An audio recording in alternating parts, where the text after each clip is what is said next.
Hang on, sorry. That's 2. Hello? Hello? Hello? Hang on. Try that. Yeah, can you hear me, Knuckle? Yeah, I think I'm on 1.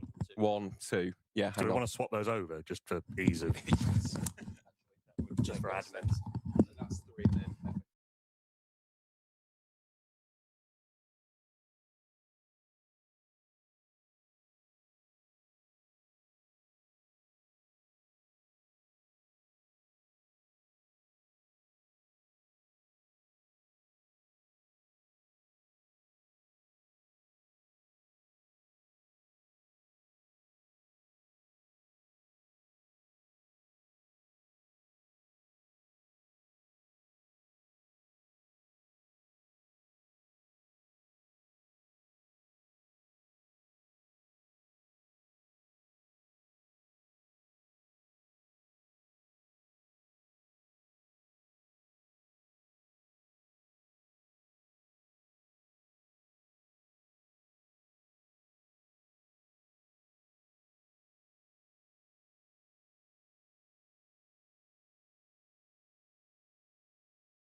Good morning and a very warm welcome to the Cinch County Ground, where we are less than 3 minutes away from the start of this Women's Metrobank one-day cup encounter between the Northamptonshire Steelbacks and the Worcestershire Rapids, brought to you live exclusively right here on Steelbacks TV.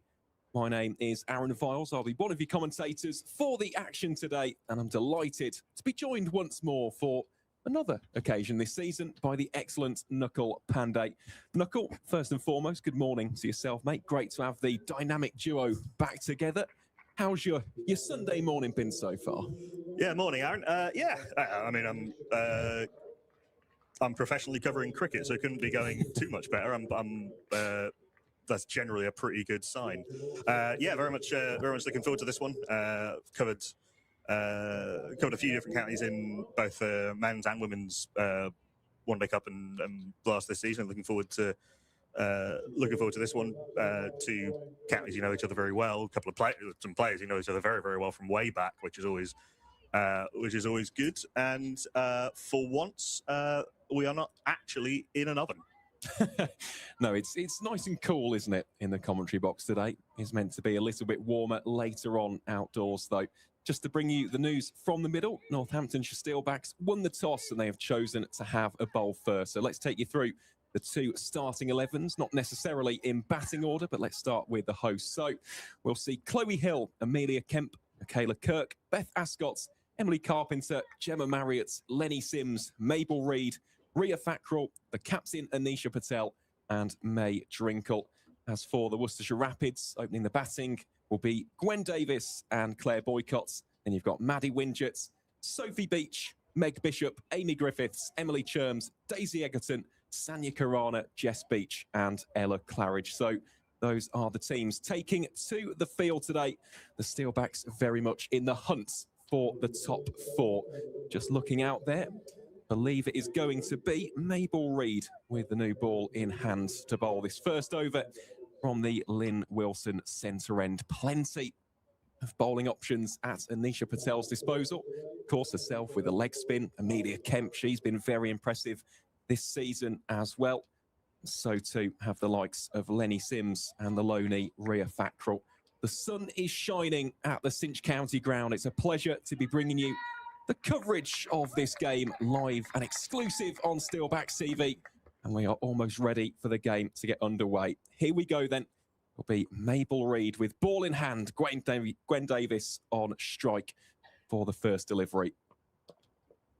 Starts off with a leg side wide, and great to have almost 100 of you already catching the action. Do let myself and Knuckle know where you're watching along from, whether you're supporting the Steelbacks or the Rapids. It's always great to have your company here on Steelbacks TV.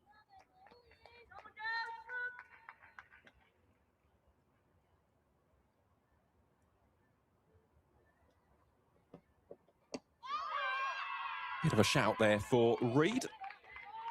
Hopeful one rather than one in expectation, because too high going down the leg and might have pitched outside leg as well. But decent carry from the Lynn Wilson centre end. The ground staff, I have to say, have done a phenomenal job to get quite a bit of grass into the surface and certainly into the square, although it's pretty noticeable once you get beyond the confines of the square, fairly parched. First runs off the bat here for Worcestershire, courtesy of Gwen Davis. Smart running will turn that into 2. The Rapids now 3 without loss. Yeah, the outfield has been lightning fast all summer long, really. There hasn't been too much rainfall so far this summer. In fact, in August, I don't think we've had a single day of prolonged rainfall, which has been quite staggering already. As a result, you beat that 25-yard circle. Chances are it's going to the boundary.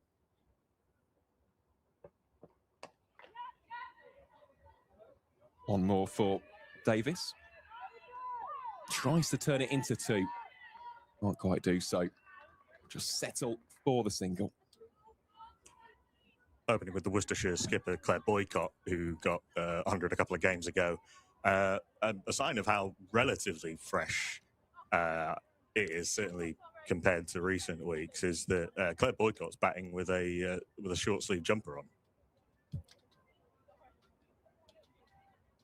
Well, there is a little bit of a breeze, isn't there? It's actually really nice. It is. It's pleasant. We will stop banging on about the weather, but you know, we are English in a heat wave.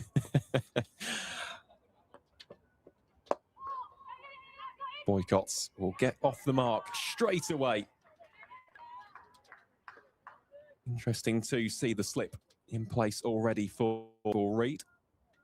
Of course, there is also quite a bit of cloud cover. It's overcast.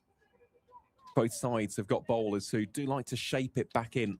So whether or not that cloud cover may just assist a little bit of early swing. You presume, at least, that Anisha Patel's decision to win the toss and bowl first was very much influenced by the fact that, certainly for the seamers, these might be the friendliest, at least in theory, bowling conditions we get all day.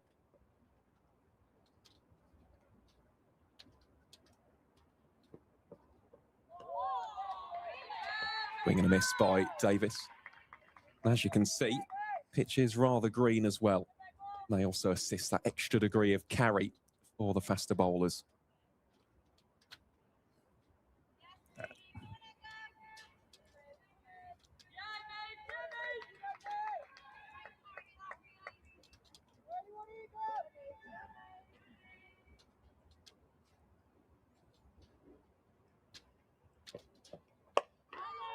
Nice areas by Mabel Reed. That will be a dot ball to wrap up the opening over of the game. Worcestershire 5 without loss. Early comment as well from AC, who's supporting the Golden Retriever. Quite right, yeah. The umpires, Adam Hitchcock and Amy Coyne, who can actually see the dog at present, but arrived here with her autism assistant's dog, Lexi, with whom she goes everywhere. Quote, "She's literally changed my life. Before I got her, I wouldn't leave the house on my own." This is one of those stories that I'm annoyed I wasn't aware of, because it's a brilliant story. The fact that kind of accessibility for neurodivergents can be built into a professional career as an umpire. So yeah, shout out to Amy and her autism assistant's dog, Lexi. Yeah, shout out to Lexi. Always nice, isn't it, to see the dogs at the cricket grounds. We see them, of course, at places like Taunton. I mean, Lexi's working. That's a good point, actually, yeah. No rest days, even on a Sunday. Yeah. Also, that means you probably can't pet her, because she's got a job to do. Here is Emily Carpenter bowling the first over from the opposing side of the ground, the David Capel end. Good to see Emily back, left arm seam bowler. It's impressive in the County Cup victory against Herefordshire a few months back. Coming into the side in place of Bethan Robinson, unfortunately unavailable today. Another slight appeal, mostly from Chloe Hill. Very, very good start here with a couple of dot balls. We were talking about those narratives. I mean, the most immediate one, Chloe Hill up against Worcestershire, where she played for so long and had so much success. The Chloe Hillico.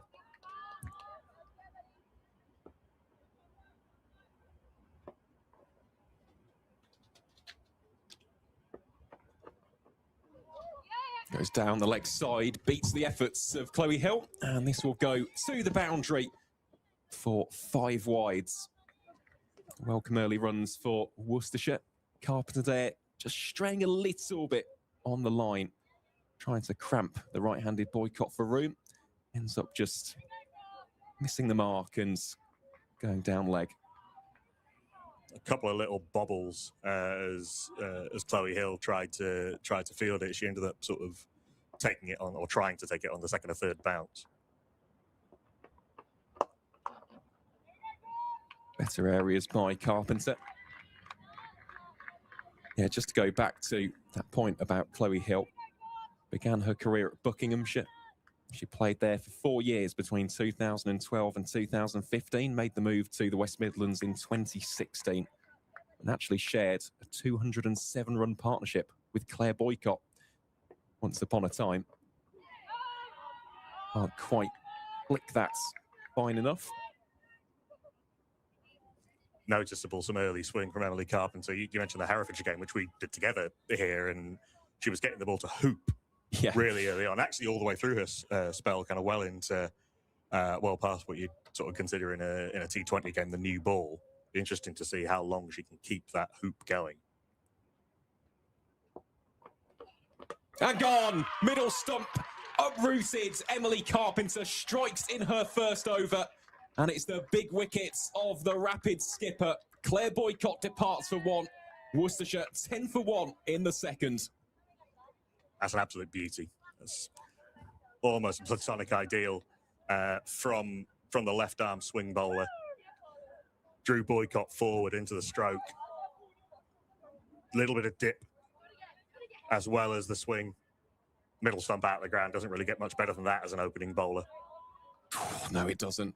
Gives her a little send-off as well.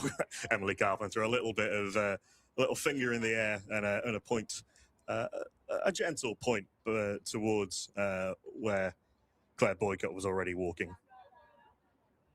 That is an absolute seed, isn't it, by Emily Carpenter. Returning to the side in style. The quintessential left-arm seam bowler's dismissal, tailing it back into the right-hander with pinpoint precision. Sends middle for a wonder. Great starts for the new ball bowlers. And Worcestershire already 1 down.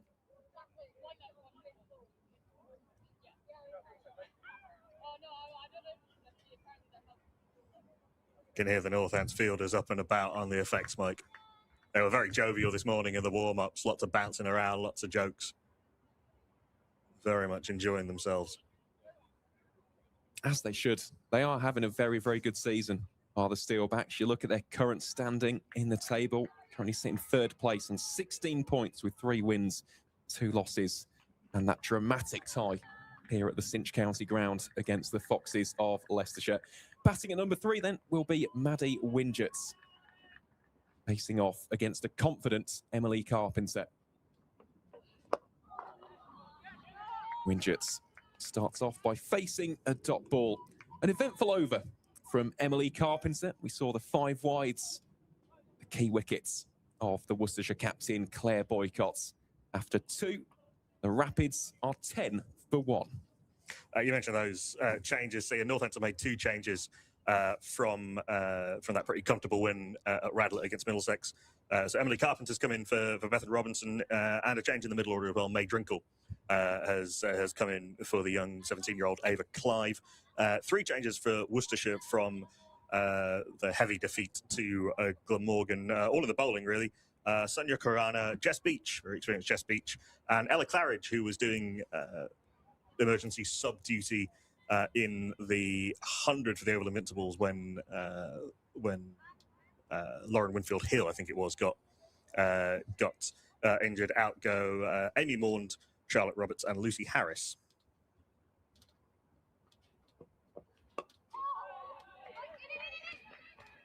Abel Reid begins her 2nd over of the game with a dot ball. Well, we have seen that in recent weeks. Quite a few low knees. Northamptonshire, of course, having 2 as well, in the forms of Michaela Kirk and Ria Fackrell. Imagine we'll see Ria later on in this innings with the off breaks. It's a good way to keep those players sharp, especially heading into the latter stages of the Tier 1 campaign.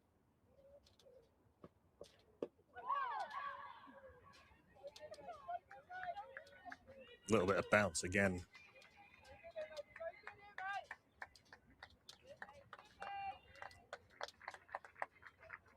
Just picking up on your previous point, Knuckle, about the encouragement. Plenty of noise out there. The Steelbacks are well up for this.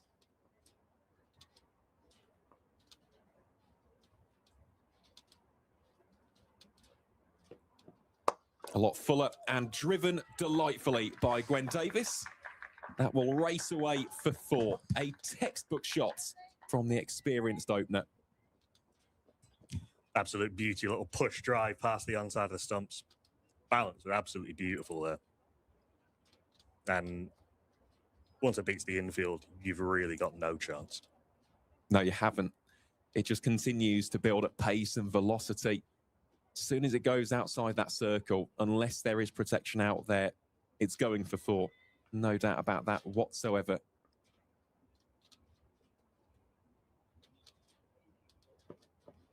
Slightly shorter. Davis looks to hammer it away and well stopped. Might even be a single between these two. I actually know Gwen quite well from a time at Warwickshire. Done quite a few interviews with her. Has done a lot of coaching with the Bears as well. Very much involved with the Warwickshire Academy. That's a familiar story across a lot of the Worcestershire team.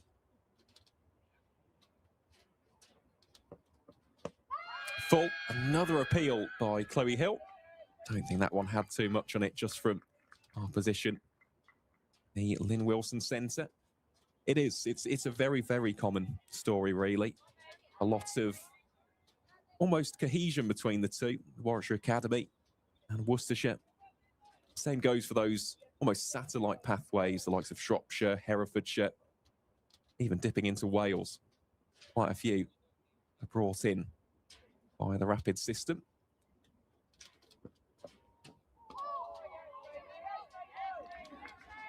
I mean, just looking at this Worcestershire 11, Sonia Karana, Amy Griffiths, and Sophie Beach, all Warwickshire Academy players. A number of others in the squad who aren't playing today. I should mention Bethany Gilgrass, who scored 100 a couple of games ago. She missed their last game through an injury. She's not in the 11 today, so presumably hasn't recovered from that injury, even though she was in the travelling squad, which is a blow because I think she's dual registered with from Warwickshire and Worcestershire. Is a very, very talented player, and you imagine someone who'll be playing Tier 1 before too long, but unfortunately not available for Worcestershire today. So the Rapids 14 for 1 after 3 overs. Patel goes back to Carpenter. Starts with a leg side wide. Well, we actually saw Bryony in Tier 1 this season, but it wasn't for Warwickshire. She went on loan to Essex and actually played against her parent club at Edgbaston, which was actually quite a funny encounter, really. But no, there's plenty of organisation and cooperation between the two. And the same, of course, can be said about Northamptonshire. As Carpenter strays once more. Already touched upon Ava Clive, Bethan Robinson, both of those players involved with the Bears setup. So Anisha Patel for all those years. Of course, yeah. Liz Russell, who's not part of the one-day squad for all those years.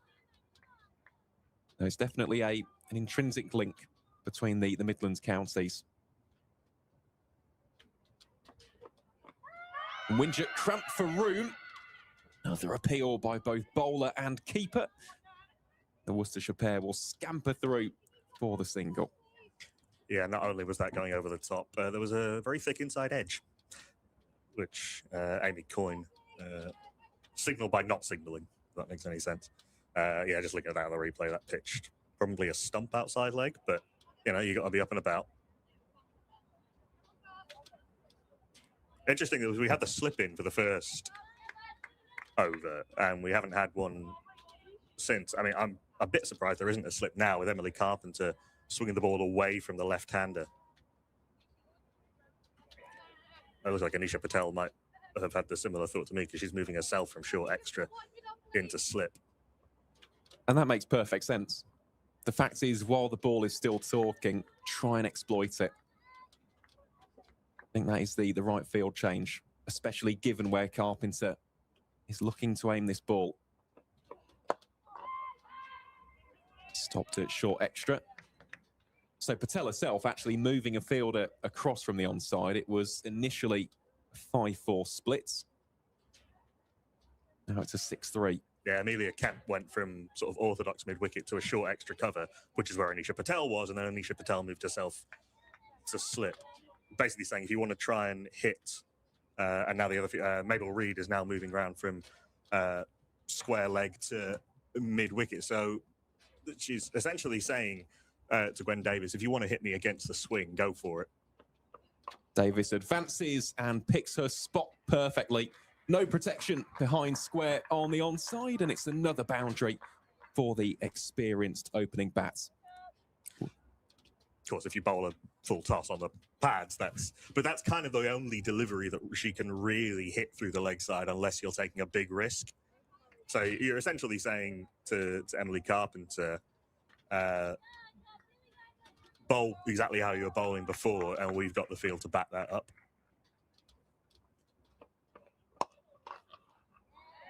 Better line, slightly shorter though. Did allow Davis to try and free up the arms. But yeah, that's the corridor. You want to be bowling it just outside the off stump, inviting Davis to drive or cut. Especially given the presence of Patel at slip and Fielder at backward point as well. Davis advancing and looking rather frustrated not to have picked the gap with that latest strike. Sometimes you can, if you've got the stump mic up, you don't really need to look to see where the ball has gone. That made a decidedly toey sound. It's a thud.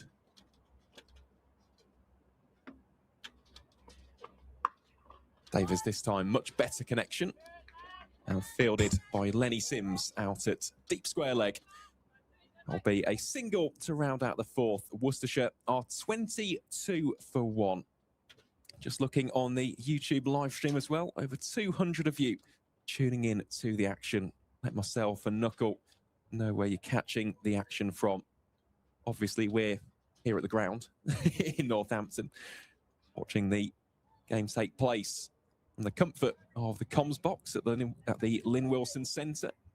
Yeah, do let us know. Beautifully positioned, enthroned above the action here at the here in the media centre. It's very nice. Here's Reed then. Drifting down the leg side. Nice to see a smattering of spectators around at the Cinch County ground as well, looking down towards the old football stand, up towards the Spencer Lounge as well. Pretty much as soon as they opened the ground to spectators, there were people claiming choice spots in the pavilion. A decent view today, isn't it? Oh. Quick single taken. Gemma Marriott goes towards the striker's end, and it's been misfielded by Chloe Hill. Davis charging back with real intent will turn that into an extra one. That's really good running, because Davis had actually, in order to try and make the single, we'll look at this again, you see how far she goes past the stumps at the non-striker's end, and very good awareness from Winget to realise that the fielder from fine leg had a long way to try and back that up and called a 3 for the second.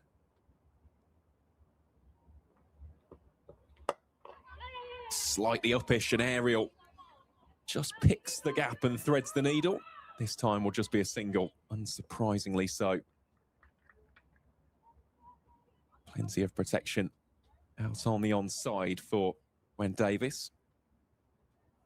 Had a couple of pretty good knocks this season, the highest one being 52 in the away trip to Sussex. She's a far better batter than that, I must say. I've seen Gwen Davis hitting century after century during a time with the Bears, especially with the early departure of Claire Boycott. She'll know there's even more responsibility on her shoulders today to get her side off to a very good start. Anisha Patel's putting herself back in at slip now at the right-handers on strike. It's been more seam from Mabel Reid from this end than swing, but I think, honestly, until the batter gives you a reason to take the slip out, keep the slip in.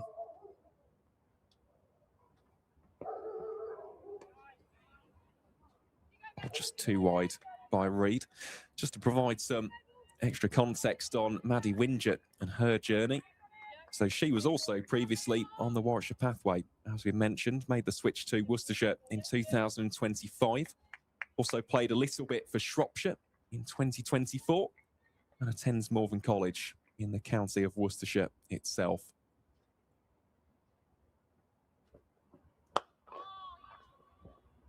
Nice drive, but cut off by Marriott. And as is the case with a number of players in this Rapids outfit, she plays her club cricket for Astwood Bank, which is a very prominent club side when it comes to women's club cricket in Worcestershire itself. Has a high score of 36 against Kent. A very, very good batter. Certainly someone with a very high ceiling.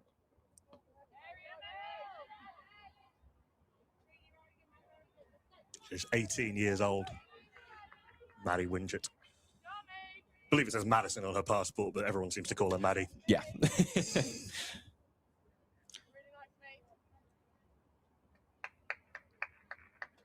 better these last couple of balls from Reed. Better lines. I think both bowlers have struggled to control the distinct amount of movement we've had early doors. Close. Really nice bowling by Reed. Just looking at the field as well, something which, as commentators, we tend to do. We look at a lot of tape and footage. With Wingett, she's very good on the pull shot, hence why deep square is in position.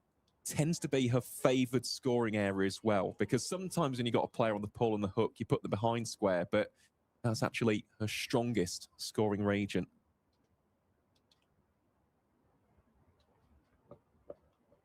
Inviting another strike.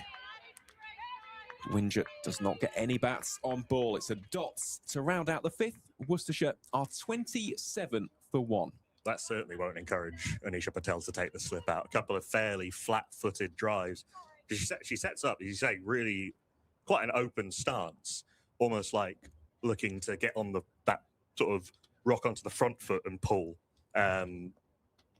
sort of a la Nat Silver Brunt. Yep. And you know the pitch here at the Central County ground has a bit of bounce, but it's not the quickest in the world. So if you're onto the length quickly, you can get onto that pull shot. I'll be honest, I'd be staying away from trying to get her out on the pull early on. Just keep it outside off stump and let the swing do the work. Carpenter back. Starts off her third over with a dot ball. Reminder as well that there are quite a few games going on today, not only in the Women's Metro Bank One Day Cup, but indeed in the men's as well. It's semi-final time in the men's tournaments. 3 other games taking place here in League Two. Davis invited to drive, does so. Just be a dot ball though. So Leicestershire hosting Middlesex, Sussex welcoming Derbyshire to the south coast.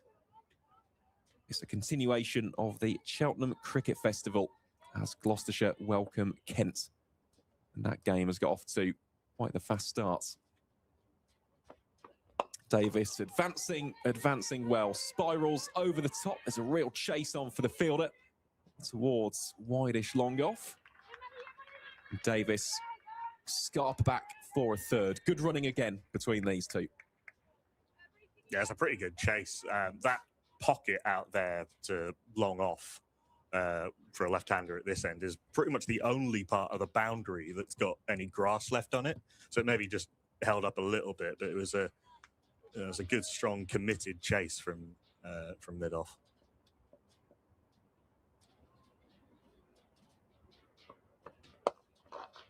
Better by Wingett, and excellently fielded as well. Great stop.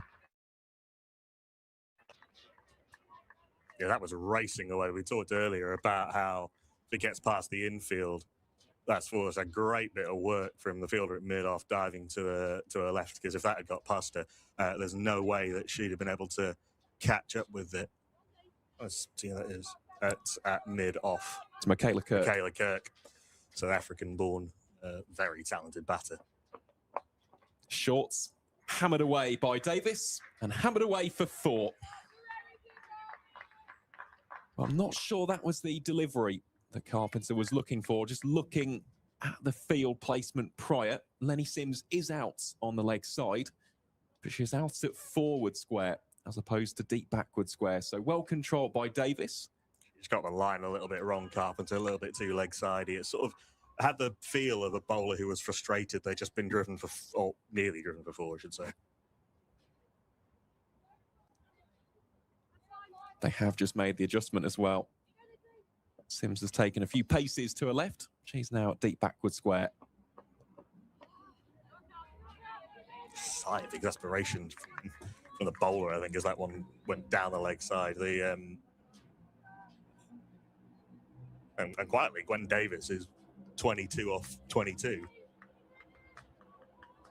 And has looked very good value for each of those runs so far, driving it well and pulling it powerfully. Dot ball to wrap up the 6th over. Worcestershire going at exactly a runner ball. The Rapids 36 for 1. Let's provide you with that score update as well from the other grounds. Starting in the West Country, where Gloucestershire are 43 for 3, having won the toss and chosen to bat first against Kent. Spoke about those players joining on loan. They've got Emily Monday playing for them today. She was bowled for a 2-ball duck by Sydney Gorham. She's got 2 of the Kent wickets. Hannah Hardwick, another loanee, this time from Hampshire, has got the 3rd one.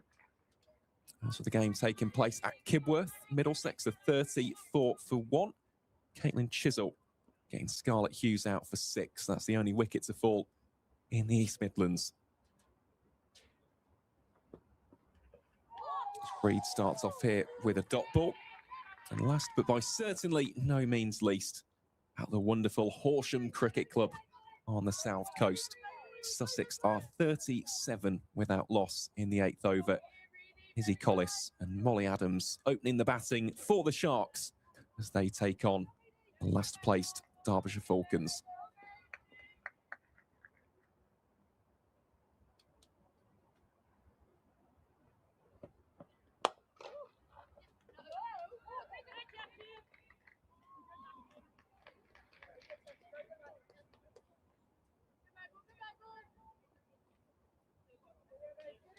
I wonder if Carpenter might be switched out at the pavilion. I mean, she bowled that absolute beauty to get rid of Claire Boycott, the Worcestershire skipper, but has slightly lost her line in length in the last couple of overs.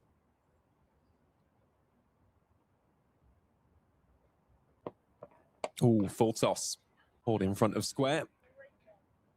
One more for Maddie Winget. Umpire's happy with the height, so will not be signalled as a no ball. Well, just looking at those bowling options for the Steelbacks today, Gemma Marriott has always been an inspired choice when it comes to her seam bowling. Then, of course, Amelia Kemp, I imagine, could be the first change today. 4 for last time out in that big win.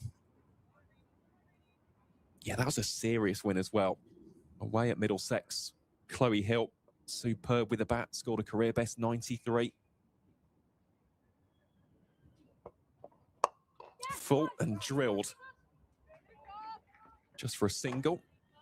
Of course, as you mentioned there, Knuckle, Amelia Kemp taking figures of 4 for 21 from her 6 overs against the Saxes in a victory which has put the Steelbacks in a very strong position indeed in the table. Currently sits in 3rd place behind only Glamorgan and Middlesex. Kent currently occupy 4th. Worcestershire sit in 7th on 9.7 behind Northants prior to this game.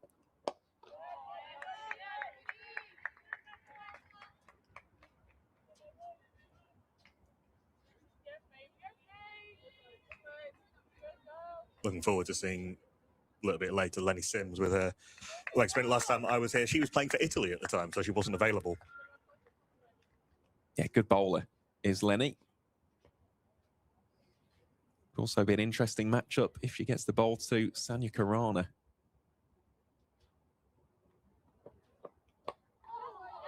Guided down to deep 3rd for 1. Well, that is the other thing here for Northants. We've spoken predominantly about those seam bowling options, Knuckle. As Worcestershire move on to 39 for 1, but the spinners as well. You've got Ria Thakral, who's been playing Tier 1 cricket, Anisha Patel, who's got so much nous and guile and experience, has done it for years with her leg spin. And then Lenny Sims herself. Not only is it varied in terms of the actual spin at Northamptonshire's disposal, but also the different types of spinners that those bowlers are. We'll be interested to see if they can get a decent amount of turn. Yeah, you called it, Aaron. Amelia Kemp's come on at the David Capel end to replace Emily Carpenter, who did produce that absolute ripper, but overall figures not particularly flattering. 1 for 22 off her 3.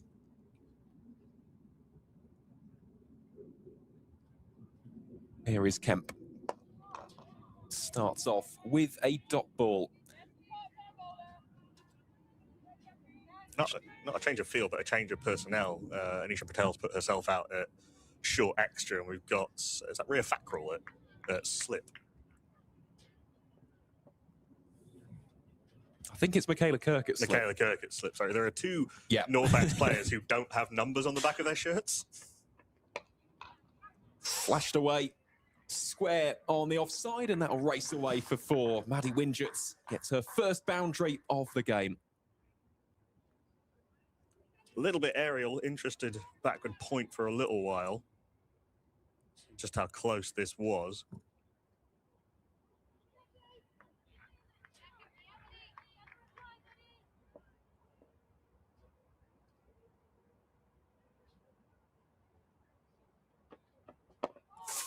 Very full, but she's overstepped. There's a no ball. Subsequently, will be a free hit.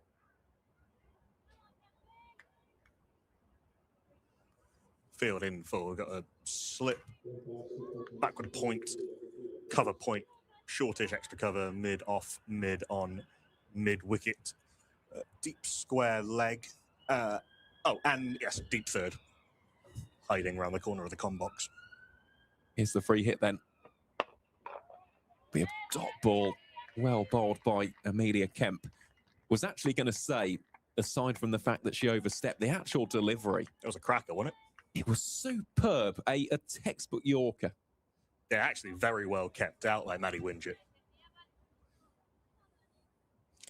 The last one, a little bit of swing actually on that. Just watching that on the replay, Winget obviously wound up it being a free hit.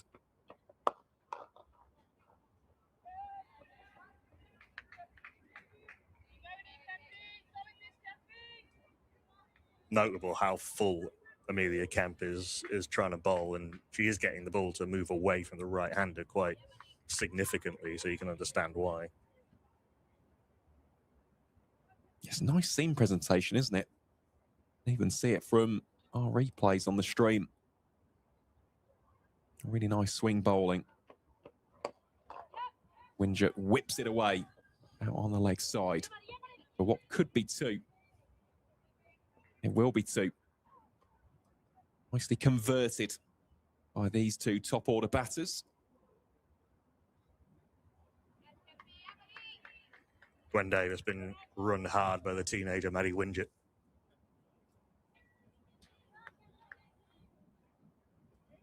There are pockets. It's not a small ground.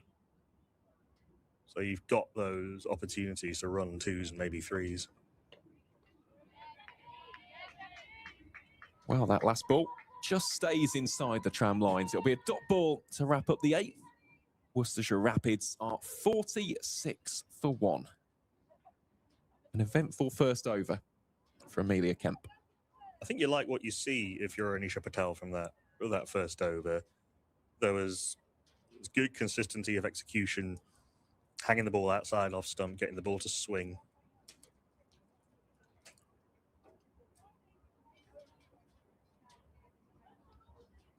As Coffee Acorn has just pointed out on the live chat, Kemp swung that heaps. Yeah, she did. Heaps is right. Reid will continue. Davis watchful. So I suppose the question for Anisha Patel, we've already seen that first change from the David Capel end. Who will replace Mabel Reid? Will it be a continuation of scene with Gemma Marriott, or do you go to one of your spinners? Or do you swing Carpenter around to this end for a couple? Potentially. That is an option.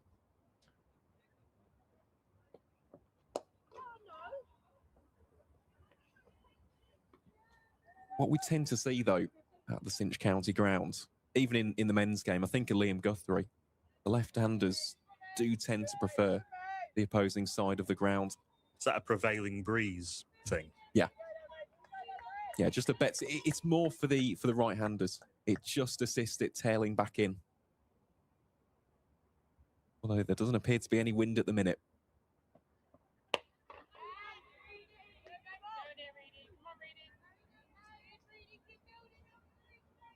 It's a very pleasant day, though, here in Northampton. Sun just beginning to shine through a little bit more. That early cloud cover since dissipated after the opening 25-30 minutes.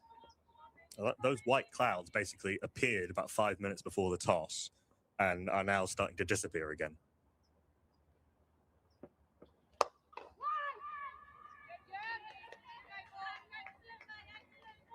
Extremely loud, decisive call of wait in Gwen Davis as that sped its way towards mid-on.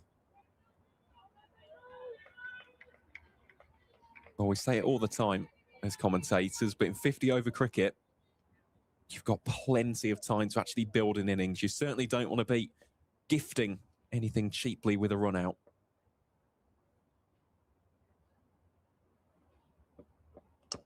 Nice foot movement by Davis. Just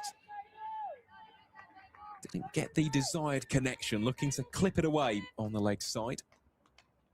Good dot ball by Mabel Reid. She's done that a couple of times, Gwen Davis, come down the track. It's actually, I don't know if Reid saw her coming and yorked her, but maybe not with a brand new ball, but might see Chloe Hill up to the stumps if she keeps doing that. Pace taken off by Mabel Reid. And that is an excellent over. It's a maiden bowled by the youngster. Worcestershire 46 for 1 after 9. Mentioned the dual registration and loan players in this team. Mabel Reid, part of the Essex Academy. I mean, Clara Tucker actually started the season in the Essex Academy, but is now on their pro staff on a rookie contract. Despite not actually playing all that much for the first team, so you can see how impressed Essex are with her. Yeah, she's a very, very good young bowler. Bowled an absolute ripper on England under-19 duty on that tri-series against Australia and Sri Lanka earlier this year.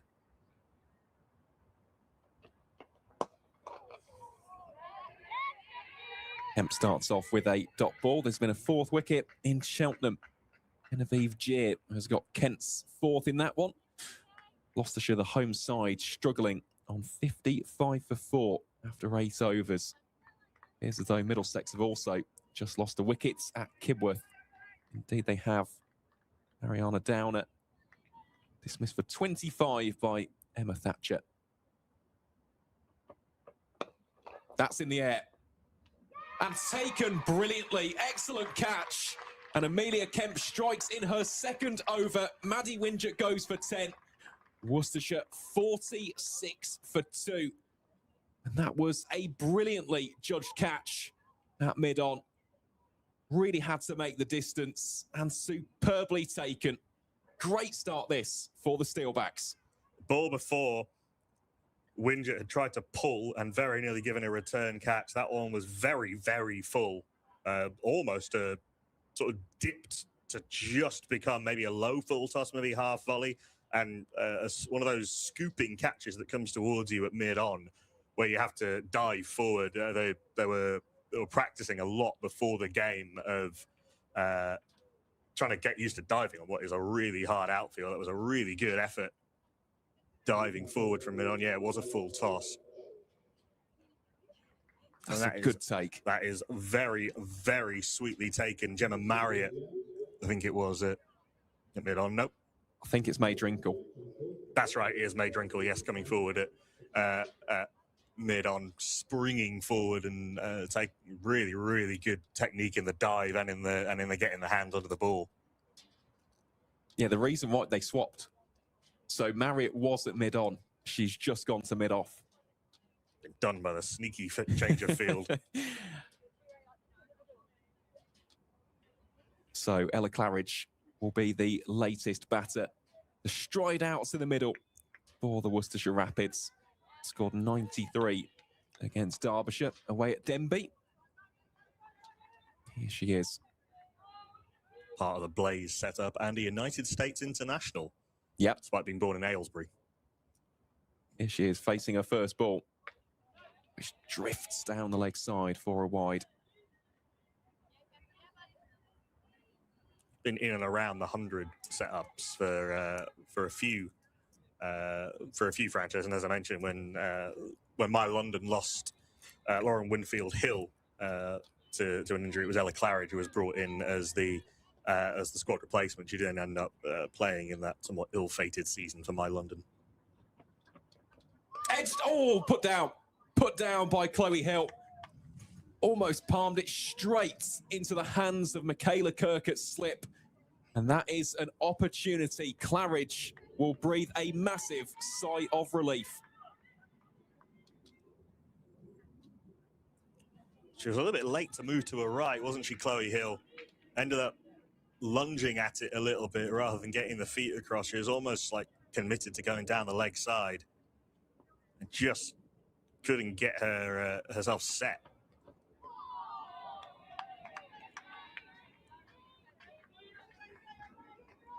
That was a chance. That was a chance. That would have been a huge moment as well. Getting the Tier 1 loanee out first ball. It's a delightful delivery by Amelia Kemp, who, as you said, Knuckle, has got off to a fantastic start. Bang on the money from the David Capel end. Just drifts on the line, clipped away in front of square. I don't think that's going to be stopped. Indeed, it won't. Fielder had an immense amount of ground to make up, positions almost down at long leg, and that will be the team 50 up for Worcestershire.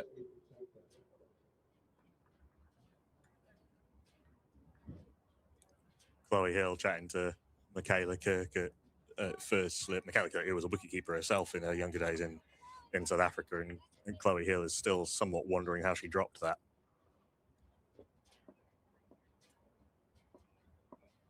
Final ball of the 10th.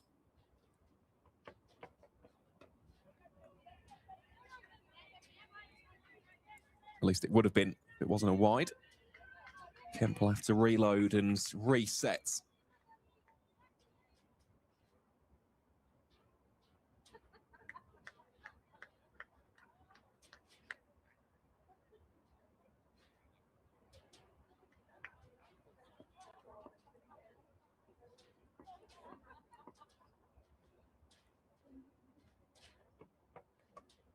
Bit of width provided. Ran down to deep third. Emily Carpenter tries to get after it. The ball was always going to win. Outfield at the Cinch County ground is lightning fast, all in caps with a few exclamation points on it as well.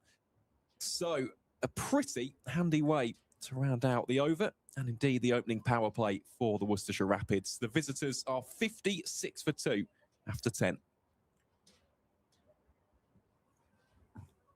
With the somewhat significant asterisk that Ella Claridge was dropped on naught just in that over by Chloe Hill. As I said, it's one of those as a keeper. She had her weight slightly planted on her left foot with the ball swinging back in, and it was a beautiful delivery. A little bit of angle in that seam away, which deceived Claridge and then somewhat deceived Hill as well, because she ended up sort of sticking a hand out and it just didn't stick. She just didn't have a kind of weight going in towards it. It's one of those, if she'd got a little half step into her right, she'd have taken it fairly comfortably. As it was, it almost, as you say, almost carried to slip. But Gemma Marriott, the Blast captain, not captaining in the one-day cricket, has come on from this, the David Capel end.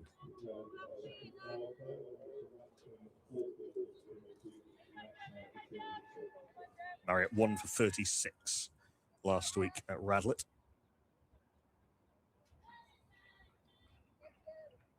Bowls a fair bit more in List A cricket than she does in T20 cricket.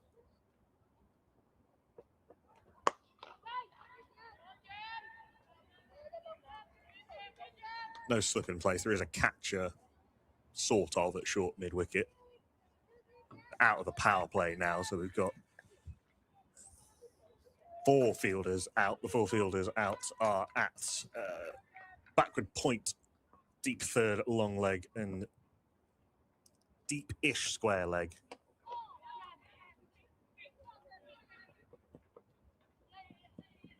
And that bisects those latter 2.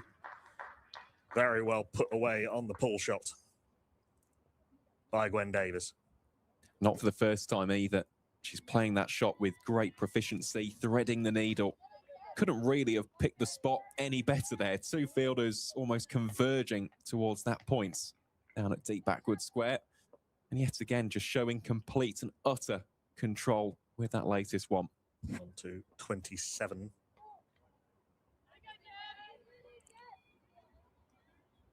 Been a few wides this morning from all 4 of the bowlers used. They haven't adjusted as well to the left-hand, right-hand combination as they perhaps should have.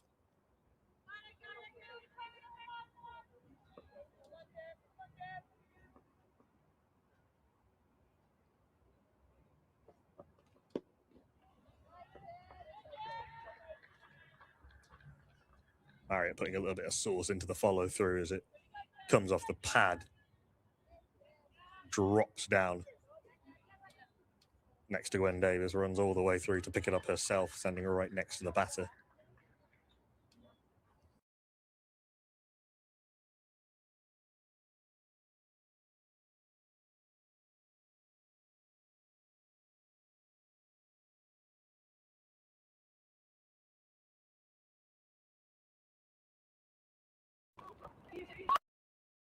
Chance of a run out at the non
is on 33. Reminder that a few overs ago, about 3 overs ago, Ella Claridge was dropped when she was on naught off Amelia Kemp.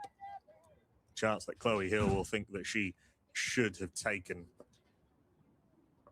As the full Claire Boycott, skipper and opener, and the 18-year-old number 3, Maddie Wingett.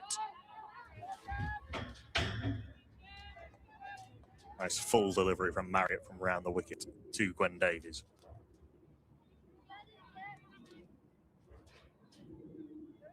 I think she's better off probably bowling fuller, trying to tail that in, trying to get Gwen Davies to drive. Does have some protection out there on the cover boundary. Does go full, does go very full.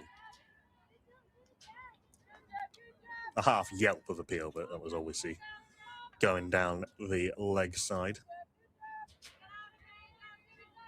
Umpire Hitchcock with not a particularly difficult decision to make. It's Adam Hitchcock standing at Bristol and Wilson centre end.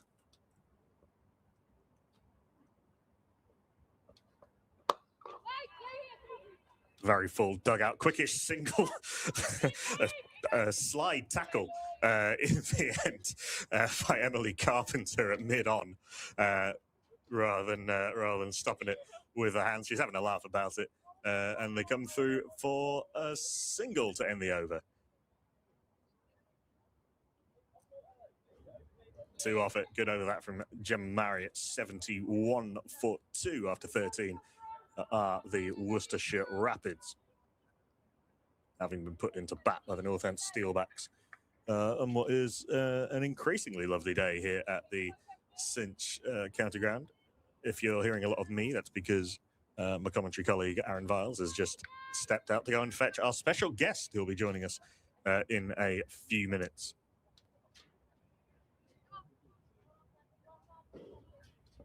Slight change of field as Amelia Kemp continues from the David Capel end. A little inside edge. That would have been interesting if that had snuck past the inside edge. Lenny Sims cleans up at deep square.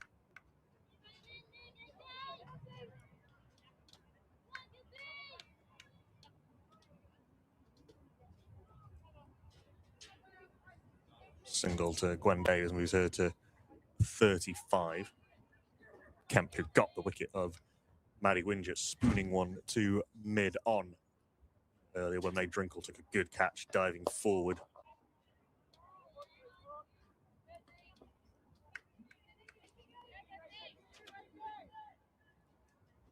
That one's spooned to mid-wicket. Good tight stuff in the last couple of overs from Marriott and Kemp. Wild bounces of throws notwithstanding.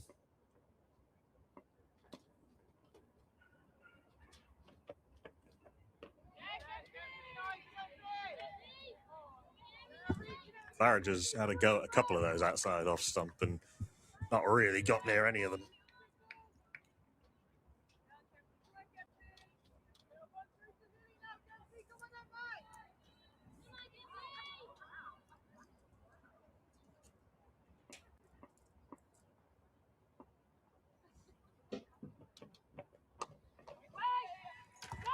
Bit short, nicely done by Mabel Reid at backward point.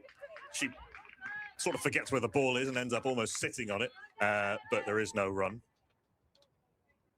Yeah, that was almost very uncomfortable, wasn't it, for Mabel Reid? Saw her in the last over, actually, while you were out of the box fetching our special guest, who we'll introduce at the end of the over. Emily Carpenter at mid-on ended up slide tackling the ball rather than picking it up with her hands. The outfield is not going to be particularly easy to field on. More orthodox bit of fielding that time by Reid. She's well placed at backward point and has denied Ella Claridge runs off a couple that have been hit quite nicely. I think if Kemp is going to keep going with this line, I would like to see a slip in there. Yeah, completely agree. It's easy, obviously. Every commentator wants more catching fielders than there actually are, but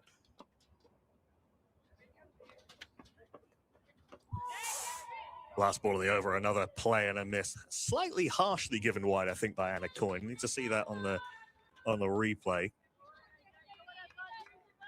I've been that surprised if that had taken a bottom edge into the stumps or something. Oh, no, it was just outside the tram line. Yeah, just tailed away, didn't it? Last moment. Even so, it is interesting. Claridge throwing the hands quite literally at everything here.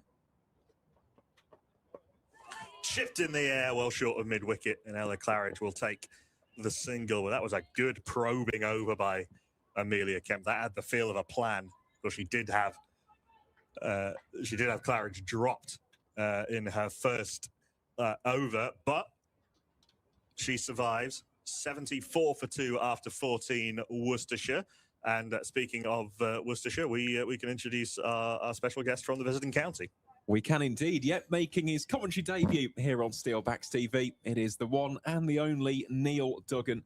Neil, first and foremost, welcome to the Commons Box here at the Cinch County grounds. How's your Sunday been so far?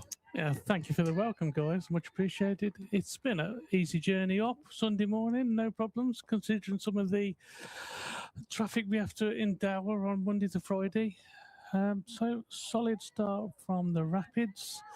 Obviously, the skipper's gone, who's normally glues the innings together. So opportunities for other two girls here to build the beginnings, hopefully.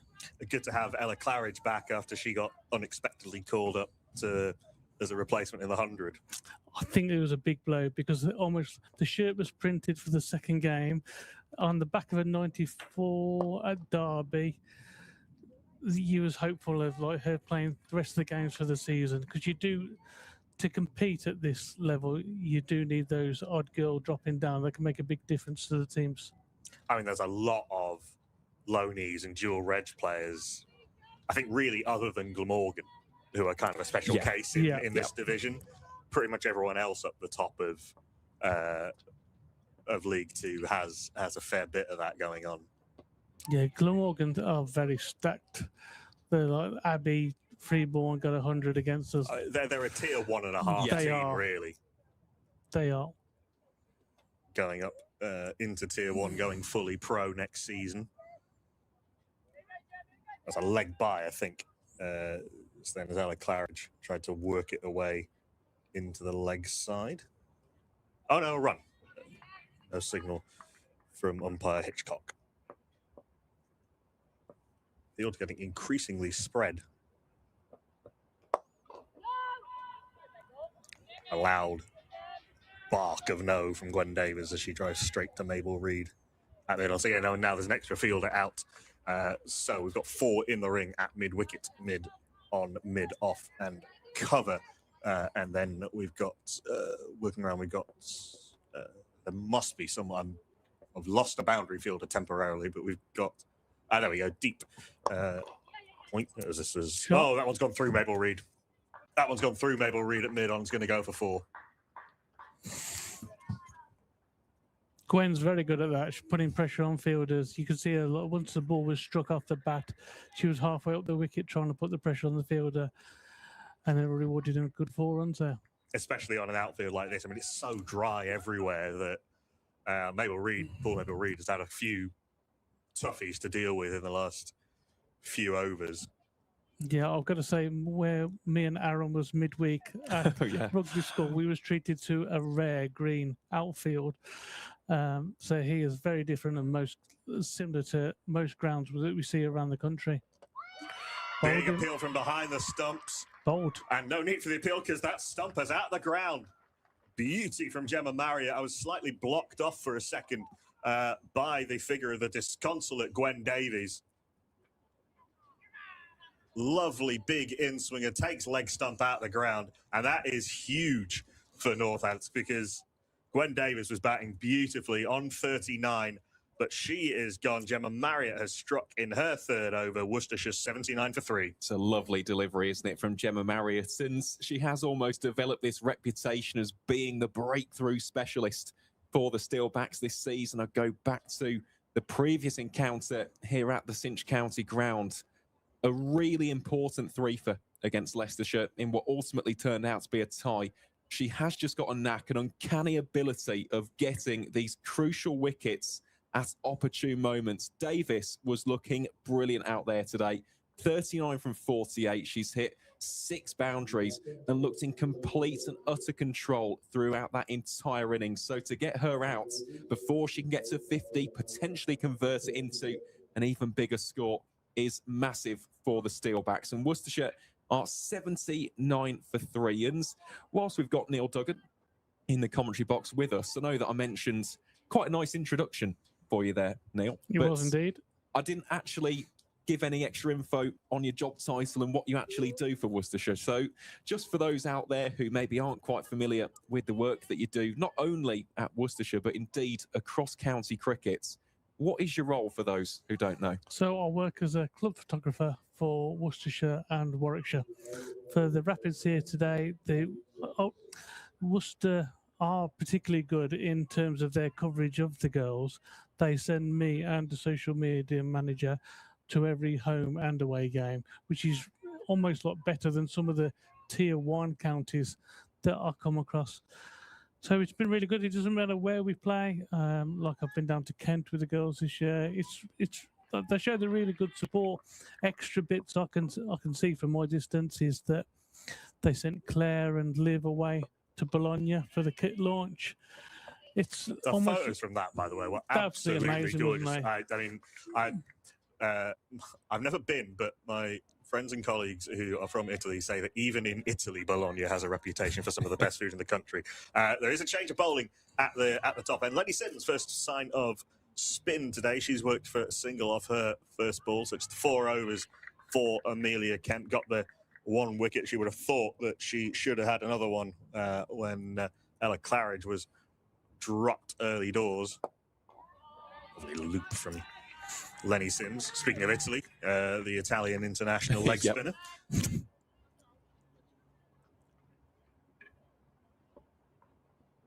Yes, Sophie Beach also preparing to face up. A little bit of drop from Lenny Sims. Sophie Beach, the Worcestershire keeper, coming in at number 5. she's not going to keep today. Is she not keeping no, today? Ella's going to Ella have the Claridge gloves is keeping today. Yeah. Thank you. This is why we get the experts. Short extra, short mid wicket. And catching that edge through where slip would have been. It's a chase for backward point. She should catch up with it. Yes, she does. Emily Carpenter denies the boundary. Sophie's one of those girls that I see and I photograph for 2 teams because she just signed a deal at Warwickshire. And she's obviously been doing really well for their academy team, so deserves the success that she's been built in on for England under-19s as well. We were talking earlier about how many players in this Worcestershire setup are either now or were in the Warwickshire setup. Maybe we'll really get more work to do at backward point, does it well. Talk us about that. I mean, you're actually pretty well placed to talk about that link between the 2 counties and just how closely they work together. Maybe just after this ball from Lenny Sims. Sneaks through everything. Good delivery. Yeah, I'm not sure how close they work in terms of from my angle regarding the photography. You do see it is hard work, I'd imagine, like some of the girls that have gone through the pathway all the way with Worcestershire. But once they have the opportunity to join the academy at Warwick. Obviously, they've got the cricket centre. It's a huge, big opportunity. Caitlin Baker-Smith has had to have that step over recently just because they can just offer that more practice and more opportunities. And with them being tier 1, you can't understand. You can understand why they've got to make that decision as a family. Bryony Gilgrass as well, part of that Warwickshire Academy setup. Keepers up to the stumps, Chloe Hill for Marriott. Single work down to long leg. Yeah, Bryony's been a real star. She scored in my first year with the Rapids. She scored 151 at Edgbaston, from memory. Yep, against the Bears. The Bears. I think the Northampton captain was playing that day for Warwick. She was, yep. Anisha. Yeah. She scored 100 against Kent the other week as well, didn't she? She did. That was a big one because obviously it was at Josh Baker Oval. on Blue for Backs weekend, so it was a huge one. It was a real breakthrough. She scored so many good, like 40s and 50s. We was always waiting for that big one, so much deserved success because she does really work hard at a game. But just to touch upon that in more detail, Neil, because I know that we've spoken about your photography, but it isn't the only thing you do in county cricket. And you speak there about the Josh Baker Oval, the home of the mighty Aswood Bank, who we've already mentioned on commentary today. More on that after this ball from Marriott. Very full dipping delivery, not dissimilar to the one that dismissed Gwen Davies, but Beach is able to work it out for a single. But you also do a lot of work with the JB33 Foundation. And again, for those who may be unfamiliar with that charity, what do you do with the foundation itself, and what do the foundation do as a charity? So I manage their marketing and social media. As a foundation, it was set up following the sad passing of Josh. He was just aged 20. He was the member of the first team at Worcestershire at the time. Josh played for, in my younger days, I was a club coach, and Josh played for me for 3 years because he was so talented at 7. He started playing hardball 3 years before everybody else. Even bowling left arm spin in those days while everybody tries to bowl pace. He was very unusual in that aspect. And importantly, his parents were just struggling with that side of it. So I decided to just offer my services. It's something that I used to do for work. So I took up that role for them.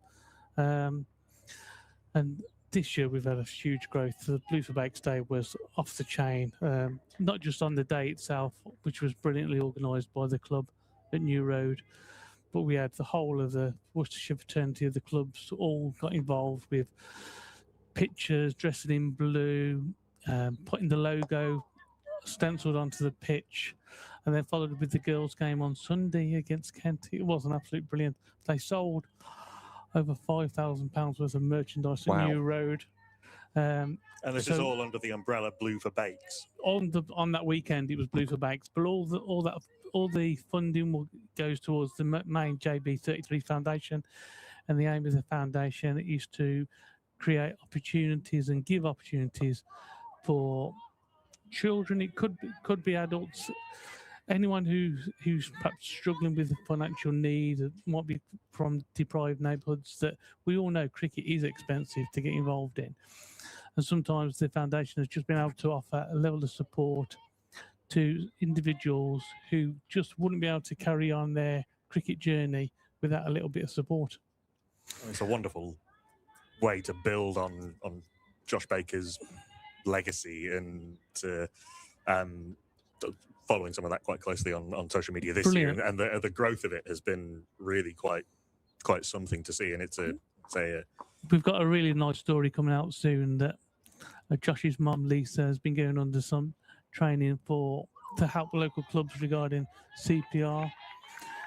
So with the foundation have just bought a Resusci Annie that we're going to be able to take around the clubs, and Lisa's going to be able to support the clubs regarding CPR. Just give that understanding to try and help that club if they was to get an incident. They would just be, it's not full first aid by any stretch of the imagination, but it will be that level of support. They would be able to help an individual that got into trouble. Down the ground goes Ella Claridge, beautifully up over mid-on. Lenny Sims rightly tossing the ball up. There's a little step and hit from Claridge. Beautiful hit over mid-on for 4. Very nice shot. In complete control of it. Lofts it beyond the fielder, and a change in the field actually materialises as a result. So long on, now in play, just in case Claridge tries something similar. Deep mid-wicket and deep kind of forward square leg back as well on the leg side. Also a cover sweeper. But if I could just give a plug, if you want to find out more about the JB33 Foundation, please look us up on Facebook, Instagram, on JB33 Foundation, or the website. And people can leave a donation, see what we're sharing stories about what we're trying to fund, to just encourage more people to get involved. That website address, JB33, JB33foundation.com. And on Instagram, it's JB @433_foundation. Thank you. Yeah, they're a wonderful foundation. As you said, Neil, doing a lot of hard work, not only with providing those opportunities. Quick single Chance of a run out. That's going to be close. That's gone. No. That's gone. Very good work from Mabel Reid at backward point. That single just wasn't on, I'm afraid. Dropped just soft-handedly by Ella Claridge into the offside. They took off quick-ish, but there was a little bit of a yes-no. Turned into the right-hander. It's a good throw in over the top of the stumps, and Jess Beach was gone fairly comfortably. She has run out for 3. Is that a little bit of inspiration that Northants needed? Certainly not what Worcestershire needed. And out of nowhere, Worcestershire 94 for 4. Yeah, great throw, isn't it, by Mabel Reid, who, as you mentioned earlier, Knuckle, has almost been in the wars a little bit on this surface. It's been very difficult to get to grips with the nature of what is a parched outfield, but straight into the gloves of Chloe Hill.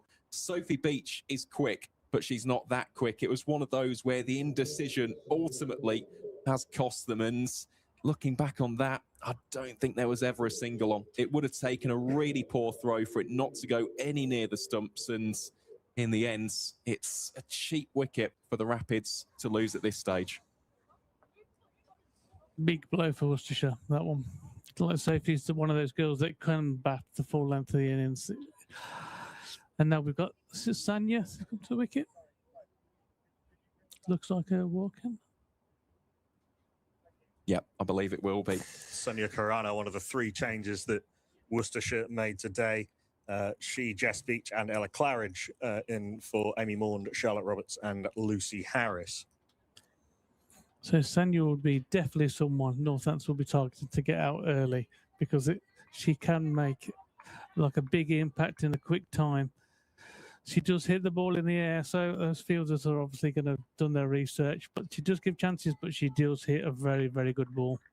Another one of the Warwickshire Academy to Worcestershire pipeline. Facing up to Lenny Sims, first ball. And getting off the mark, first ball with probably 2. Could even be 3. It could potentially be 3, because that's in a big pocket at long leg, and they are going to come through Good running. for 3. Good running, especially having just had the run out the ball before. Judgment of the run significantly better there than it was for the run out. Obviously, Sanya had that cameo against South Africa for Holland in the ICC Women's World Cup as well. When there must have been, well, I spoke to her and she said it was an unbelievable experience. Like to face those batsmen and have that kind of day. Like what a day. Whether she goes on to anything else in cricket, she'll remember that for the rest of her life. 28 T20 internationals for the Netherlands, not to be sniffed at. Absolutely not. And we spoke about this pre-game, but that will be an interesting battle between her and Lenny Sims, because her debut for the Netherlands came against Italy in 2024. They faced off against one another. Lenny didn't get her wickets, but she got a 3-for in that game. So just a little bit, another one of those side narratives to enjoy throughout this first innings. Aaron on another level of research as normal.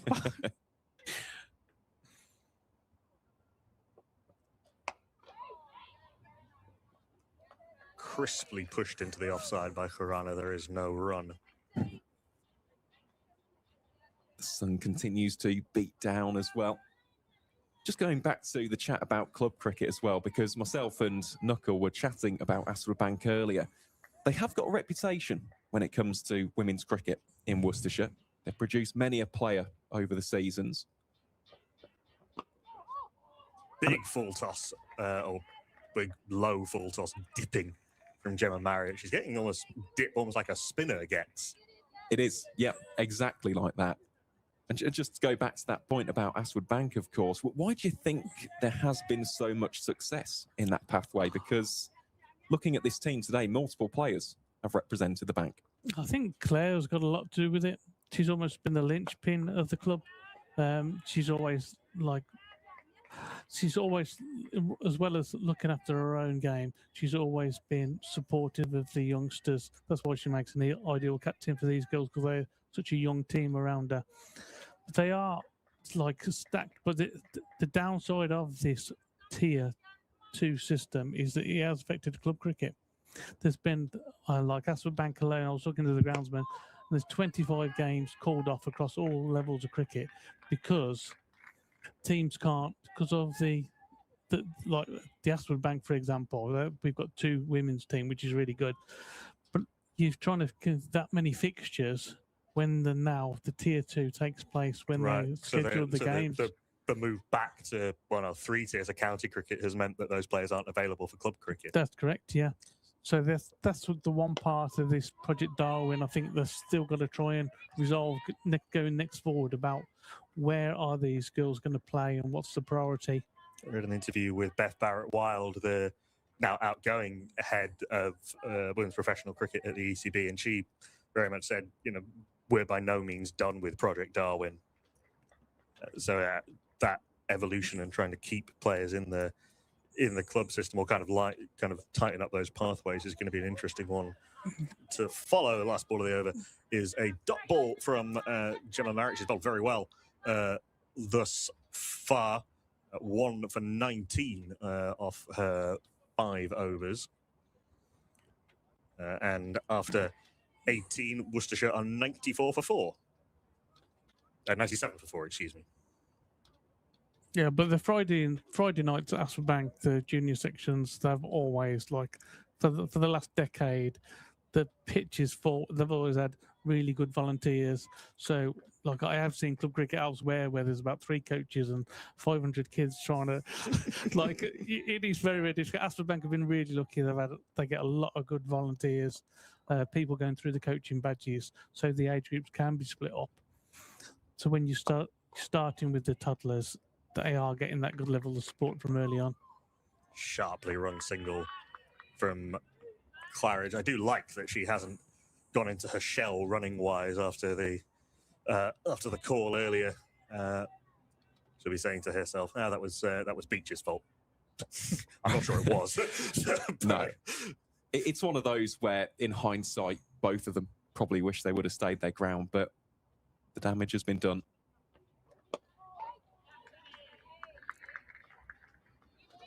Sims bowling her. It's a googly. It almost looks like an off break out the hand. Really up and over, lots of topspin.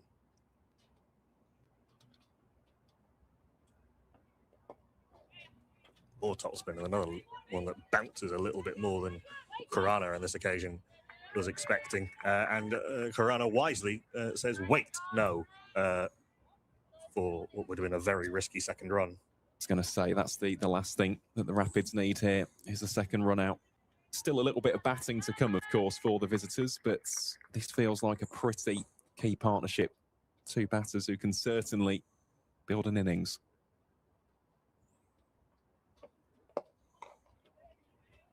Both teams seem very keen to bowl at the toss. Whilst it's green, there still seem to be plenty of carry and bounce. Fair wicket. We were talking about this earlier. I think the thinking was that would be the only time of the day where there'd be any cloud cover and maybe a bit of movement in the air, because it's pretty much all burnt off now. Oh. Down the leg side, attempted sweep. That's good awareness from Khurana to come through for the single, because that ball went about 3 yards off the glove. Yeah, very, very shallow. Brings up the team 100 as well for Worcestershire. Arrives with 1 ball to go of this, the 20th over. I'm just going to show the gentleman a photo of the first wicket of the day today. Wow. I don't think Claire's going to be thanking me for that one. Been a couple of good ones for the photographers. Stumps out the ground. Yeah, and the fourth one, a run out with batter despairingly diving in to make her ground. Yeah, we do love a swirling stump. Social media guys always jump on those ones. What's missing from this picture? Little stump. 4 runs off the over from Lenny Sims. The off spinner giving it plenty of a rip, but no wicket for her as yet. She's gone for 15 off 3 overs.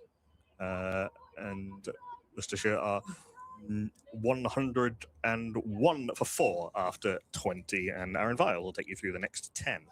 Thank you very much, Knuckle. Also delighted to have the company of Worcestershire Women's Club photographer Neil Duggan as well, as we're going to see some leg spin from Anisha Patel from the Lynn Wilson centre end. So much experience for the former Warwickshire leg spinner. Speaking of club cricket, we like to give them a bit of a plug. Shout out to Dorridge, for whom Anisha plays for. Brought one of her teammates, Liz Russell, to Northamptonshire this season. Liz not in the matchday squad, but has been a key part of the season overall. And Sanya Karana, as you mentioned, Neil, does like to give it the long handle. So again, it's another battle within the battle. Yeah, this will be interesting. If there's a few balls floated up here, I think Sanya will be swirling down that wicket trying to give it the big one. Let's see how she goes. The temptation might be too much for her. Bid off up. Don't think there's anyone back at long on, maybe slightly further around at mid-wicket. Slightly wideish long on, actually. Gemma Marriott was almost in the pocket out towards deep forward mid-wicket, but just moved over. And straight away, Gemma Marriott called into action. Falls well short of it, but that will be one more added to the tally. I know we've mentioned predominantly about the likes of Dorridge and Aswood Bank, but another rising club side when it comes to women's cricket in the West Midlands is Hales Owen. Hales Owen now producing a number of good young cricketers. I believe that Caitlin Baker-Smith and Daisy Edgerton both started at Hales Owen. They are playing for the Bank in the Prem, but those were the home clubs. And Caitlin's going to be a really good cricketer. She's had a thumb injury, so she can't play at the moment. But she batted at 3 in the 50-over competition at Hove, the first game of the season, and against a really good attack. And she was really patient. Left some really good balls close to off stump. And I think she got around 25. It was a really mature innings for someone of her age, and obviously she can bowl as well. Oh, that's escaped the field. Yep, this could be 4. It is a long pocket down towards deep extra cover, and indeed it will be a welcome boundary. Little bit too short from Anisha Patel first up.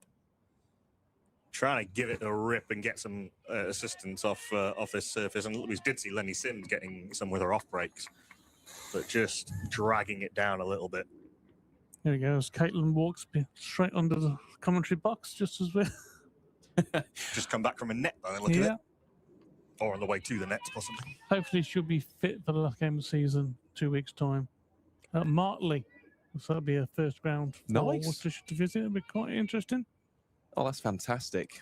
And that is another good thing about this competition, the fact that it has spread the game around the county.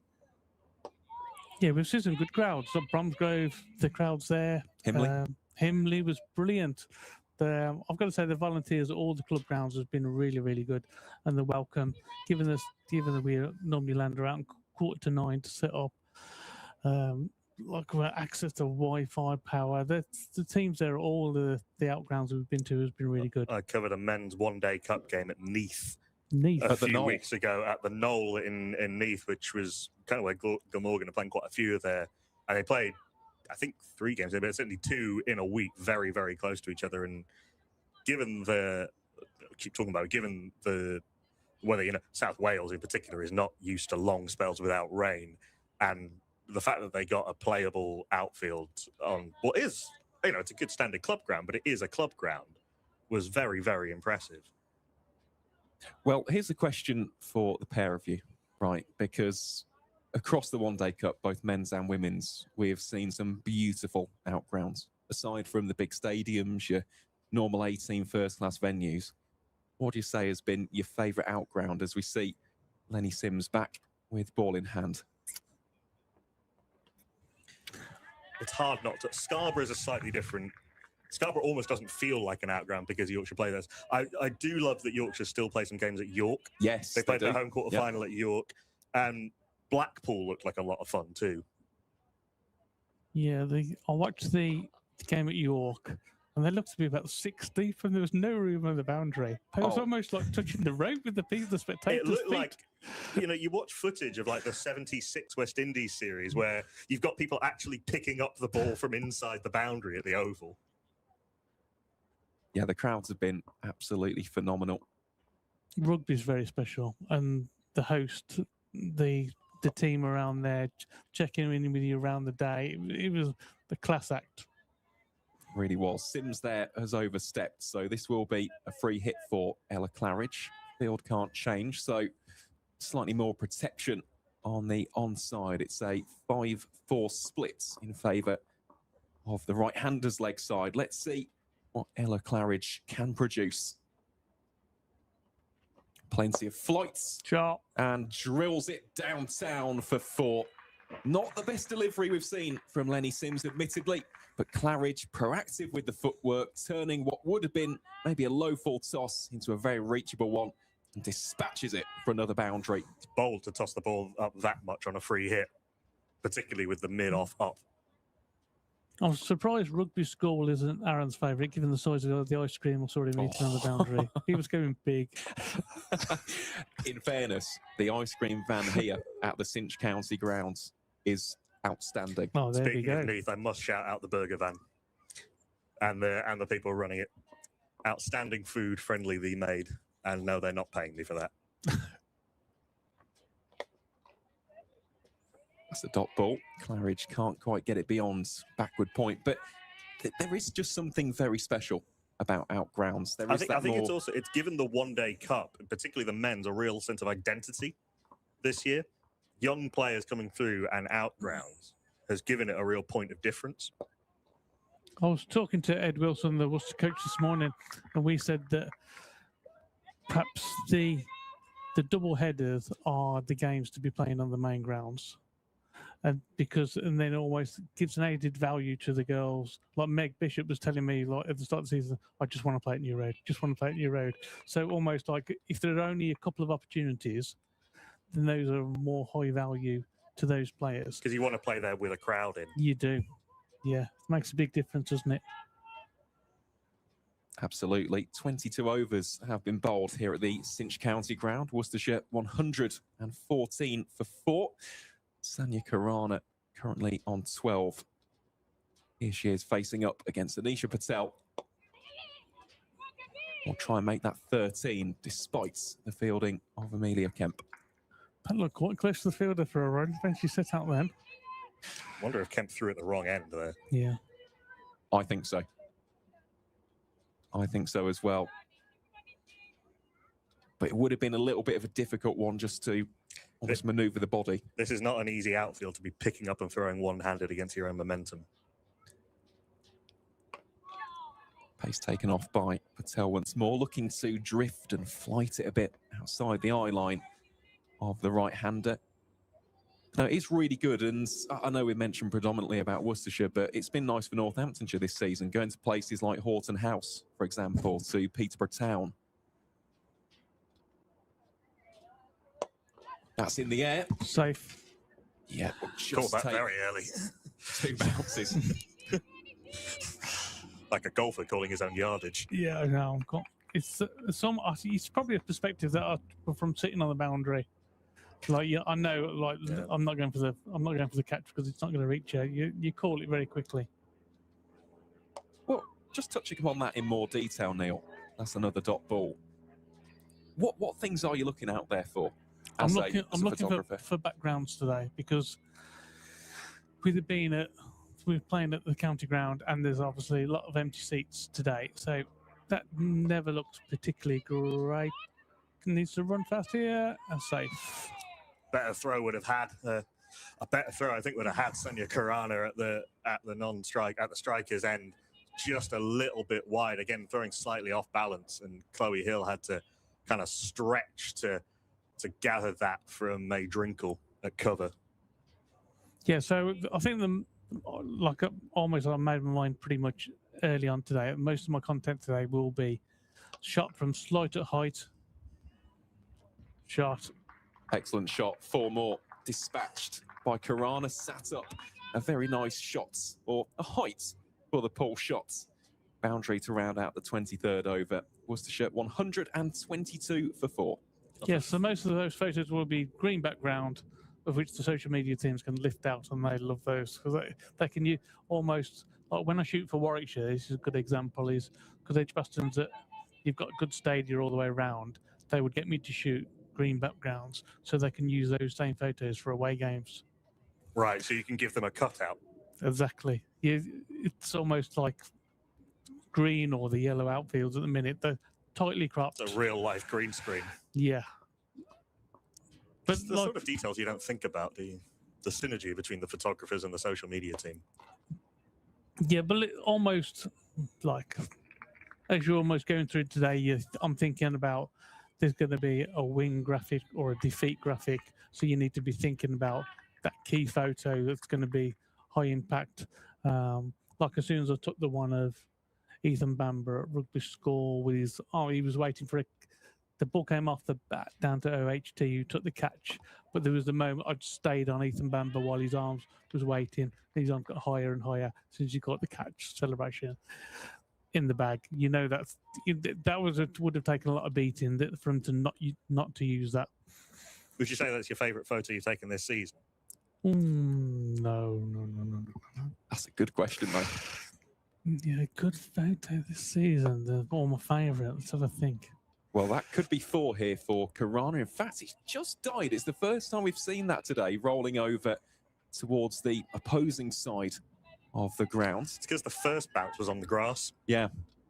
If the first bounce is on the bare a bit, it's just going to skip on.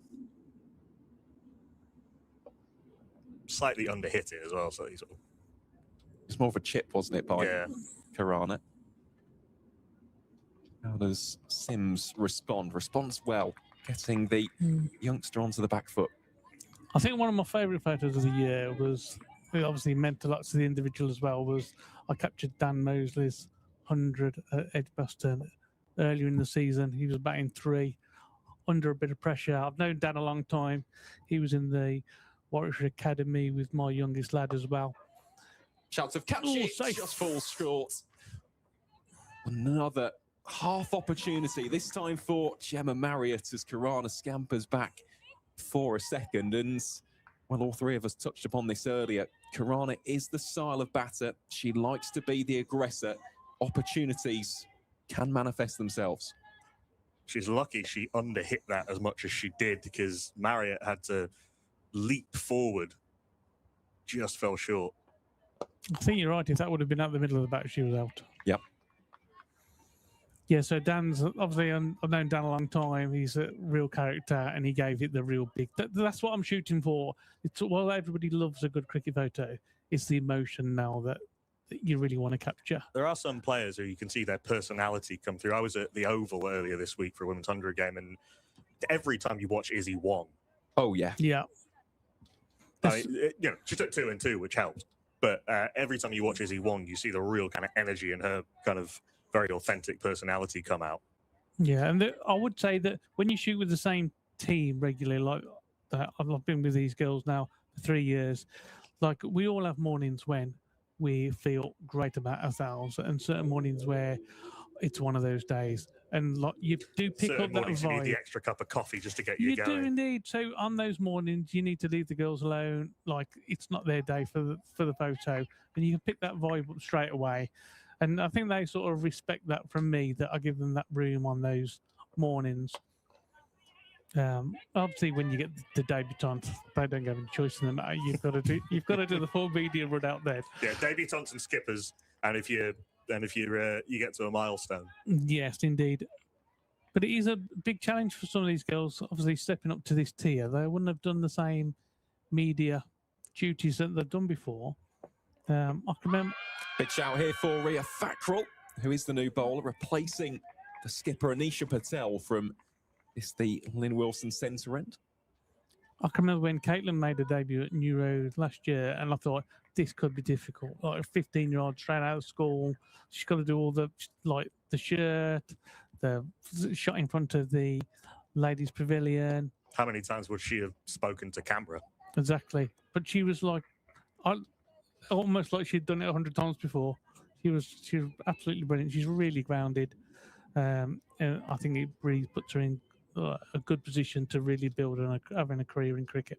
Had quite the debut as well, didn't she? Took a wicket with her very first ball. Yeah, Lucy Weston, caught and bowled by Baker Smith. Thakral starting off nicely here with these line and lengths. Factor on loan from Tier 1 side Yorkshire has also represented the Derbyshire Falcons in Tier 2 earlier on.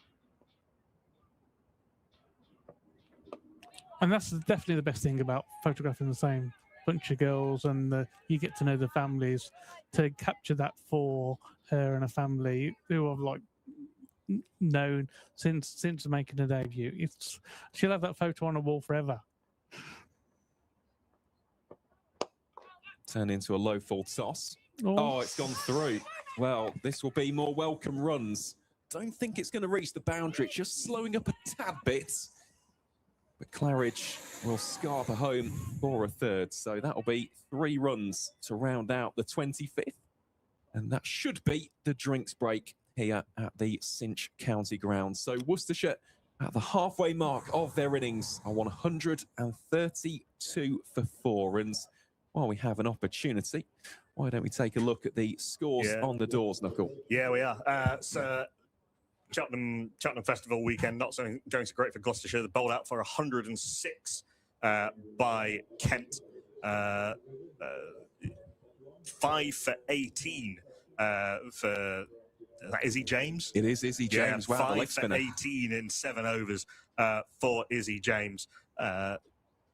Highest, only one of the Gloucestershire batters getting past 20.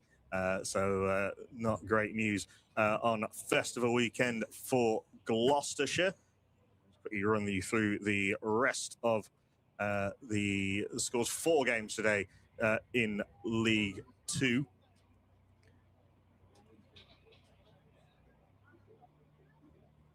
Middlesex are 112 for 4 at Drinks at Kibworth against Leicestershire, and at Horsham, Sussex are 142 for 3 just past the drinks break against Derbyshire. This is the only game where the team who won the toss elected to field. Indeed it is. Well, on that note, thank you very much for the scores on the doors, Knuckle. We'll have to say goodbye to Neil Duggan, the Worcestershire Women's Club photographer, because of course he does have a job to do out there, capturing the action and capturing and immortalising those emotions. Neil, thank you ever so much for joining us on Steelbacks TV today. Just any final thoughts and sentiments on what has been an excellent debut here in the comms box? Oh, I really enjoyed it. I much appreciated the invite. I've just had a message from Brian East, who's listening on the comms back home. So, no, I much appreciated the invite. Thank you, gents, and I hope the rest of the day goes well for you. Likewise to you as well. Neil Duggan, there we go. It's been an absolute pleasure, a privilege to share the comms box with the great man today. Shout out as well to Bryony Gilgrass, of course, someone we've spoken about on many an occasion in today's stream. But yes, as you can see, Worcestershire 132 for 4 at the halfway stage. Let us know. It'll be myself and Knuckle for the remainder of the game. Let us know where you're catching the action from, whether it's in the East Midlands, the West Midlands, or indeed further afield. And yeah, with regards to the other games taking place in the One Day Cup, admittedly this in the men's competition today, the 2 semi-finals will start with the East Midlands Derby, where Leicestershire are 79 for 3 in the 18th over against the Nottinghamshire Outlaws. And as for the game taking place at Radlett, Durham are 78 for 1 after 18 against Middlesex. So plenty of action taking place. I think it's safe to say, Knuckle, that we've come down with quite the bout of Metro Bank fever, as has the rest of the UK. It's really been something this year in a way that it hasn't been, and not just because of, you know, obviously Ben Stokes playing in it obviously gave some headlines for sort of the general sports media and the general media, but we were talking about it earlier. The counties have sort of used the fact that they can bring through young players. Like, I'm talking about Glamorgan. You know, they didn't have a great season in the One Day Cup, apart from that incredible win against Sussex in the first round. But that's actually a really good example, because Jack Hope Bell on his professional debut, and Alex Horton, who never scored a professional 50 before, put on a 6-wicket record in England for, let's say, cricket, 240, and a significant number of that team are young Welsh kids or people who've been at the county for a long time. And you do get, even when they were losing, that real sense of identity. And I think teams have really embraced that. The fact that it obviously runs alongside the 100, which, mileage may vary about whether those two things running alongside each other is a good thing or not. That's a whole different debate. And the outgrounds, it has had that kind of summer festival, that kind of more accessible feel. Well, the crowds have been quite simply sensational this season. So just speaking about Glamorgan in isolation, they've had, I think, a 22% uptick in ticket sales, which is amazing. Great to see as well, being the sole representative. Again, particularly given that they won, I think, 2 out of their 8 group games. Yep, that as well. Yeah, of course. That is even more impressive. Kemp cramping Claridge for a little bit of room, and around the country, it sits somewhere between 18 and 20%, which, again, is just amazing. It's been so good to see the support for the competition. And that goes for both the men's and the women's. Travelling supporters as well. You've got people coming in to... You've had people who are willing to go to some not that easy to reach places to watch their team on the road. Oh, it's worth it though, isn't it? Especially in a summer like the one we've had. The weather has been divine. Admittedly, on the non-cricket days, we could do with a little bit of rain at this stage. I was speaking to the ground staff at York the other day. It's gone 2 whole months without prolonged rain, which for a city that is never that far in the winter from being underwater. Yeah, it is. It's astonishing. I've stayed in a hotel in York where they have to close the car park if the river gets too high. Wow. Well, that's the same in Worcester. I was going to say, yeah. Worcester, the only county who can start the season underwater and end it in a desert. Good delivery by Amelia Kemp. But no, full credit to the ground staff. I know that we've already touched upon it today, Knuckle, but they work tirelessly. They get here very early in the morning, doing all the rolling, doing all the last-minute adjustments to the surface and even the outfield. It's not been easy. They have worked tirelessly, not only throughout the summer, but the winter as well. It's a job where a lot of the time your work only gets noticed when it doesn't work out. Maybe more so at sort of international and more prominently, more sort of closer to the top of the page cricket. But I think it is worth remembering just how hard a job that is. It is. That is a top-tier shot by Sanya Karana, lofted languidly over the top of wide mid-off and rounds out the first over after drinks in serious style. The Dutch international moves on to 27, the Rapids onto 139 for 4. Yeah, the move actually been a decent over up until that point from Amelia Kemp, kind of ending the spin at both ends experiment. I thought Lenny Sims actually bowled reasonably well for her figures of number 27 off 5. Don't quite reflect how well she bowled, but really good to sort of not letting Kemp get out of the over from Khurana. She's 27 at nearly a run a ball. Yeah, you can just sense every single ball she's trying something, which is really good to watch. But of course, for Northamptonshire, they know they could have a chance. Here's Fackrell then. Starting off with a dot ball. Shout out to Brian in Brisbane and Coffee Acorn as well. Brian tuning in from the East Midlands. Coffee Acorn watching along from the North Midlands of Tasmania. Do let us know. We do love the interactions here on Steelbacks TV.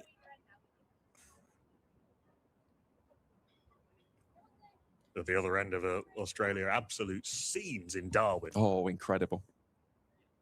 Incredible. The first test, wasn't it, for 23 years for the Tigers of Bangladesh? In Australian story. In Australia, first time they've ever won in Australia, only the second time they've won in South Africa, England, New Zealand, or Australia. And they dominated the test match from start to finish. It's great to see, isn't it? against a full-strength Australian attack with the attack of, well, first full-strength Australian lineup, but with the attack of Stark, Hazelwood, Lyon and Cummins.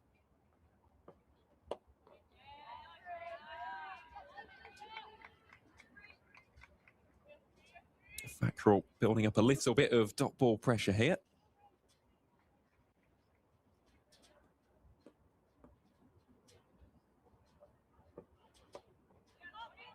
Quick single taken, Emily Carpenter. Nice pickup, little bit of a wild throw back to Chloe Hill. There was protection back there. So no further damage is done. They were doing a lot of backing up throws practice this morning before the toss. I think very much aware that the ball could be skipping up off the outfield at difficult angles. Sometimes as a fielder backing up, you almost want to get in too close. You sort of have to get your distances right and sort of not get too keen and give yourself time to react to the ball zipping at you. End of the over then. 27 have been bowled. Worcestershire 140 for 4. Will be a continuation for Amelia Kemp. Currently has 1 for 34 from her first 5 overs. Make that 1 for 35.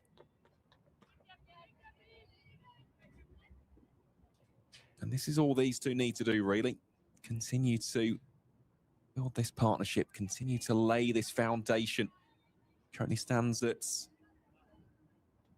close to 50 at this stage. I think it's just tickled over to 47 by my maths. Last wicket fell at 94. That was the run out of Sophie Beach. Oh, she's gone. Brilliant delivery by Amelia Kemp, and the partnership is broken. It won't reach 50 because the bail on the off stump of Sanya Karana has been dislodged. An excellent delivery from Amelia Kemp. Her wonderful form with the ball continues, and Worcestershire have lost their 5th. Really nice delivery, angling back into the pads, and the ricochet sees the end of the Dutch international for 27. You can see how disappointed Karana is because she thought as that was coming down towards her, here's a little tickle through square leg for me, but just defeated the shot, maybe a little bit more movement, maybe not slightly misjudged the length of it, a little bit fuller, I think, than she was expecting, and rebounding off the pad onto the base of off stump. And again, Amelia Kemp, again, a change of bowling, getting the wicket when Northants needed it, because that partnership was looking very strong. You get the sense these two could have done a little bit of damage. And at now 5 down in the 28th, Northants would sense they're on top. Completely agree. Completely agree with that, especially given how that partnership was continuing to develop. Karana looked very dangerous. I know that Claridge, she's played a little bit more watchful at times, a little bit more cautious compared to... Also, Claridge has had a couple of player misses outside off stump. I'm struggling to remember a false shot from Karana in that innings up until that point that she was dismissed. That's a really good point, actually. There was the one which just fell short of Marriott, but it wasn't a full shot. It was just one which came off the wrong segment of the bat. So, yeah, Rapids 5 down. New batter at the crease will be the aforementioned Meg Bishop. Kemp testing the pads early doors of the right-hander. Meg Bishop spoke to Worcestershire's press prior to the start of this game, just touching upon the season, really, just saying that it's been a really tough campaign for the Rapids, admitting that it's pretty tough now for them to qualify for the knockouts. That'll be another dot ball. Terrific starts the over this by Amelia Kemp, and actually went on to say that this season as a group they think they've underperformed given the talent that is present in the side. So heading into the future, they see there is clear progression. There's still a lot of youngsters in this side. Plenty of promise. They just need to turn it into results.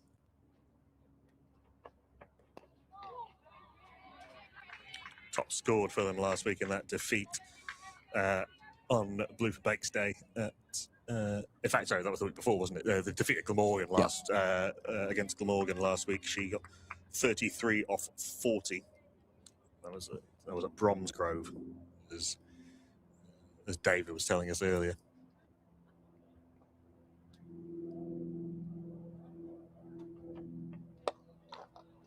Flicked away through mid-wickets.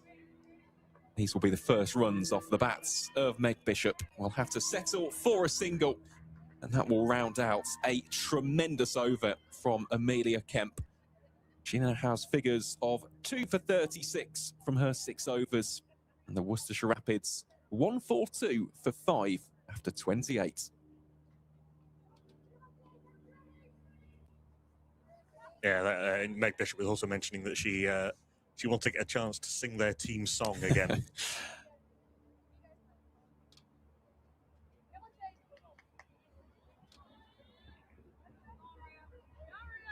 I know we're having that conversation about attendances earlier as well.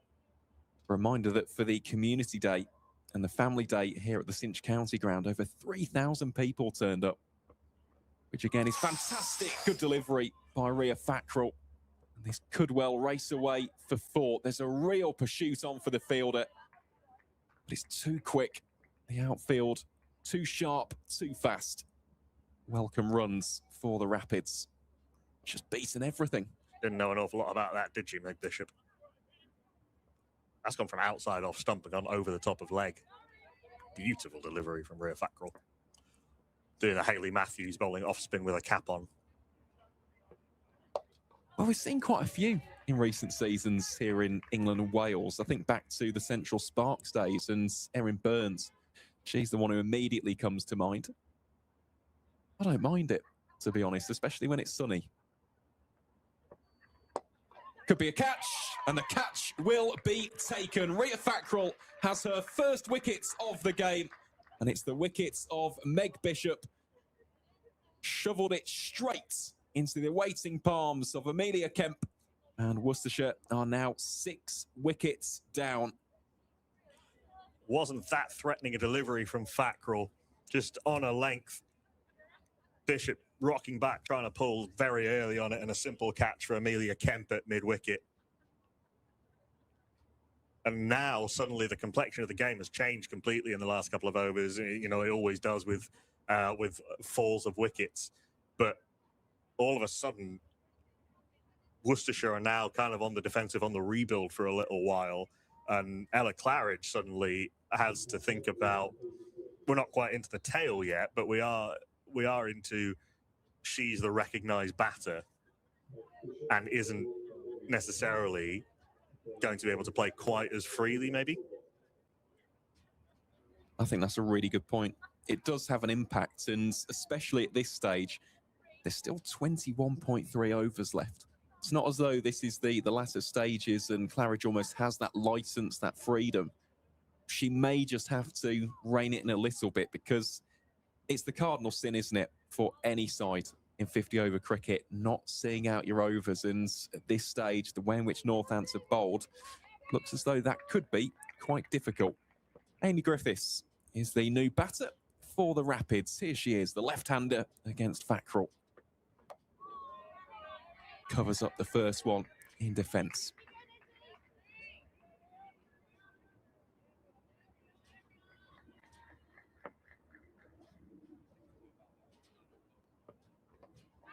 Spooned up in the air.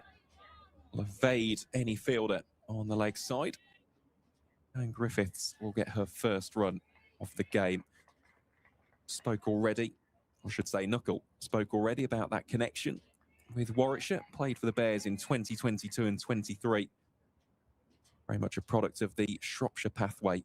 Made a senior debut for the county 4 years ago now. One of the new signings for the Rapids ahead of this 2026 campaign, as Rhea Fackrell rounds out the 29th over with a dot ball. Worcestershire 147 for 6.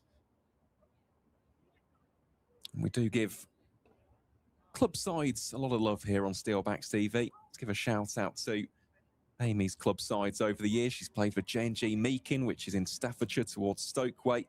Played for War Cricket Club in Shropshire, Port Hill Park, My favourite one of the lot, just because it sounds quite cool, is Sentinel. Sentinel Cricket Club. I've been watching a fair bit of the India-Sri Lanka test match in Gaul, and it's always lovely to hear Nondescript Cricket Club in Colombo get a shout out. Oh, there's some great ones in Sri Lanka. Burger Recreation Club as well. Another one in Colombo. Both big. As a country that takes its club cricket scene, and a city that takes its club cricket scene very seriously. And schools cricket. Yes, very much so. Probably more than anywhere. Kemp returns with a dot ball. I can't remember the name of the schools off the top of my head, but there's two schools in, as we see, one of the coaching staff doing some sprinting work out on the off the offside boundary. But yeah, there's two schools in Colombo whose those games are the most kind of hotly anticipated in Colombo every year. Swing and a miss by Amy Griffiths, who then makes the universal symbol for that one swung away from me. Good shape, isn't it, by Amelia Kemp? It's been ever so impressive today. And this, by now, we're into the 30th over. This is far from a new ball.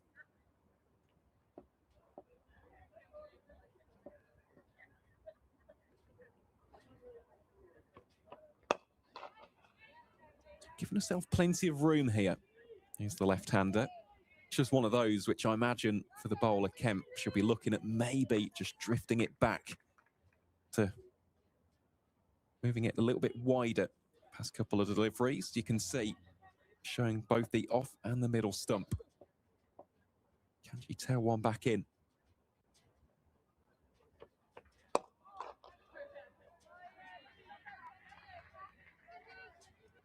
Slightly annoyed by that if you're Griffiths, because that was a lovely shot, but actually just too straight, and it basically hit Amelia Kemp. Pretty solidly played on drive. Trying to make sure she doesn't get her pad in the way and end up having to play round her front pad. Oh, tipped around the corner by the captain, Anisha Patel. Will just be one run. That was another nice looking shot. The shape on that inside out was very, very pleasing in the eye.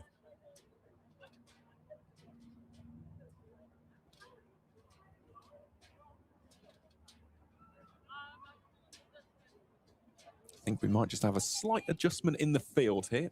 Indeed we do. Beth Ascott is pushed out to what appears to be almost a deep cover point. Gemma Marriott goes down to long off. Deep square also in play, in addition to slightly wideish deep third. None of whom will be needed on that delivery. Just pushed a little bit too far down the leg side by Amelia Kemp. But more protection available here on the offside against Ella Claridge, who's looked pretty good for a 40. Was dropped first ball, though, by Chloe Hill. It's been a thorn in the Steelbacks side ever since. And that will be a dot ball to round out the 30th. Worcestershire, a 149 for 6. Amy Griffiths, we're very much into the all-rounders now. Amy Griffiths bowls off spin as well. We saw just now Meg Bishop. She's a spinner as well. Both young cricketers, 19, and for Meg Bishop, 20. Amy Griffiths. So it's likely to see how they go with the ball, but can they give themselves anything meaningful to bowl at? Rhea Fackrell's done really well. 1 for 7 off her 3 overs. Amelia Kemp's second spell has been very good as well. Fackrell's going to continue with her 4th. 4 fielders up on the offside.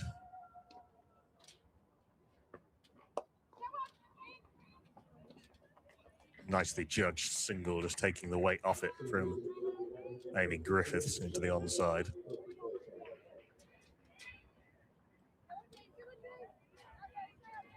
Leg side field spreads for the right hander, Ella Claridge. Deep square leg, deep mid wicket.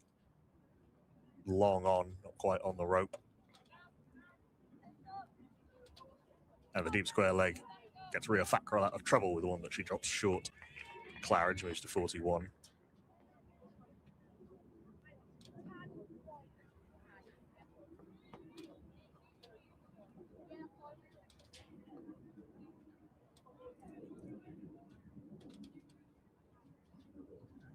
Taking the time to get that leg side field right.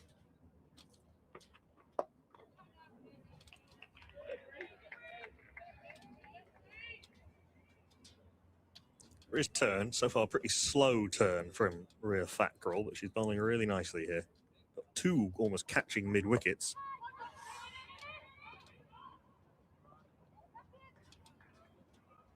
One of those into action with an inside edge onto the toe. Scrambling singles.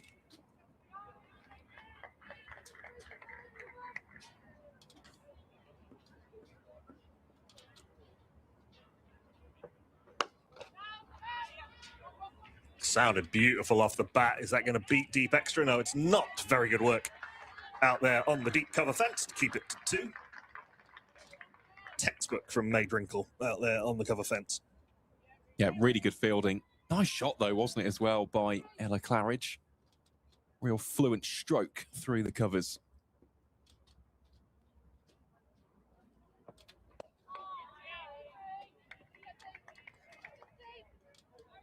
Last boundary was at the end of the 26th over.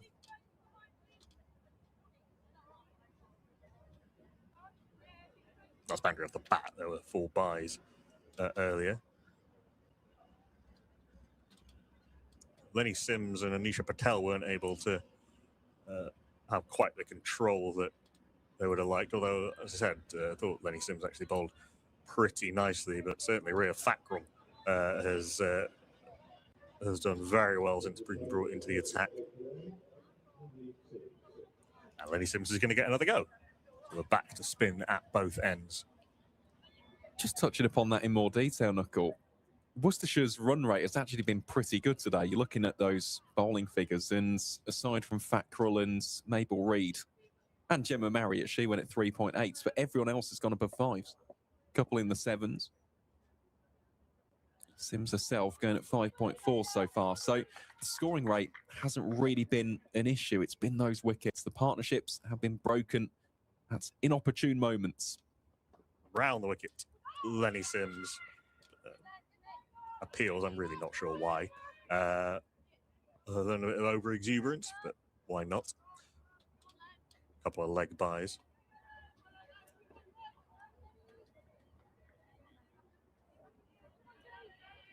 Lenny Sims is a really interesting story. She's done a lot. You know, she's, as well as playing for Northants, she, as part of the talent development lead, in fact, at Essex, as that one is swept hard by Griffiths. Swept hard and into the gap for 4 by Griffiths. Lovely pickup from outside off stump.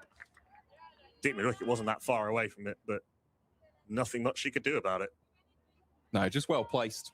Michaela Kirk, I thought for a split second, maybe could have got there, but just a little bit too far to her left or our right, depending on which point of view you take.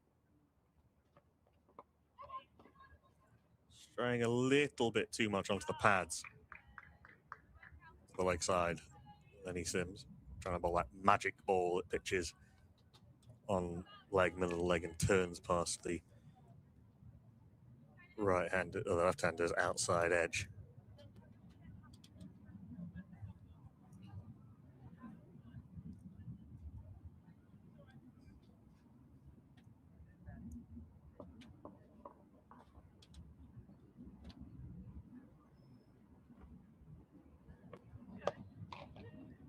That's nice. Tossed up outside off stump. Driven for no run. I mentioned J&G Meakin earlier. She was playing adult cricket for them as a 13-year-old.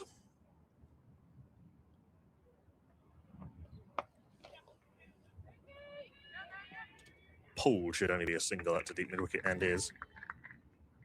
She played with Molly Strano, Danny Wyatt Hodge, and Eve Jones as a teenager for J&G. He played against Anisha Patel and Liz Russell and Tammy Beaumont and your Shrubsole, the Silverbrunts, and Em Arlott. So she has had a very, very good grounding from a very young age. Lenny Sims down the leg side. You're wide. But she went through a really tough period not that long ago, kind of developing the yips, essentially, and having to do an awful lot of work to get back to being able to bowl. Hugely impressive. Anyone who's had anything even vaguely like the yips knows how sort of devastating it is. Your body sort of completely seizes up, and you're suddenly what foot you take off with becomes difficult. Oh, it's horrible. It's absolutely horrible.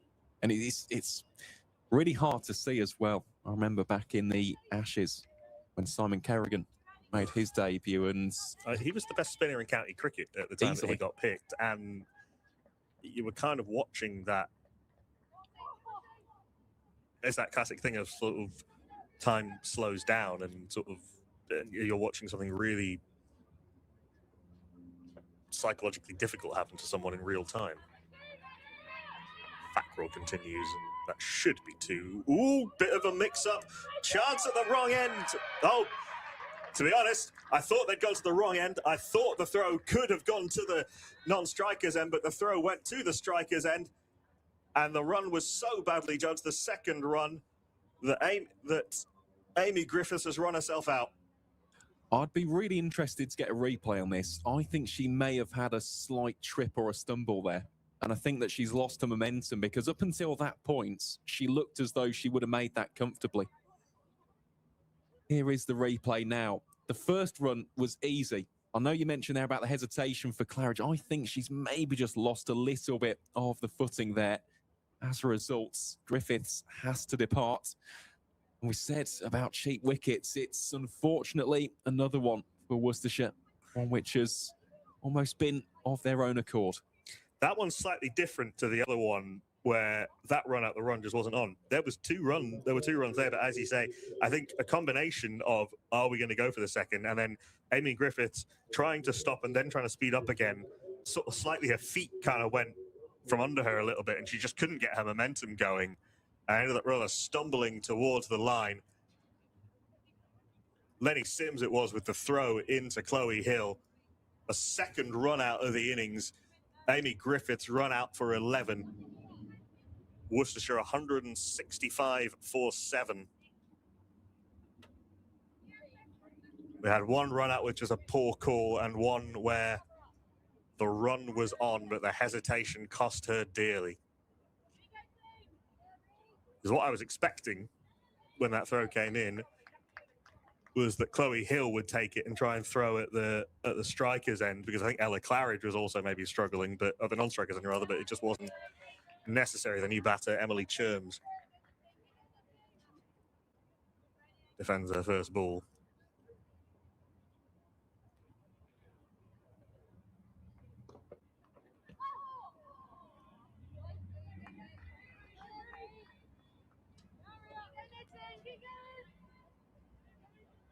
Wonder at what point Ella Claridge decides to try and sort of take control of the innings a little bit.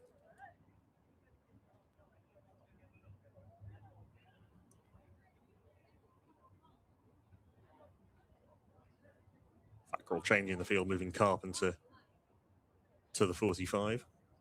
Oh no, she's just telling her to throw a water bottle that was fielding at 45 off the pitch.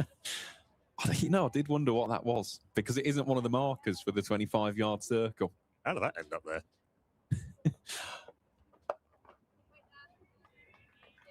Wait there, says Emily Churms, quite rightly, because there's no run.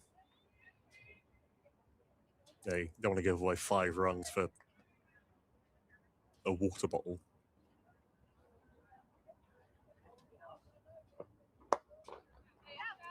Tossed up, driven nicely by Churmson. She's off the mark with a lovely off-driven 4. A little bit too full, and she took full advantage. Yeah, nice start that for Emily Churms. Will also give Claridge that extra degree of confidence in her partner. well weighted, nice balance. Good placement too. Mabel Reed's just moved a little bit finer, straighter rather, at mid-off. Fairly straight, long on as well. Gemma Marriott. This one was just guided backward a point for a single. Cherms will keep the strike. And after 33, Northants having been put into, Worcestershire having been put into bat are 170 for 7. Indeed they are. Just to give an extra degree of clarity as well when it comes to the lack of shirt numbers and names for Ria Fackrell and Michaela Kirk. That's because they're low knees for Northamptonshire. So that is why they're in the unprinted shirts. See Michaela Kirk with the bat in hand a little bit later on. Ria Fackrell, as you can see, bowling in the cap. We return for Lenny Sims as well. Also think it's pretty important to note that this is also not professional cricket. This is semi-pro cricket. These players do all have day jobs, so it's great to see them out there representing the counties. It's one of the real positives of Project Darwin itself. Ooh. Footwork comes the shout through the stump like from Lenny Sims, because very nearly Emily Cherms, I think she inside edged that onto her pad, and I think Chloe Hill got quite close to being able to kick that up. Sort of hit her thigh and her foot. Tossed up outside off stump and given the treatment by Emily Cherms, who's hit a couple of lovely boundaries off the spinners down the ground. Mid-off is up, and Emily Cherms put it away. Yeah, very crisp connection. A little bit too wide, just allowed the right-hander to really swing the arms through. Cherms, this is the thing. If you're going to take on that shot, do it full-blooded. And so far, she's done precisely that and done it very consistently. That little bit of footwork from Chloe Hill. First ball of the over. Come back to that after this one. Which is tossed up and driven again, but nicely done by the skipper, Anisha Patel at cover. Reminded me there was a catch Adam Gilchrist took in the 2005 Ashes. I think it actually might have been Warren's 600th. Jaskothic goes to sweep and it comes off the bottom edge, off his foot, hits something on Adam Gilchrist, and he ends up having to dive forward. That's it. You just need that little bit of luck sometimes.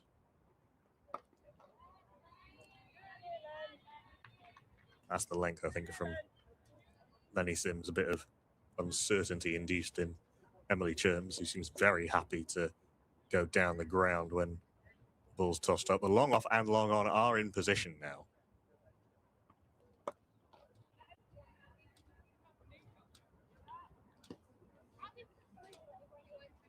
I don't think Chloe Hill will want too many more throws like that. That was fired in by the cover fielder, and it ended up bouncing in front of her, and she had to wear it on the leg.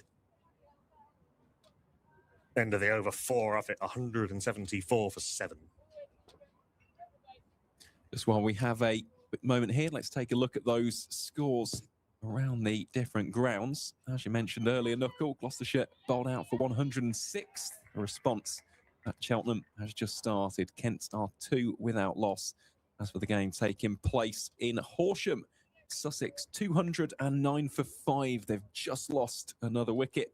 More on that after this ball. Just turned around the corner, should only be a single, and is. So that is Lauren Kenvin. She's just got her first wicket of the game. So Sussex well placed there. Derbyshire clawing their way back. And as for the game at Kibworth between Leicestershire and Middlesex, well, the visitors 168 for 4. Izzy Routledge has just brought up a 50. Another one a bit too straight from Fackrell. Just slightly lost her line to the right-hander in the last couple of overs. Men's one-day cup, Leicestershire 127 for 3, having been put in by Notts after 29 overs. And an appeal from Fackrell. I think there was a bit of bat on that. I don't see that on the replay.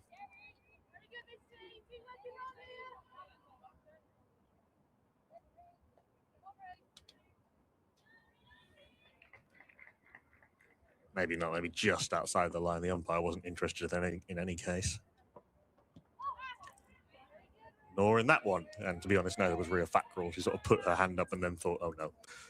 But yeah, very similar. Durham 126 for 3 in the 27th. They chose to bat at Radler. Ben Stokes has just come to the wicket.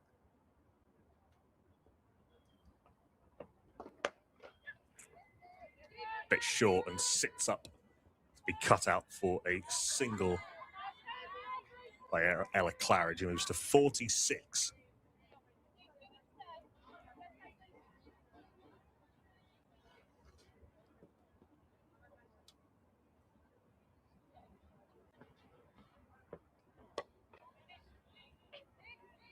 Oh, just stops on Cherms a little bit, and she has to abandon any thoughts of an attacking stroke and just pushes it into the offside.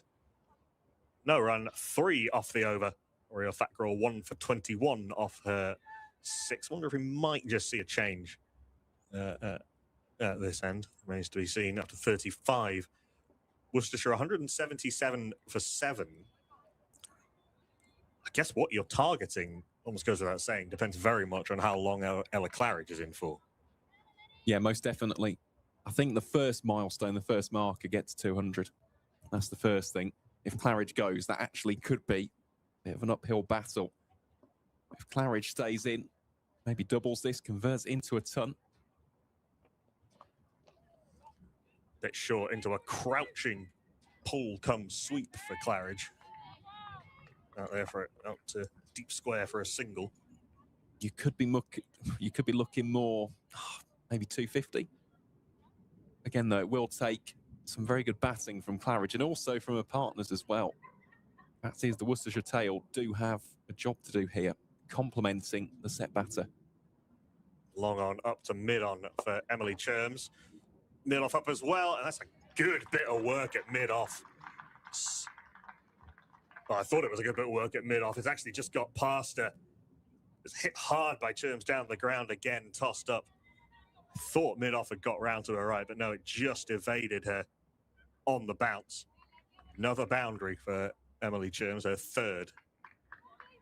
Scored 14, 3 of them have been in 4s. Yep, dealing in boundaries is the Worcestershire number 9.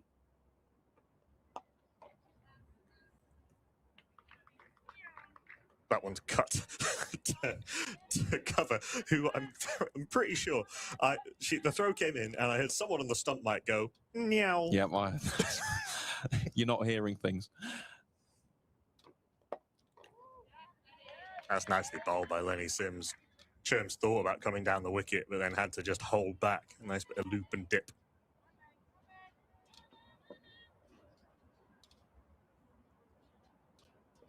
Long on does go back now.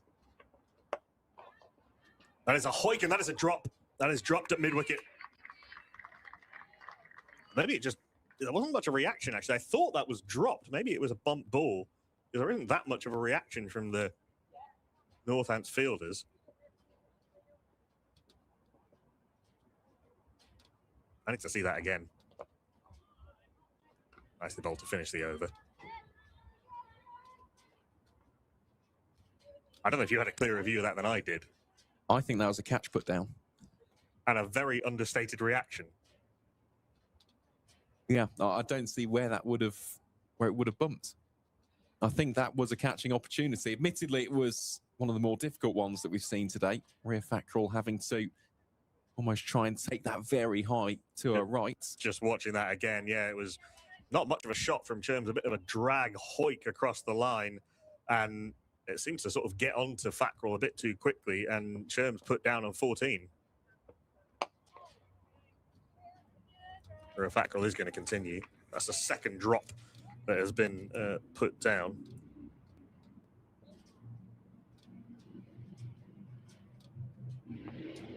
Should have trusted my eyes rather than the reaction of the fielders, because they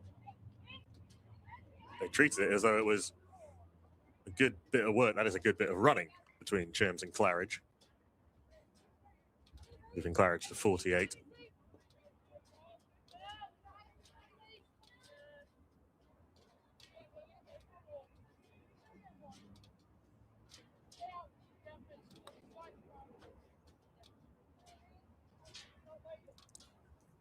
Rhea Fackrell moving her mid on May Drinkle to about 5-ish yards off the rope. Deep mid wicket and deep backward square in position as well. I hang this outside off stump and try and get Cherms to go over the leg side. It's very full, and Fackrell slightly got away with that because it was almost a full toss. Interestingly, actually, there is no one back on the offside, so dangling that carrot for Cherms to go against the spin. She's able to do because that's a little shorter, but it's well stopped. There's no run.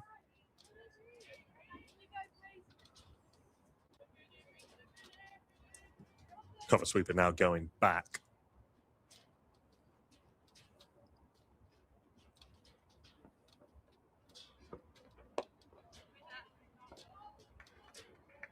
Nice tight over this from Rhea Fackrell. Just a 1 run off it. 37 gone, Worcestershire 183 for 7.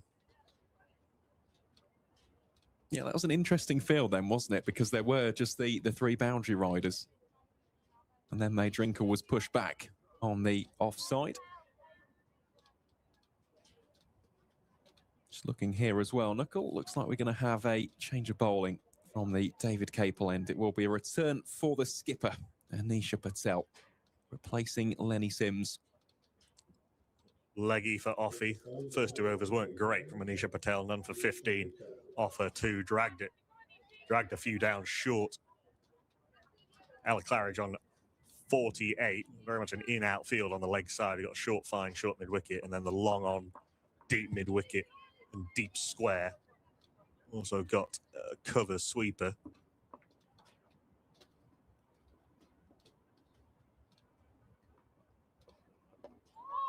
More like it from Anisha Patel, tossed up. Better to her that side than short. Claridge is able to work this away, moves to 49.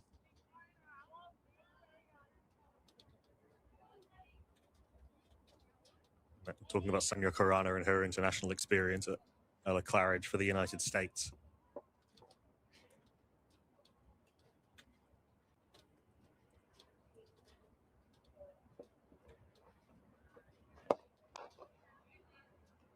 Another one very full, Patel. In this, their second spell, very much trying not to drop short. Played 18 times, Ella Claridge for the USA.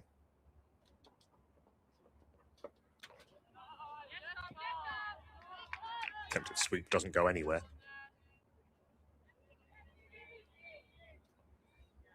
And this is what you want when you've got spinners on from either end. We saw Rhea Fackrell get through an over very quickly just for 1. If Anisha Patel can do something similar and they can just rattle through a couple of overs, a couple of tight overs, suddenly it's 40 overs. We need to get a bit of a move on, but we aren't scoring, and you can create some uncertainty. That's a lovely shot, actually, from Cherms down the ground and working it into the gap between mid-wicket and mid-on. Claridge, Cherms set off for a second run, which was definitely not on. And Ella Claridge realised just in time and sent her back. Yeah. Already had 2 run-outs, lads. Goodness me, that was very, very close to being a 3rd. Wanted a slightly better throw because Anisha Patel had to go a little way to gather it. That would have been completely needless. Claridge on 49. Up comes most of the infield. Shout and given. She falls short of her 50. Another bowling change works for Northants, for their skipper Anisha Patel, and it's her first over back, and she has trapped Ella Claridge, LBW 449. That is stone dead. That one's taking out middle and leg stump. An easy decision for the umpire. Anisha Patel strikes. Ella Claridge gone for 49. 185 for 9, Worcestershire Rapids. That's a huge wicket for Northants to get at this stage. Still 12 overs remaining. Claridge was the set batter on 49. Of course, she was dropped earlier on 0. So those were additional runs regardless, but just on that occasion, going onto the back foot, looking to play it, not with a straight bat, but maybe trying to work it down the leg side. In the end, that has signalled her downfall. She knew straight away, looks up to the heavens. But I tell you what, she has batted very, very well there. So Worcestershire 185 for 8. Yeah, sorry, I got it. I wasn't sure whether I was ahead of the scoreboard or behind it. Yeah, 8 down, not 9 down, as the very experienced Jess Beach comes to the middle. Stalwart of English women's cricket. Yeah, been around for quite some time at Worcestershire. Known more for her bowling, of course, a seamer. Someone who, again, has played plenty of matches for the Rapids over the years. That wicket fell off the last ball of Anisha Patel's first over back into the attack. Much, much better. Maria Fackrell will continue now into her 8th, which is bowled, I think, straight through from Bristol and Wilson centre end.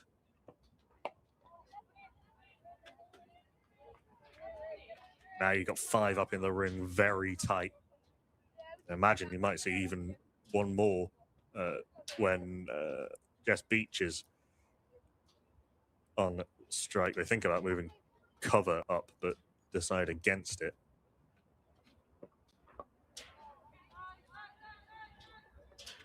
They're going to look for 2 that's around the corner.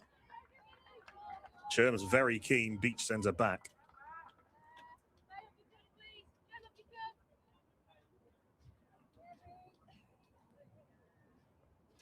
Straight away, those fielders brought up into the circle.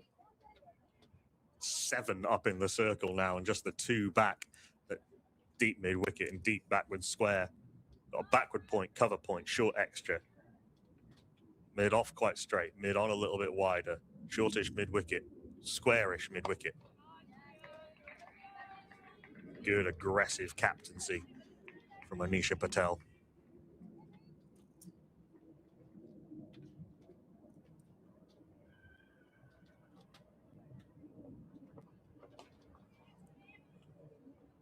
And Jess Beach is off the mark with a single. We mentioned earlier about players having other jobs. Jess Beach is a coach and a nutritionist and has a background in sports science.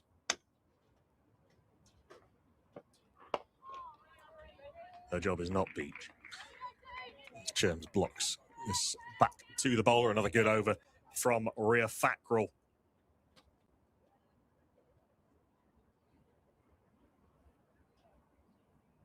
Well, that's the 1 run off that over, I think. 2 runs off that over, sorry. 24 she's gone for off her 8 overs, including the wicket of Meg Bishop. 187 for 8, with 11 overs to go. Northants put Worcestershire into bat. They were going pretty well at one point. They were 79 for 2 and then even 141 for 4. Amelia Kemp and then the spinners and a couple of run-outs have really hurt the Worcestershire cause.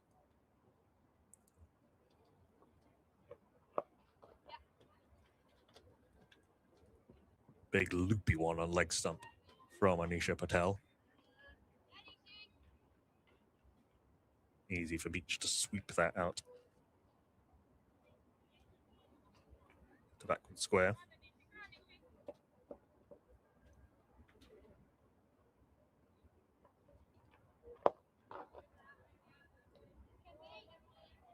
Mid on, mid off up. Very happy to try and let Emily Cherms go down the ground, which she has done on a few occasions to good effect, but not that time.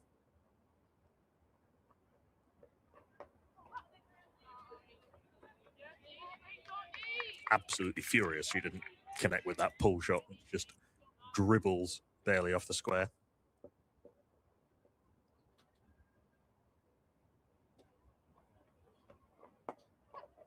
Leading edge should be caught, is dropped. Anisha Patel's put her down off her own bowling. Second time that Emily Cherms has been dropped in the space of, what, 3 overs? Yeah. Another attempted pull shot off the toe end. Anisha Patel scrambling, diving to her left and put it down.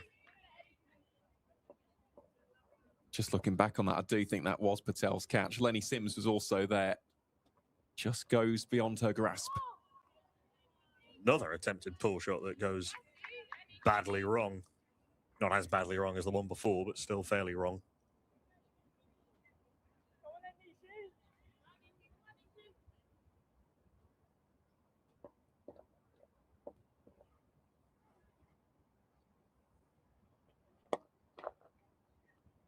It's more comfortable on the front foot. Emily Cherms works this one down to long on for a single to end a frustrating over from Anisha Patel. It's all the more frustrating when you've only got yourself to blame. And after 40 overs, Worcestershire Rapids are 189 for 8. Indeed, they are. Still a tidy over from Anisha Patel. You mentioned it earlier, Knuckle, the fact that her first 2 went for 15. Since then, she's taken 1 for 4 in the next 2. So it's been a really good riposte and reply by the Steelbacks captain. 1 should have been 2. Yep, very, very good point. So Rhea Fackrell on to bowl her 9th over from this, the Lynn Wilson centre end, making a slight adjustment with the field. Gemma Marriott was slightly wide-ish mid-on. Now push back to long on.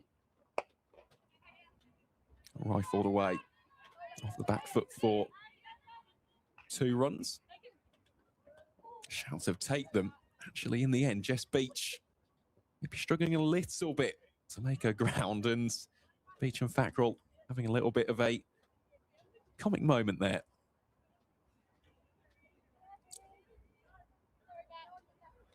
Sorry, back comes the shout through the stump mic.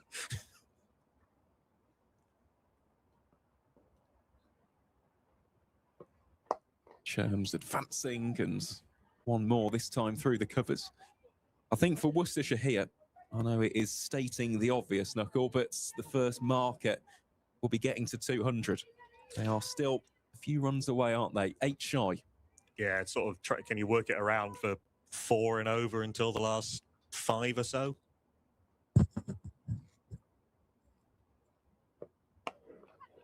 Oh, Beach sweeps, and it's put down by Emily Carpenter. It's another drop for the Steelbacks. They're bowled really well today. Just these opportunities, they haven't been taken towards the latter stages of the innings. If one of these 2 does really get going, may come to rue them. But Beach gets a second life.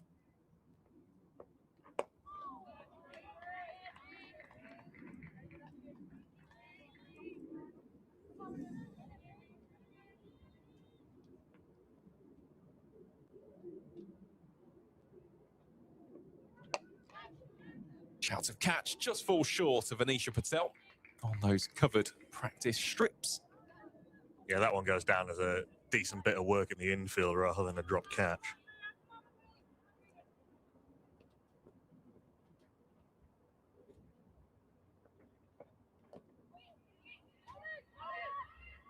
Quick single taken.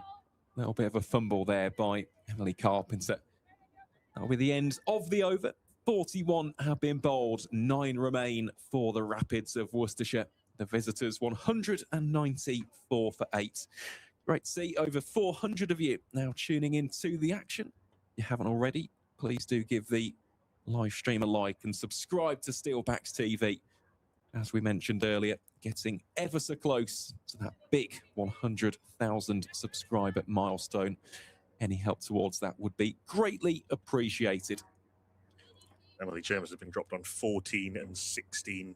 Ella Claridge was dropped on 0, and Jess Beach was dropped on 2. Yep. They've started to mount up, haven't they? Anisha Patel now bowling to the aforementioned Cherms. 1 more added to the Worcestershire tally as I think it's a helicopter flies above us here at the Cinch County ground. Can't quite see, admittedly. It's probably just behind us. in the Lynn Wilson Centre. Might be directly over the top of us. That's a good point, actually. It could be. I guess we'll never know unless it comes into view. You can hear it through the FX mic, though. Plenty of flight given there by Anisha Patel. Swept and swept well. Really ought to be 2 runs here for Emily Cherms. Indeed it will be. Jess Beach, the batter, on strike, of course, but Cherms having to make the ground up towards the non-striker's end. So Beach moves on to 5. Given that second life, can she make Northamptonshire pay? It's funny, I was watching the fielding warm-ups, they caught pretty much everything. It is a different pressure, though, isn't it? Especially for Northants. They've got quite a bit riding on this game. Spoke about it right at the top of the broadcast, but place in the top 4 is firmly up for grabs. And they'll be disappointed, not after the last game against Middlesex, of course. That was quite simply sensational, but the last game here, they really should have beaten Leicestershire. Well played. Punched away off the back foot by Jess Beach. That'll be 4 down towards the enemy stands. Excellent shots from the Worcestershire number 10.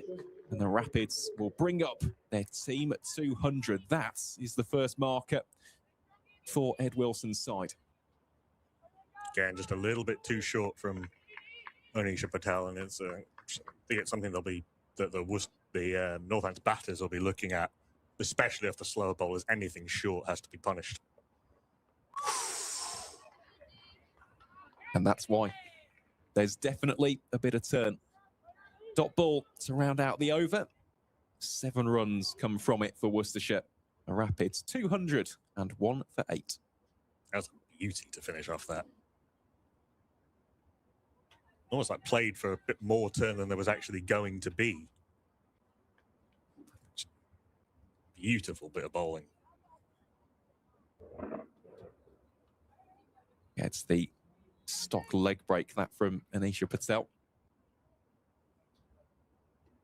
So Ria Fackrell it will be to round out her 10 overs.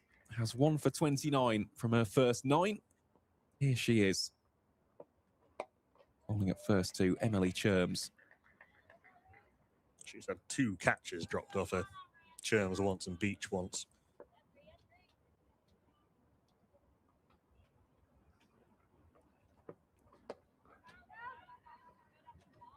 Just goes beyond the dive of Carpenter. Protection out there in the form of Beth Ascott.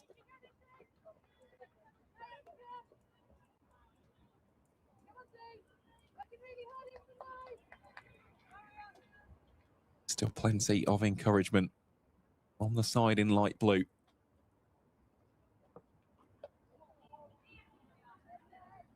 More runs this time for Jess Beach. And that's the point you made earlier, Knuckle. It's almost, dare I say, it's a little bit like a grassy oasis down towards the Spencer Lounge. If it goes down there, there's just enough friction to stop the ball from racing away. You can also attack the ball as the fielder coming in off the fence. Much more so than you can basically anywhere else, boundary-wise. It's going in the same region. This one with a lot more pace, though, and I don't think the grass will stop it. Indeed, it won't. That's 4. Jess Beach, who was dropped on 2, now moves on to 15. She's always had this ability to get these handy lower order runs. Even going back to the previous iteration of the county circuit, when it was on those T20 finals and even in group stage matches. I remember she had a couple of very useful contributions in those local matches against the Bears. Just has this real knack of getting runs when Worcestershire need her to. This time a little bit more protection there as Emily Carpenter hairs after it. 2 more for Jess Beach. Another one of those Aswood Bank cricketers that we've spoken about already so far today. It was great to have Neil Duggan, Worcestershire Rapids photographer, on earlier to talk about his time with the bank and all of the great things they're doing with their women's sides.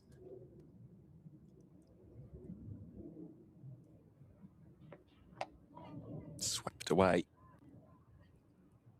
Just for one. End of the over, and indeed the ends of Fat Crawl's 10 for the game. The Yorkshire Loney finishes with 1 for 39 from her 10 overs.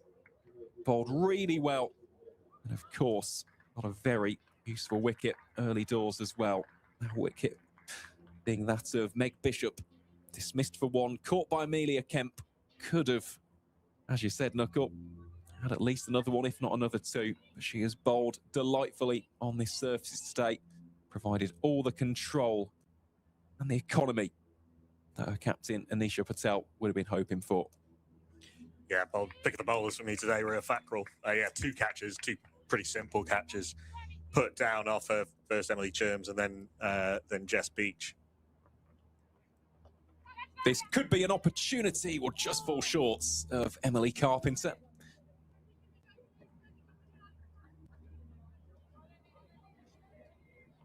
On a less abrasive outfield, you might think about diving forward at that. Yeah, it's going to be painful, isn't it, diving on this scorched outfield.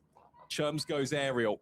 This could be another chance. The fielder has actually come in a little bit too much. Overcompensated, and it's gone for 6. The first 6 of the game. And it arrives courtesy the immensely impressive Emily Cherms. That is another chance, though, I'm afraid.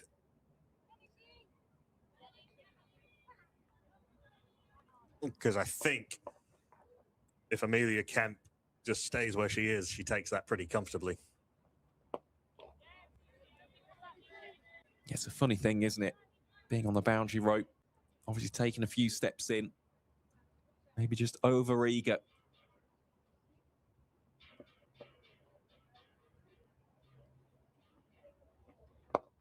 Cherms goes again. Finds Kemp on the bounce for 1. And this partnership already moves on to 32.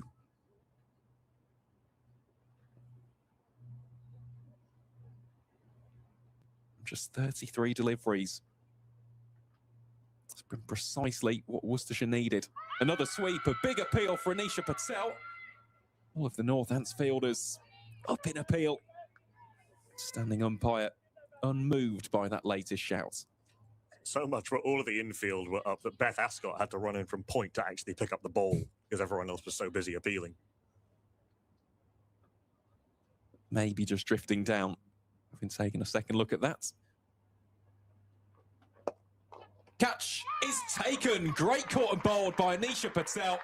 She had that earlier opportunity. She makes 0 mistake on the second time of asking. And Jess Beach is out for a brisk 19. Worcestershire lose their 9th. The Rapids 217 for 9. A great take from the Steelbacks captain. Yeah, spinners, I mean, I know she put one down off her own bowling, but spinners don't tend to miss that many off their own bowling. It was a very nice bit of work by Anisha Patel. Going to her left, got 2 hands to it. Good spring, good anticipation of where that was going to go off the sort of leading edge from Jess Beach.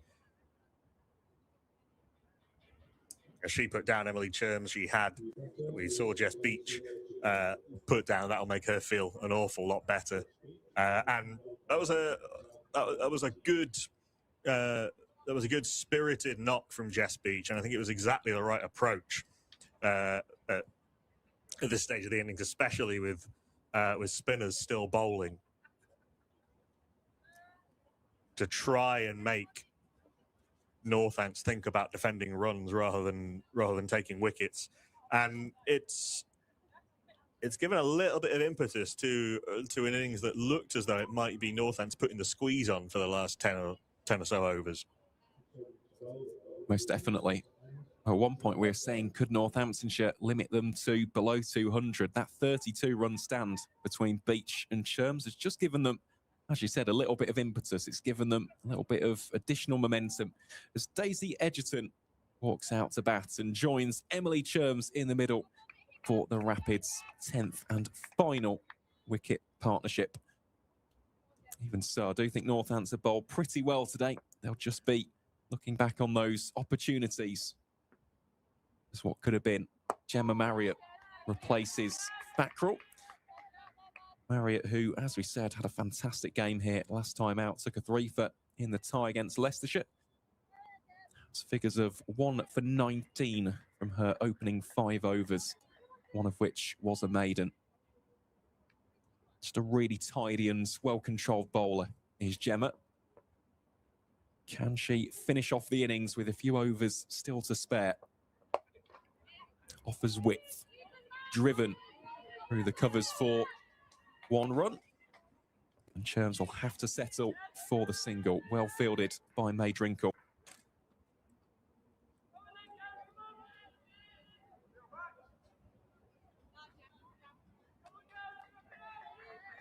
It's been nice as well, hasn't it, Knuckle, as the day's gone on. Seeing a few more spectators out towards the Spencer Lounge, already seen a few scattered around the old football stand. Can't really see to our right or left, a few in the Briggs and Forrester as well. Yeah, it's a good a way to spend a sunny Sunday as any. This definitely is. Edgerton will now get off the mark the first time of asking. Spoke about Daisy earlier on. Playing her senior cricket for Aswood Bank. Was also the second product of Hales Owen. The first one being Caitlin Baker-Smith, CBS, as she's affectionately nicknamed in the Rapid setup. Goes on the drive and misses out.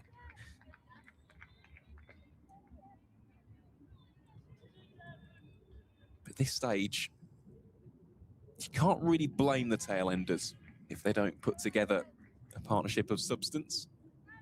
No, I actually think being aggressive is the way to go for them here. I mean, we talked earlier about, not using your overs.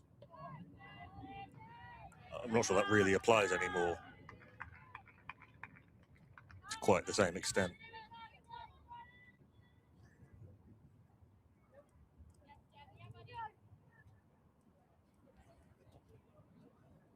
Well, for Worcestershire, they will have to bowl well on this surface, but you look at their spin options, and they will have noticed the amount of turn that's been on offer. Another play and a miss by the Rapids number 11. That'll be a dot ball to wrap up the over from Gemma Marriott. Just 1 run conceded in the 45th. Worcestershire 218 for 9. So for the likes of Meg Bishop and Amy Griffiths, could even see a little bit of spin from Sanya Karana. For those bowlers, there is something in this surface. And the other thing which we saw early doors, admittedly in very different conditions, we haven't got the same overcast overheads and cloud cover that we saw at 10:30 this morning, but the likes of Emily Carpenter, Amelia Kemp and Mabel Reid were actually getting that ball to do some talking. Yeah, actually almost too much at times. There were quite a few wides of balls that swung much more than the bowlers are intending. Tanisha Patel it will be. Just quietly as well, Emily Cherms, what an innings this has turned into. Coming out at number 9, it's already scored 4 boundaries. Been out there for, well, approaching 45 minutes. Really has frustrated the Northants bowlers. We'll get 1 more run here. Tries to turn it into 2. She has been very aggressively trying to look for those 2s. I mean, once to her teammates' detriment, but it does speak to the kind of ambition with which she's approached this innings. So she got runs last week, actually, in that defeat to Glamorgan. She got 28.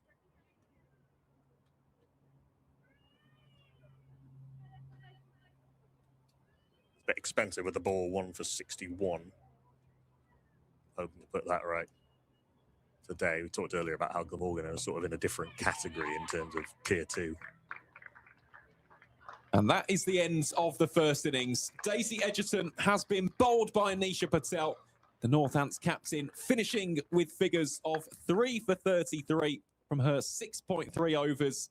And Worcestershire have been bowled out for 219 here at the Cinch County grounds. Well, it has been an excellent bowling display from the side in light blue.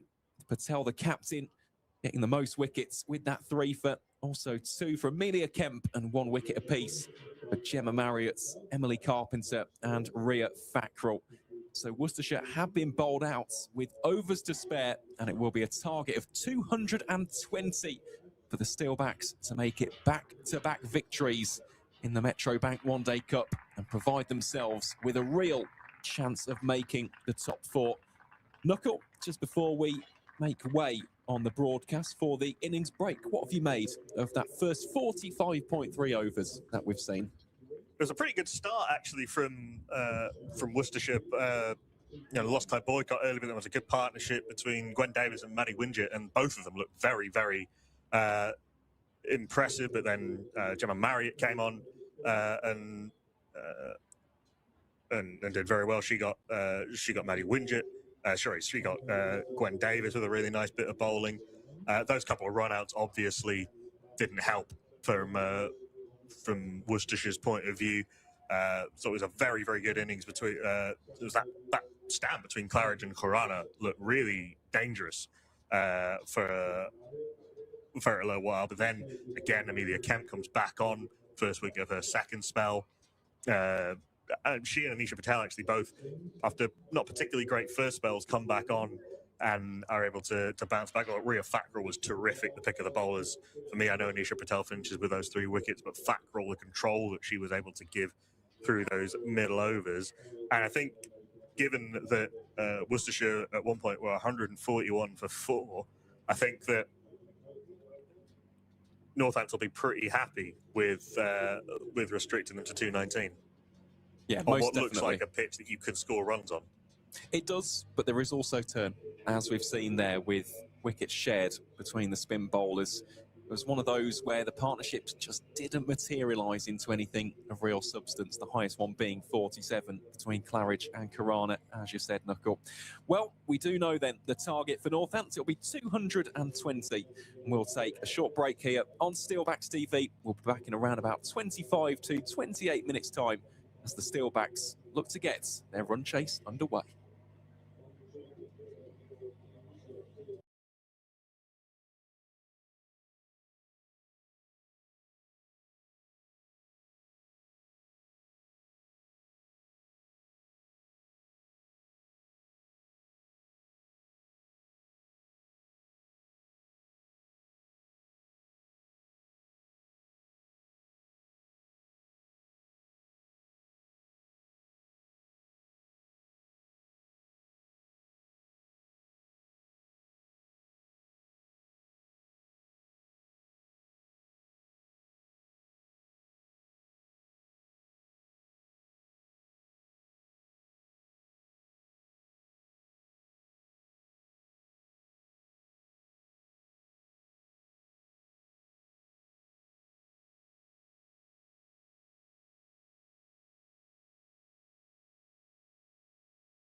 Welcome back to the Cinch County ground, where the second innings of this Women's Metro Bank One Day Cup clash between the Northamptonshire Steelbacks and the Worcestershire Rapids is just about to get underway. As you can see there, Worcestershire bowled out for 219 from their 45.3 overs. The target for the Steelbacks will be 220 to make it back-to-back wins in this year's Metro Bank One Day Cup. Give themselves a real chance of making that top four and qualifying for the semi-final places. You're listening to the voices of myself, Aaron Voiles, and fellow commentator Knuckle Pandey next to me. Knuckle, great to have your company yet again for what should be a enthralling and thrilling run chase. 220, what do you make of that as a target for the side in light blue? Yeah, afternoon, Aaron. Afternoon, everybody. I think that Northants would have been very happy to restrict Worcestershire to that. There is a little bit in the wicket, but you can score runs quickly on it. The outfield is like lightning, and I think they did really well in the middle to back half of their innings. Certainly with the ball, the catching was not good. They dropped 5 catches, all of them fairly simple, but the bowling was pretty good, and I think that I think that I'd make Northants favourites. Completely agree. Well, here we go then. Almost ready for the run chase to get underway. Amelia Kemp facing the first delivery. It will be a dot ball bowled by the experienced Jess Beach. We have been mildly bamboozled here, Aaron, because we saw just a few moments before the players came back out, looked very much like Michaela Kirk was getting ready to open the batting in place of Amelia Kemp, but she's obviously just decided pad up early at 3. Peach again, choosing a play and a miss from Amelia Kemp. Well, we do imagine that Michaela Kirk will come out on number 3. So maybe it was just an early opportunity to get a little bit of a hit. Yeah, it was almost T20 style, where you have the top 4 or 5 padded up. It is the tried and tested opening pairing of Kemp and Hill. Plenty of early movement here for Jess Beach, and Amelia Kemp will get Northamptonshire's run chase underway with a single. As Ella Claridge is keeping wicket today, back into the side after spending about 10 days or so, maybe 2 weeks, with My London, where she was called in as an injury replacement for Laura Winfield-Hill, didn't end up playing. I'm slightly worried from a sun health point of view because she's not wearing a hat keeping wicket. Full toss to Chloe Hill, and the former Worcestershire batter will get off and running with a 2.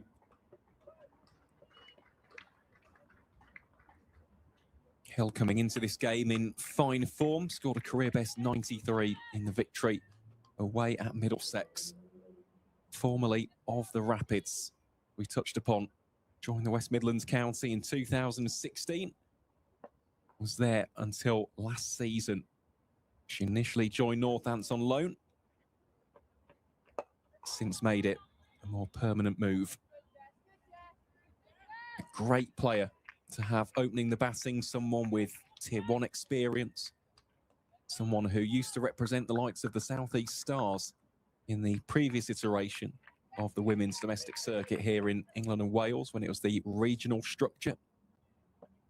Very classy operator is the right-hander.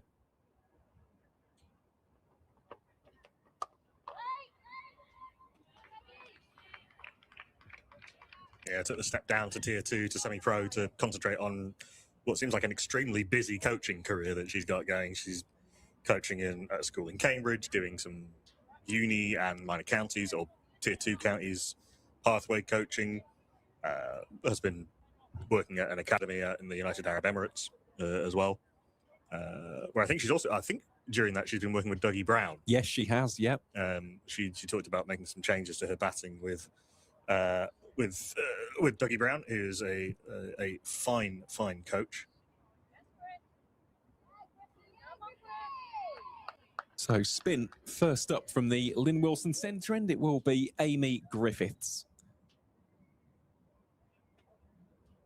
So deviation in the tactics from what we saw early doors from Northants. Griffiths starts off with a dot ball. So yeah, for the Steelbacks, it was seen from both ends. Claire Boycott and Worcestershire seen it slightly differently. We did see that extra degree of turn for the slower bowlers. Griffiths early doors, really testing young Amelia Kemp. Also has somewhat recent history against Northamptonshire. Does Griffiths. She turns that into a third consecutive dot ball. So last season in the T20 County Cup, she took 3 for 17 in the game against Northants.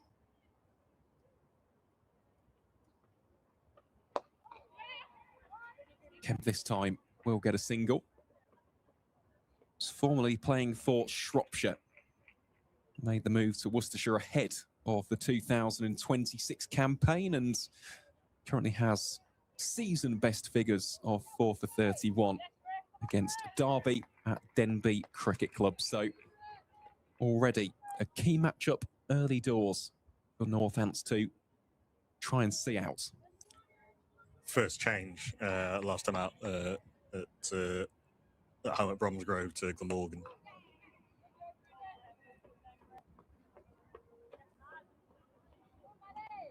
So used to bowling somewhat early in the innings, but not quite this early. Actually, both the opening bowlers from that game, Amy Maund and Charlotte Roberts, not playing today.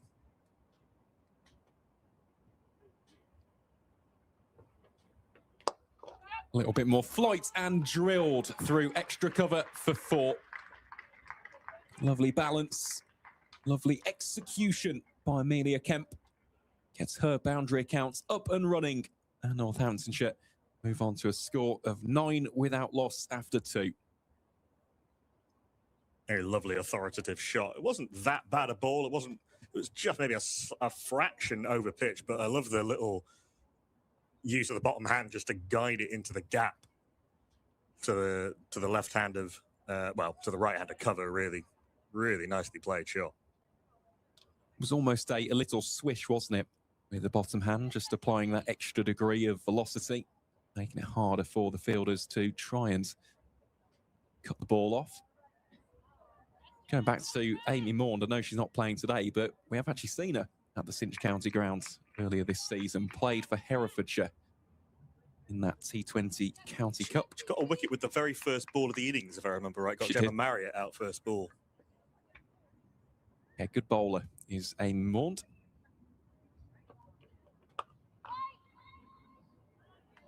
Already Ella Claridge has got the helmet on, standing up to the stumps here against Chloe Hill. Sophie Beach, who usually keeps wicket for Worcestershire, occupying first slip. And Kemp and Hill is having a little bit of a chat. Did Kemp think that Hill hadn't noticed that keeper was up to the stumps? She was very urgent about whatever she was telling her.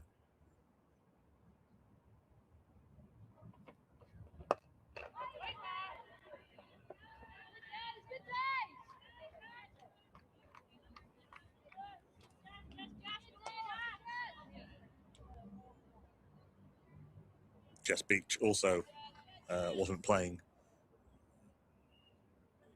in the defeat to Glamorgan.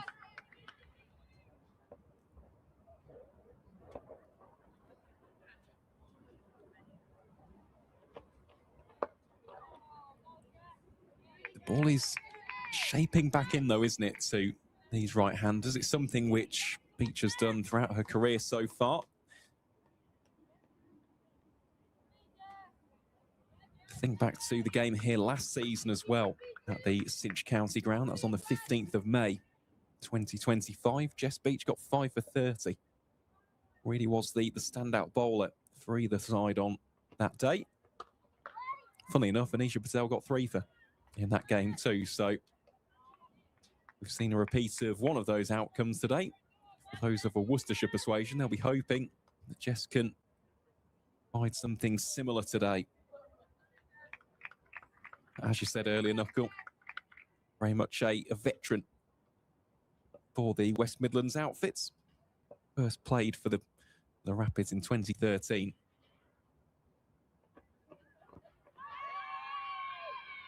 Angling down the leg side. That was a strange appeal because the only two people appealing were slip and mid-off, which is a weird distribution of fielders who think it's out when even the bowler didn't appeal, nor did the keeper, which is usually a good sign if the keeper doesn't appeal. And the bowler. Yeah.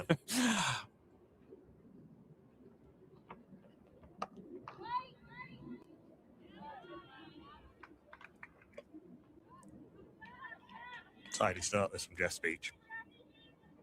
Very much so. It's a maiden over.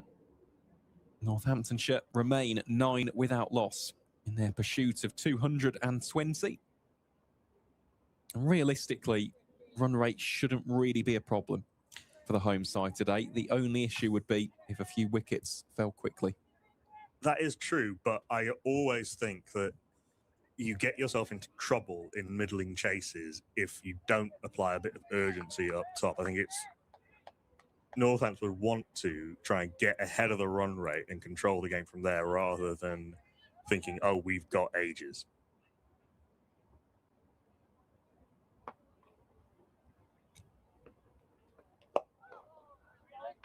Well, so far, it is very early doors. We're going at exactly 3 runs per over. Happy to be a little bit more watchful against the likes of Beach and Griffiths.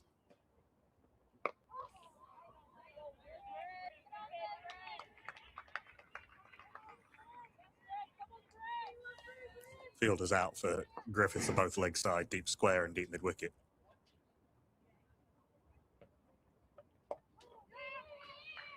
Single taken. We have actually had our first results as well in Metro Bank One Day Cup League 2. That result taking place in Cheltenham, where Kent have beaten Gloucestershire by 8 wickets. So a pretty thumping win for the horses.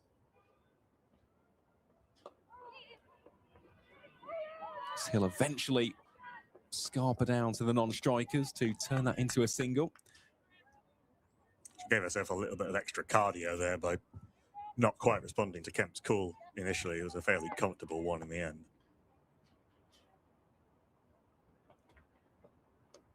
Nice delivery by Griffiths. So, by my maths, with the bonus point, because they did that with over 25 overs to spare, Kent will move on to 21 points.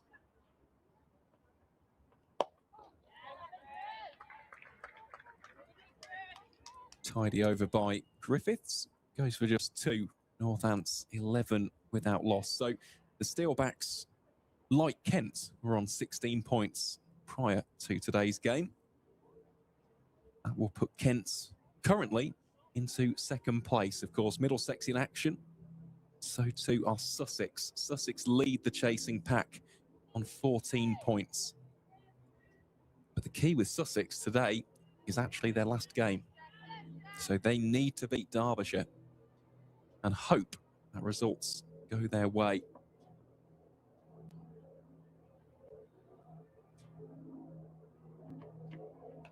Wild full toss. It'll be called as a no ball. It comes off the bats for 4. That was a strange bit of cricket all round. Big waist high above full toss, which Chloe Hill has somehow managed to top edge over the keeper for 4. She was aiming it through, over mid-wicket. I think she realised it was going to be a no ball, so she just had a swing at it. So a poorly controlled delivery, a poorly controlled shot, but Northampton won't care. Certainly won't. It's a welcome boundary, isn't it, for both Hill and indeed for the home side. Northants 16 without loss and a free hit coming up for the former Worcestershire keeper.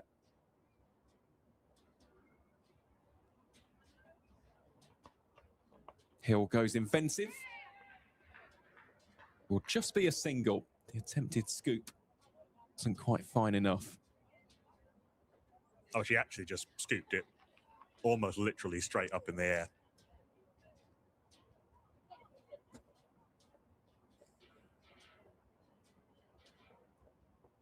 Just a reminder of those final fixtures as well. They take place on Sunday, the 6th of September. Northamptonshire, they make the trip to Belper to take on Derbyshire. Swing and a miss by Amelia Kemp.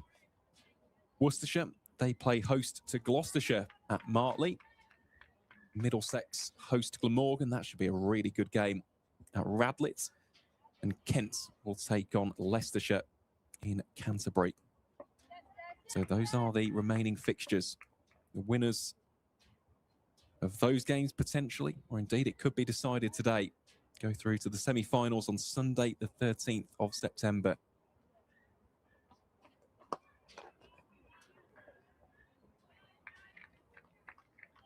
And there is, of course, that almost extra carrot of having a home semi-final as well for finishing in the top two.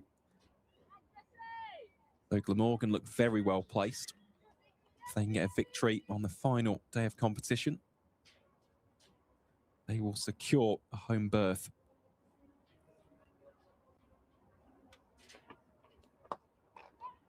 Northamptonshire still firmly in the mix as well after that incredible win against Middlesex. Want those points back from the tie against Leicestershire, though. I mean, it was a great game, but Northampton came away from that one very much feeling that they'd let one slip.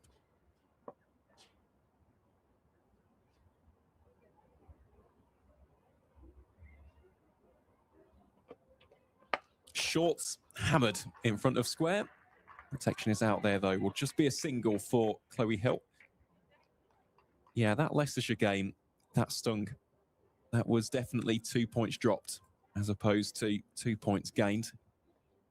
And they were hurt towards the latter stages by missing the cut-off time. And that extra fielder, they had one more fielder who would have been positioned down at long off. April Harathgate never would have scored that winning three.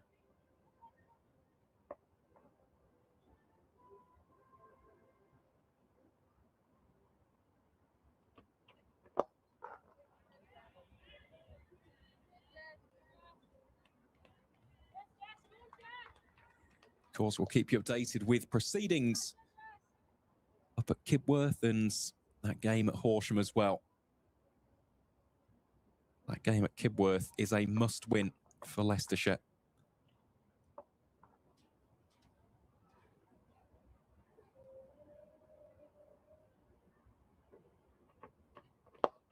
Ooh. Rifled back at Jess Beach. That is going to be a very, very painful one for the seam bowler. Chloe Hill, her former teammate, straight away just goes over to make sure that she's okay. I think we are going to have a stoppage in the play here. That was a nasty one. Yes, I mean, it is a drop catch, technically, but it's kind of hit her on the wrist. Almost, she put the hands up sort of in self-defense. And the physio's coming out. She's actually, I think, going off for some treatment, maybe on the arm or the wrist. She's holding that. Oh. Is she holding her face going off, just looking at that on the replay? Yeah, she is. I think blood's been drawn on that one. It's maybe just ricocheted or deflected back onto the jaw or maybe the lip. Shades of what happened to Ella Phillips a couple of weeks ago. She had to go off and sustain some quite nasty damage to her nose. We hope that it's not the same for Jess Beach, but that was drilled back hard at her and she couldn't get her hands up in time. Has taken one in the face. Ouch. And, you know, as well as the cleaning up any blood or whatever, there's going to have to be a concussion check. Which, you know, impossible to speculate at this point, but you don't take chances with that. And if there's any signs or apparent symptoms of concussion, they don't seem to be from the way she was walking off, but it's not so easy to tell, then that's not something you take chances with. Well, just having taken a couple of extra looks, it has definitely just hit the wrist. The one thing which I would theorise, and I say this because I've done it in the past with a caught and bowled is maybe as she's gone for the catch and she's winced in pain, she's bit down on the lip or the tongue, which can be very, very painful. Yeah, looking at this again, she's holding her right hand initially, and then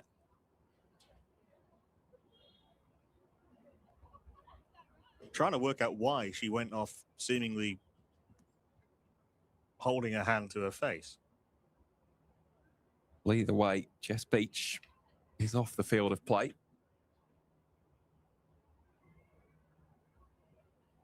Chloe Hill and Amelia Kemp just having a chat out in the middle. We do hope that Jess is okay. It was a nasty one, wasn't it? A laser back at the bowling hand. Not the starts that Worcestershire were hoping for at all. Losing one of their real strike weapons. While all this is going on, the players are taking an impromptu drinks break. They haven't resumed players yet. I wonder are they trying to see if she's going to be okay to continue immediately? Are they going to get a sub fielder on? The fact that they've taken so long makes me wonder if they're trying to treat her and get her back on quickly rather than just running on a sub fielder.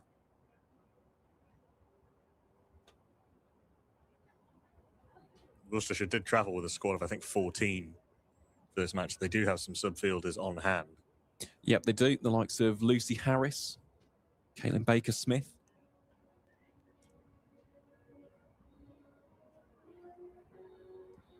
We are just waiting here.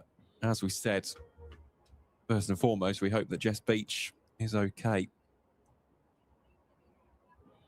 Never nice to see that. It's flashed back to the seam bowlers. Is a dangerous part of the job.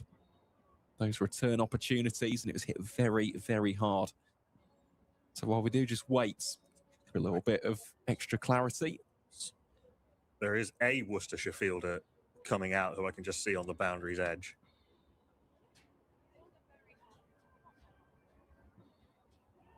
Can't quite see who it is from this distance, I'm afraid. But it looks like we're going to get some cricket fairly soon.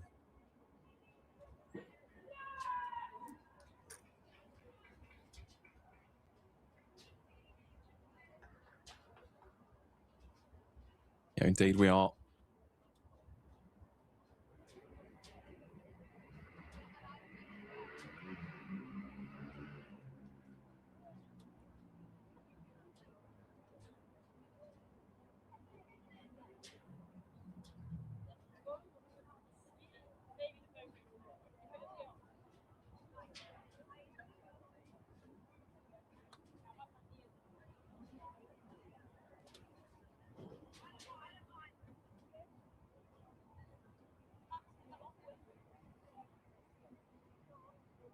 It is a sub fielder, I think. Who is now readjusting her boxer shorts. Well, Griffiths is ready. You're ready to get back underway.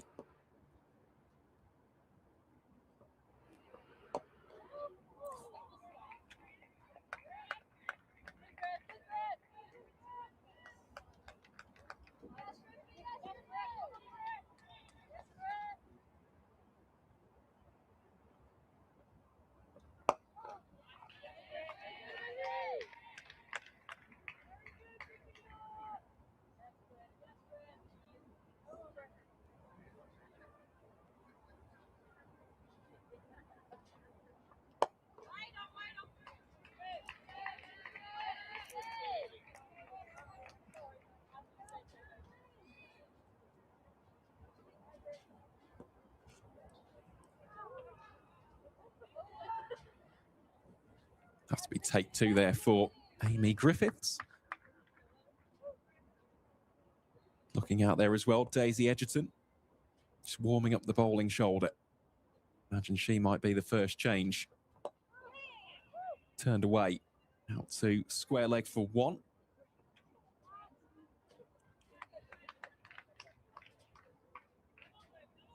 Subfielder at mid-wicket doesn't appear to be moving particularly comfortably.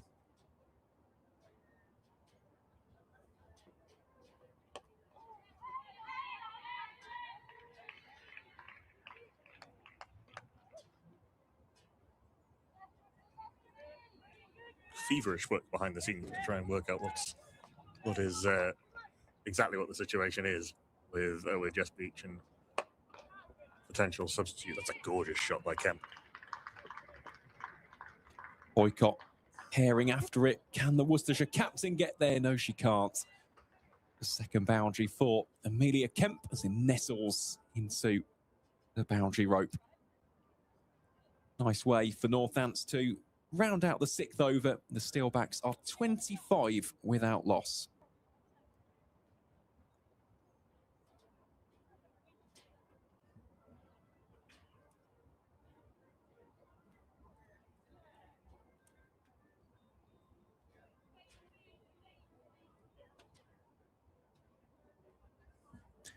You're right, it is going to be Daisy Edgerton coming on to replace the stricken Jess Beach.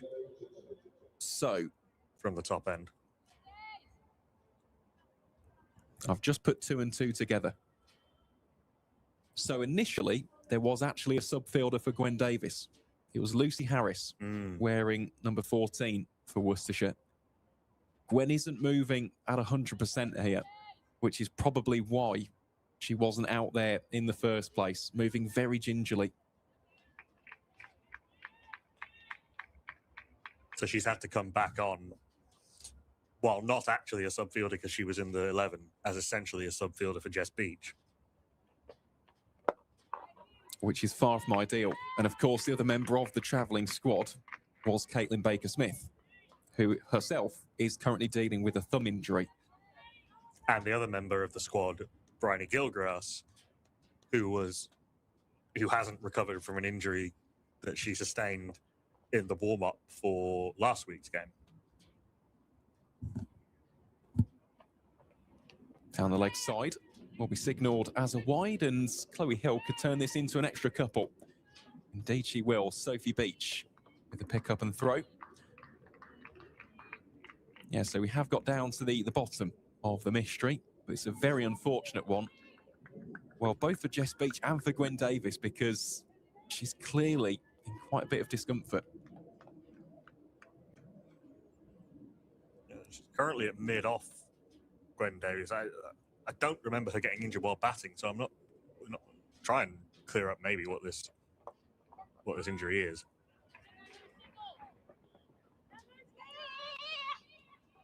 Excellent running. Chloe Hill showcasing some superb scamperage. Lucy Harris, it was the substitute fielder. Out deep backward square. Couldn't get there in time to restrict it to just one.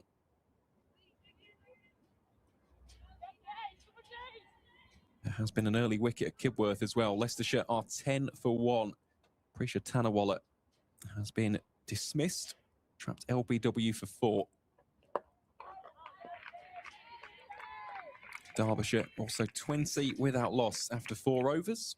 They are chasing 319 against Sussex.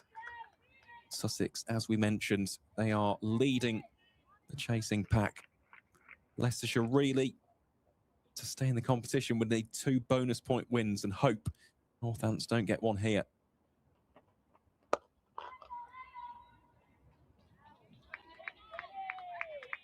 So there is a possibility Northamptonshire do book their place in the top 4 today, but that would require a Derbyshire win, and it would require a regular Leicestershire victory. Just 4 points. Full toss. Pulled out to deep backward square for 1. And the permutation of that, of course, would be Northants would need to win with a bonus point.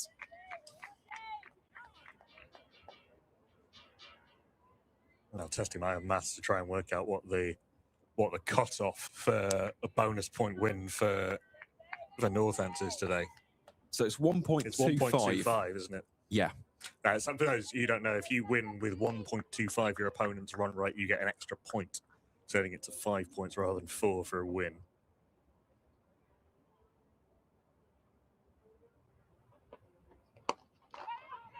Made a nice noise off the bat there for Amelia Kemp. Will take the 2, fielded by Maddie Winget.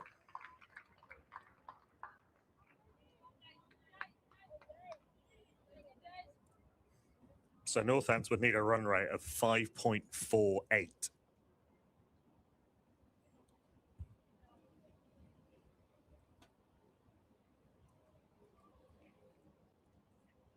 Which looks like winning after, I think, 40.1 overs. Yeah, usually for the run chase, that tends to be the easier way to work out, actually. I think it's normally 40 overs, that's your cutoff. Because if you divide it by 1.25, you get 40. A little bit of aggression shown there by Chloe Hill. Will just be 1 run out there to Meg Bishop. So yeah, that is the target really for Northants. Try and chase this down within 40.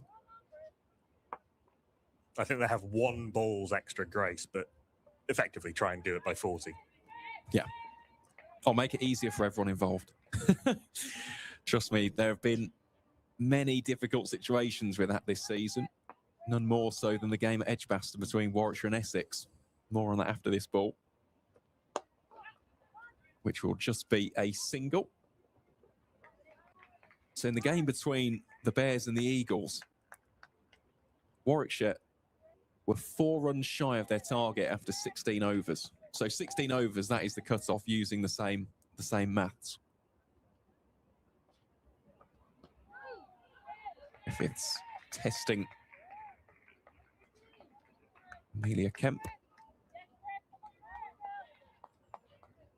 Chloe Hill, sorry. Full toss in the air, and it bounces over the top of the fielder. Well, where on earth has that extra bounce come from? That was like when you hit the ramp on Mario Kart.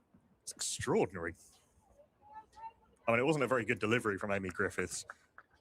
And it not only is it bounced over her, it's spun past her to her left. That is incredibly unlucky. And dare I say, there wasn't really much the fielder could do with that. No, she's been completely done by the... If anything, you're expecting it to spin the other way. Tell you what, you really do see it all in cricket, don't you? End of the 8th over, Northamptonshire 39 without loss. Just going back to that game, though, in the T20 Blast. So 4 runs shy after 16. And then the first ball of the 17th over turned into 5 wides. So Warwickshire won, having faced 16 legal overs. But there is a tiny bit of small print in the rules and regulations where as soon as that final ball of the 16th over has been bowled, extras do not count. That's gone straight up in the air. Will just evade Emily Cherms and will actually be 2 for Amelia Kemp. So yes, if something similar happens today, if Northants were shorts after 40 overs, but then there's 5 wides or a no ball or something, the extras don't count. That is the cutoff. So It is the concrete. extras don't count after the 1.25 time. Why? Those are the rules. Those are the rules and regs. My wife, who is not a huge cricket fan, or anyone who asks, why? The answer sometimes is just cricket. This could be out. No, just falls short of Sanya Karana. It's a funny game. That's a bit like the infamous boundary countback rule, or the 1992 rain rule. That's the biggest one. World Cup rain rule, where sort of no one has stress tested the regulations, which are the exact to the extreme cases where at the exact point where they actually become relevant. Yeah, that might be one of the most infamous results in cricket history. That's South Africa, wasn't it? The unlucky losers on that occasion. although I recently read a piece, South Africa had at times tried to sort of game the rain rule by bowling their own overs really slowly. So there were people at the time, and I think the commentary at the time actually said it was kind of South Africa's own fault because they put themselves in that position by bowling their overs really slowly. That's interesting. Either way, I must say I'm grateful that's not a rule anymore. Yes, thank you for Messrs. Duckworth, Lewis and Stern. Yeah, it makes everything a lot easier, that. Driven and well stopped by Amy Griffiths. She's absolutely pinged a couple straight to fielders, and that's the kind of thing, if that keeps going on for too long, it can start to cause problems for batters.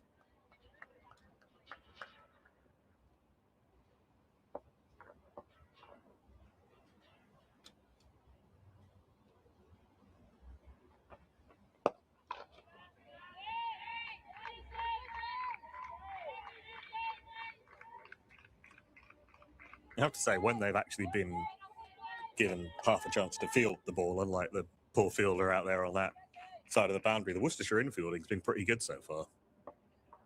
Yep, completely agree. The standards have been good. Oh, just until then, as soon as we from say the that, captain. that's going to go for 4. It was always going to happen, wasn't it? We haven't had a commentator's curse on Steelbacks TV today. And unfortunately for Claire Boycott and indeed the Rapids, that is a little bit of a misfield. It's a boundary to round out the 9th. Northamptonshire are 48 without loss.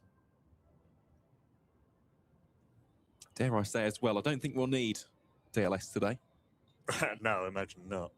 The weather's set to be very nice indeed. The work of those 3 fine mathematicians has been very underutilised this summer.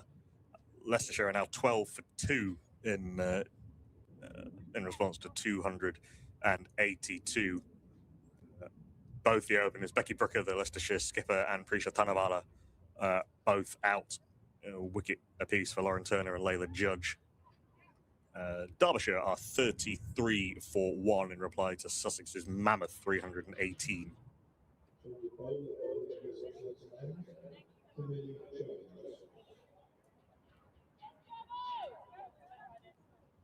So the first change of bowling from the Lynn Wilson centre end. We return to pace as Emily Cherms replaces Amy Griffiths. Cherms, who batted very adeptly earlier on, now has a chance to make an impression with the ball.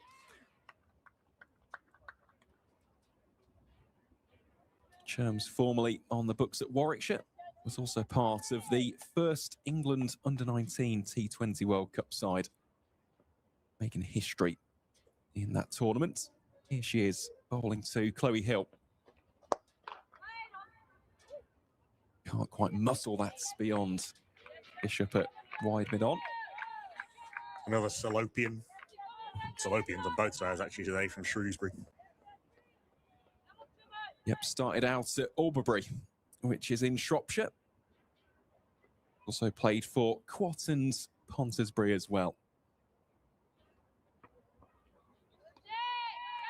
Starting off here with 2 dot balls.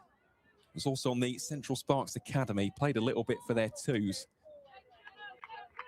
Was a teammate of Gwen Davis when she had dropped down and played for the second 11. We were talking in the first innings about clubs with great names. Quat Cricket Club is a very good name.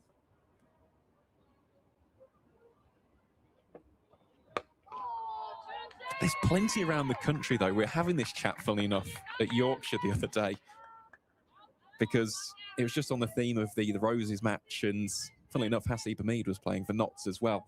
Farnworth Social Circle, which is in Bolton. Always been a big fan of that as a cricket club name.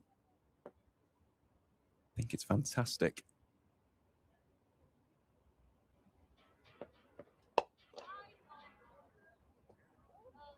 I used to grew up just outside of Hull, played my forms of club cricket in Hull. Used to play at times both for and against a club called Hull Zingari, Oh, nice. Okay.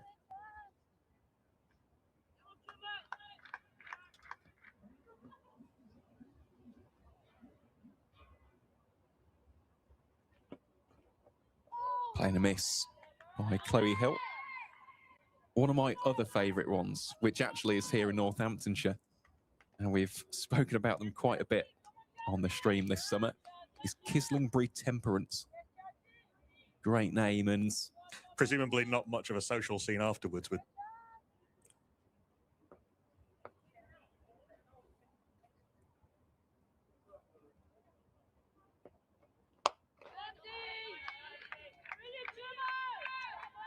I like that one because you can see the social origins of the club in the name. I also like the idea of going down to Kislingbury Temperance Clubhouse for a drink. Well, they are a really good team. Of course, there's a nice Northants connection this season as well. Harry Conway has been doing a little bit of club cricket for them, in addition to his work here in the county championship side. Great start with the ball as well by Emily Cherms. Northamptonshire are 48 without loss.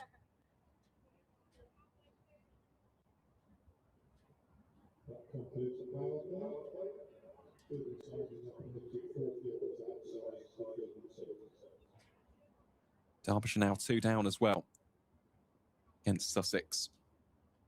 Francis Lonsdale, the latest to depart, dismissed by Anna Buckle. Actually went on loan to Surrey earlier on this season, played a little bit of Tier 1 cricket. You don't normally see it go that way, do you? Loans up rather than down, as it were, from tier 1 to 2. Well, I think this season it's because of the T20 World Cup. Right, that makes sense. Quite a few players are missing. Edgerton continuing his driven, half stopped at cover, which then put off the fielder at mid-off. She ended up diverting it past her colleague, and somewhat luckily, Amelia Kemp has picked up 4. You'd be fuming as a bowler. Most certainly would be. Brings up the 50 in admittedly fortuitous style for Northamptonshire. Made a nice noise off the bat, but I don't think that's how Amelia Kemp was expecting a boundary to be scored. Yeah, looking at it, it bounced off the hand. The next one is driven to mid-off. And they set off straight away because that's Gwen Davies at mid-off, who's really struggling to move. So they hit it straight to her and ran. But the ball before, Ella Claridge dived across to her right, got half a hand on it and deflected it past Gwen Davies. It's tricky. We talked about earlier, the reason Gwen Davies is on, even though she's clearly not moving particularly well, is because Jess Beach, when she was bowling, got hit hard on the hand and it hasn't come back on. Nice take up to the stumps from Ella Claridge. I said Claridge earlier? Sorry, it's Griffiths at cover who misfielded that one past Gwen Davies. So she had to go off. They already had a subfielder on, Lucy Harris, for Gwen Davies.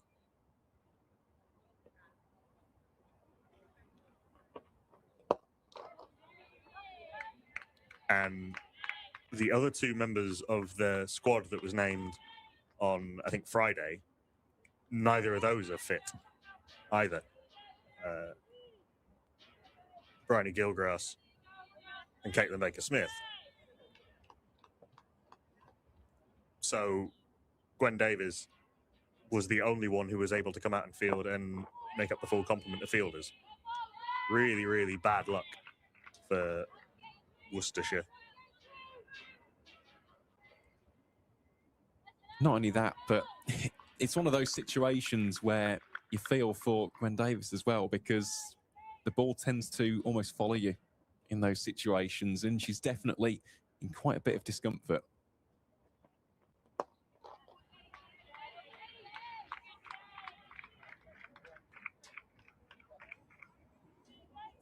It's been a decent comeback after that first boundary. Actually, to be honest, as we were talking about, even that boundary wasn't anything that Daisy Edgerton did wrong in this her third over.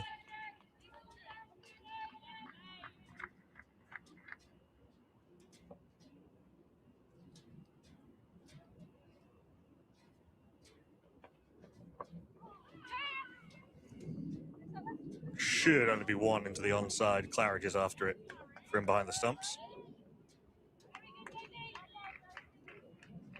5 runs off the over after 11. In pursuit of 220, the Northamptonshire Steelbacks are 54 for none.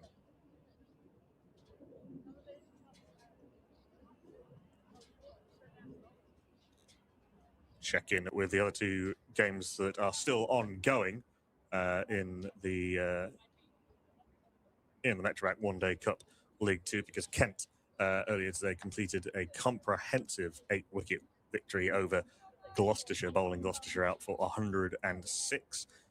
In the other 2 games, Leicestershire are 31 for 2 in pursuit of Middlesex's 282. That's at Kibworth.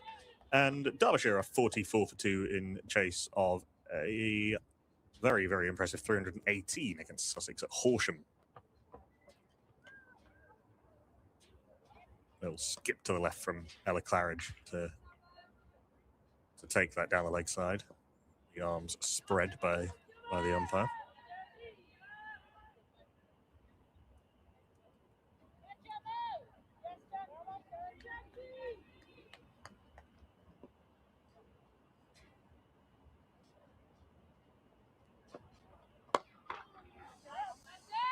Hill's eyes lit up when she saw that short, but it just didn't arrive at her, and she ends up flat batting it to mid-on for no run.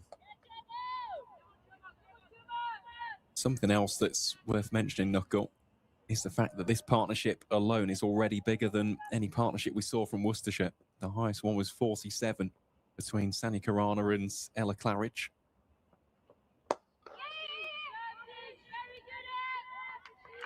It's precisely the starts that Northamptonshire were hoping for. You never want, in a run chase like this, to be 2 or 3 down in the opening power play.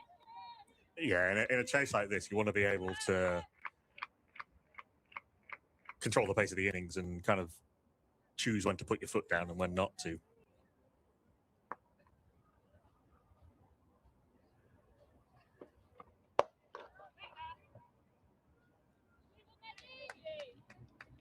Meg Bishop on loan from Hampshire doing those last couple of bits of fielding.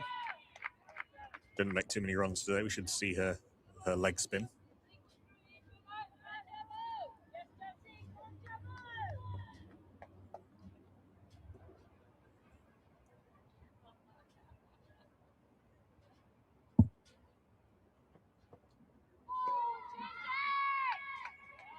Seen a lot of batters find it tricky to put those away outside off stump.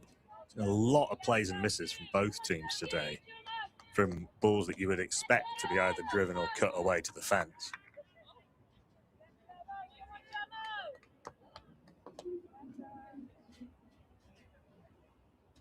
Sherms with a long, blonde, low ponytail, partially obscuring the name on the back of her shirt. Bowls a full toss, which is definitely going to be a no ball. Yep, signal straight away by standing umpire Hitchcock. Yeah, Amy Coyne actually had her arm out almost before the ball had landed.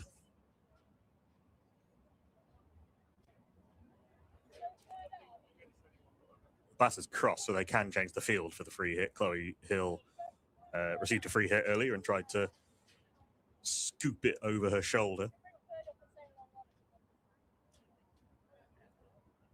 I think I heard Claire Boycott ask Emily James if she wanted to bring third up and push Griffith back to long on through the stump. Like, she hasn't. So deep third, deep point, deep square leg, and deep mid wicket are the 4 back. Now that we're outside the power play, backward point, extra cover, mid off, mid on, and short fine leg. Here's the free hit. It's not free hit very far, but they take a single to the skipper Claire Boycott on the edge of the ring. Well, every run will be very welcome for Northamptonshire. Their hope would be if they get off to a decent enough start, to try and get the bonus point win here today and all but secure their place. Yeah, for bonus point, essentially read net run rate. Well, that is the other important thing today, because Kent will get a massive boost from that win. They've done it with over half the innings to spare against Gloucestershire. So the first tiebreaker if teams are level on points is net run rate, right? Yeah. Absolutely is. So Kent's net run rate today rose by almost plus 0.4. So they've now gone on to 21 points with a plus 0.625 net run rate. Middlesex, who are currently in action against Leicestershire, are on 19 points and Northants on 16. Northants and Middlesex very close on net run rate, both in the plus 0.3 area. Sussex, who would presumably, well, something fairly extraordinary will happen if they end up losing that game at Horsham, are on plus 6.28. Sorry, plus 0.628. Stacey Ezison continues. The key with Sussex, though, and again, this is important to note, they will actually be the first team to finish their 8 group stage games. They will not be in action in September. So the maximum they can finish on is 19 points. Hence why Northants will want to win here today to eliminate the Sharks, wide bowled by Edgerton. But the caveat, of course, is that Leicestershire game, because if Leicestershire were to come back and get a bonus point win, there would still be a chance that the Foxes could overtake the Steelbacks.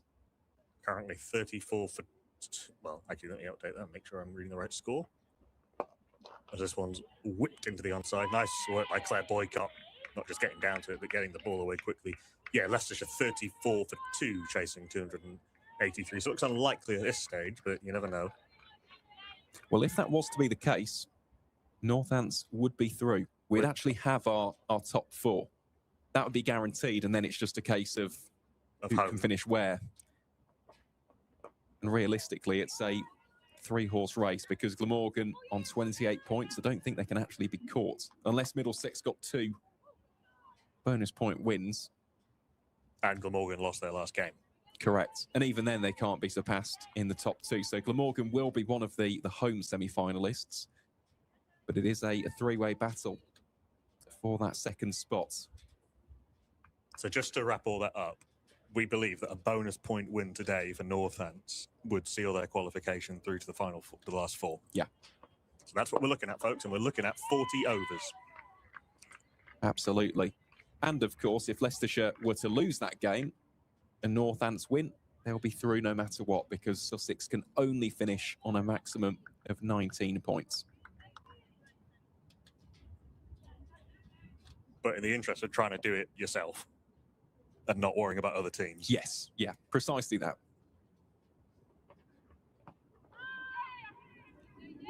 Leg by into the onside. Yeah, because that would put Northants on 21 points. Leicestershire, in this hypothetical scenario, could only reach a maximum of 20. So, yeah, that is the target for the Steelbacks. Congratulations as well to Kent, by the way, because that is a big achievement. They struggled last season, did the Horses. They have bounced back superbly. Another one angled down the leg side and another leg by. They want to, they're going to get 2. Good call by Amelia Kemp to come back for the second.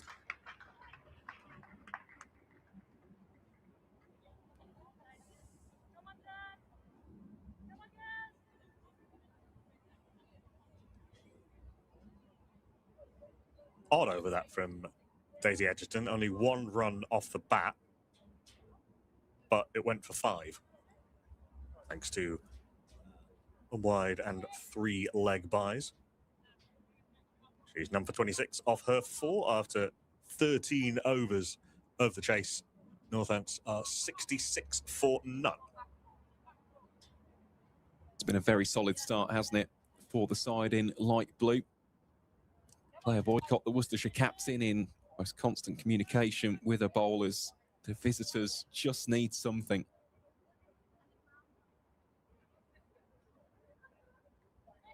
As we know, cricket can be a very fickle game. Northampton find themselves 100 for 3. It's a very, very different scenario. Short, pulled crisply. That sounded wonderful off the bat, and it's rocketed into the fence. Yeah, sound like a gunshot. That has been middled with authority by Chloe Hill, who, as we said, came into this game on absolute flames. A career best 93 in the victory against Middlesex. She now moves on to 26, and these two do combine very well at the top of the order. Short again, pulled again, this time mercifully for Worcestershire, straight at the fielder, Amy Griffiths at mid-wicket. Kemp herself, she's had some really good knocks this season. The biggest one being that century against Leicestershire. Career best 107. Her first ever senior century in county cricket.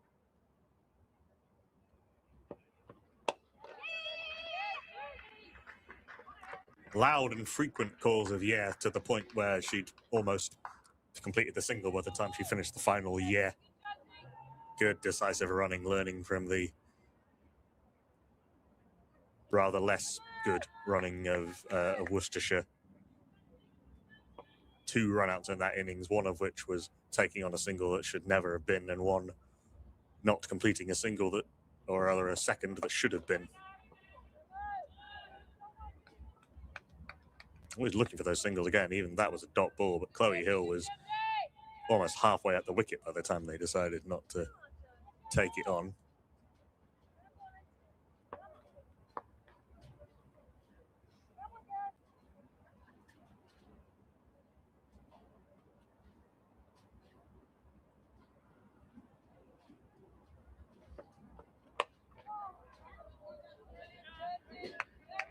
Little thick outside edge down to deep third for a single.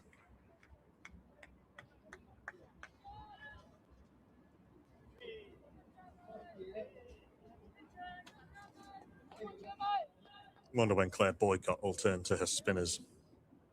We did see the spinners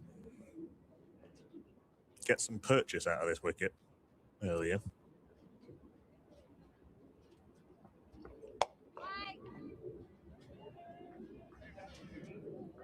Gwen Davis, I'm not quite sure how she's ended up at short extra cover, given that she's limping with every step, but she has. Thankfully for her, that was straight to her. End of the over. 5 off it after 14. Northampton 72 for none. And just to give you a sense of how comfortable this is thus far, the Duckworth Lewis Stern par score at this stage is 29. Yeah, it's quite stark, isn't it? Even though it isn't going to rain today. Famous last words as we get a downpour later on, no doubts. But yeah, it tends to be quite a good yardstick to measure.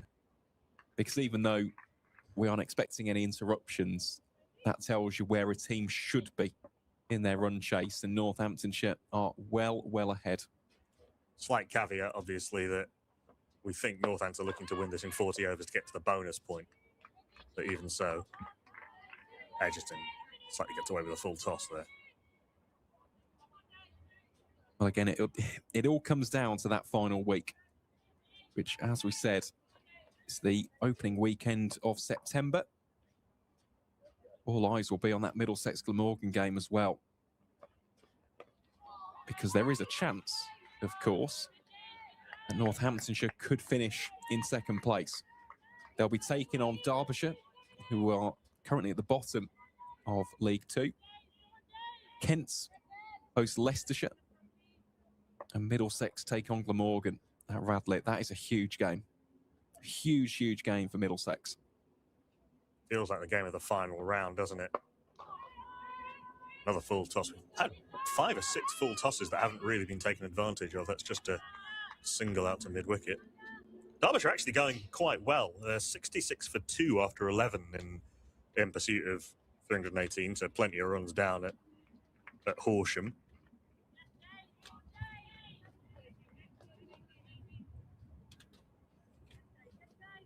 Bringing an update from the Men's One Day Cup semi-finals at the end of the over.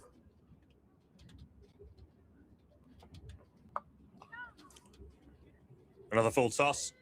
Another one not put away to the boundary. They will come through for an easy 2.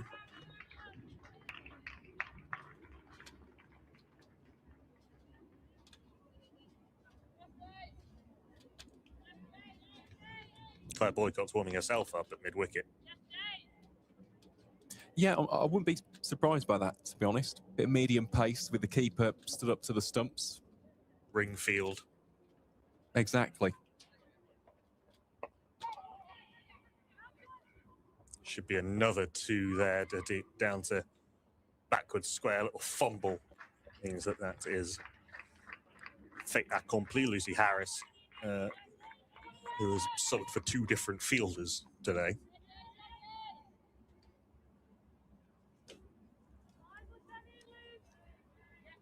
Tough that you get left out of the playing 11 and then you end up having to field for 50 overs anyway.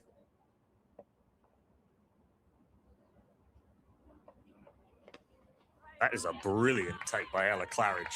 Standing up to the stumps, diving down the leg side.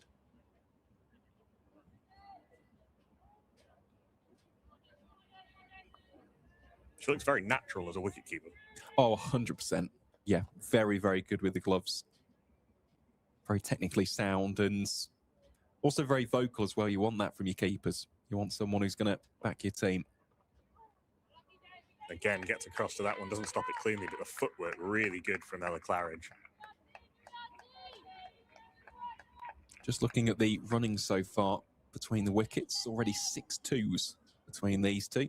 The entirety of the Worcestershire innings, there were just 13 for the Rapids, along with 3 3s. If you're willing to run hard, especially in those pockets, they are available.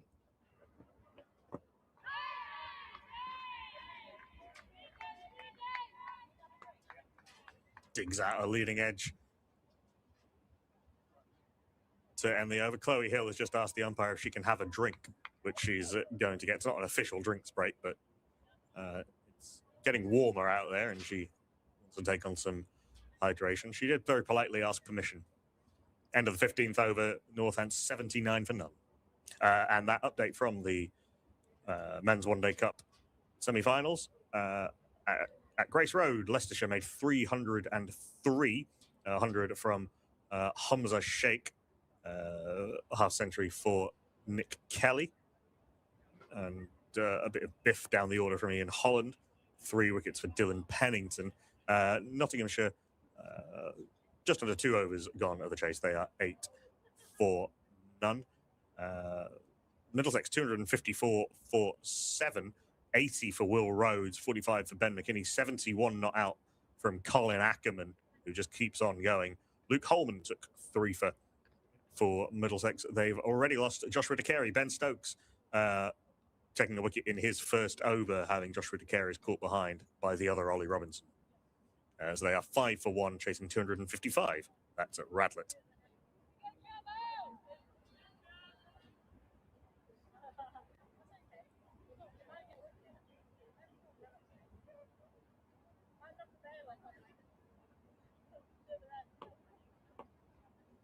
Plenty of quality cricket up and down the country in the men's and women's one-day cups. That one keeps low, which is the first one we've seen keep low. Thankfully, it was well outside off stump as far as the batters are concerned, but it died outside off stump. Well, throughout the day's play, we haven't really seen too many demons in the surface. We haven't seen the odd one really spit up or bounce too sharp. It's been pretty consistent throughout the game to date. Yes, there has been plenty of turn and spin and a bit of bite for the spin bowlers, especially the leg spin of Venetia Patel. Aside from that, it's been just normal pace and carry, really. Yeah, for the bowlers. That last one went through pretty quickly. Edge would have gone short of the split fielder had there been one. As it was, there wasn't, so they take a single. Yeah, we saw Lenny Sims as well with her off spin getting some pretty significant turn. So I'm really interested to see how the Worcestershire spinners go and how aggressive Kemp and Hill and the rest want to be. Slight change to the field. They brought up the cover sweeper into the ring, so the field is back all on the leg side. Or at least the field is back in front of the square. We've got deep mid-wicket, deep square, long leg, and deep third. Yeah, genuine short ball tactic, although Churn's got that one wrong down the leg side.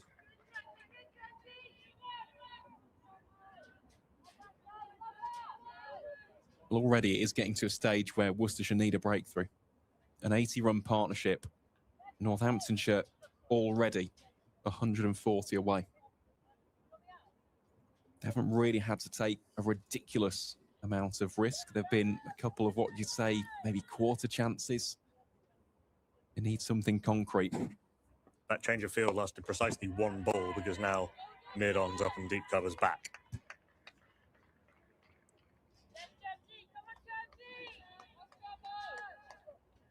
Chloe Hill does like to take on the pull shot, as we talked about earlier. From what we've seen, I don't think this is the pitch where you want to be bowling short too often. Asking a lot of your bowlers and indeed your leg side boundary fielders.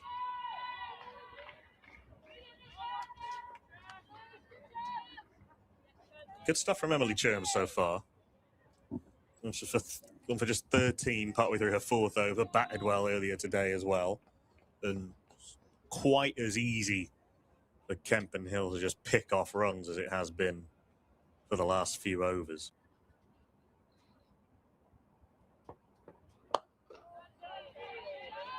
Dipping slower ball to finish. 2 runs off the over. But the Northamptonshire Steelbacks in reasonable control. They're 81 for none after 16. Need another 139. And we're thinking they need to do it in another 34 overs to get that bonus point. Sorry, 24 overs, in fact, to get that bonus point, which is 5.79 an over. It's doable, isn't it? That is doable. It's certainly doable, wickets in hand. And as we suspected, it will be Claire Boycott coming on to bowl here from the David Capel end, replacing Daisy Edgerton. The young seamer taken off for the time being, having taken none for 33 from her opening 5 overs. And unsurprisingly, Ella Claridge is back up to the stumps. Yeah, we saw them running the helmet out just now. Boycott in off a few paces. Starts with a decent one on a length.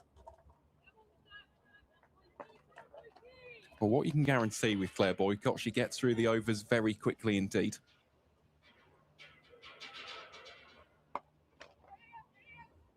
Does that pick the gap at square leg? It has. Good placement, working that away to leg. Actually, the first boundary for a little while for Northants. Amelia Kemp did not miss out on what was a bit of a gift, I'm afraid, from the Worcestershire skipper. Nice height, just to pull it in front of the body. Threads the needle, bisecting the 2 fielders. It's at square leg. Very well executed shots.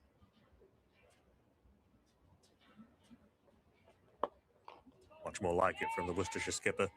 Been in the Worcestershire setup for a long time, since under 13s. Way back in 2004. And she played her first Worcestershire age group games. Another one of the Redditch Astrid Bank crew. Yeah, indeed she is. That'll be wides. That'll be wides +2. Again, Amelia Kemp alive to the possibility of coming back for a second. Ella Claridge has been very good behind the stumps today, not quite gathering that one cleanly. In addition to her work for the women's side as well, in 2021, this was. Became the first female player to score a century for the Aswood Bank men's team as well. Scored that against Droitwich Spa.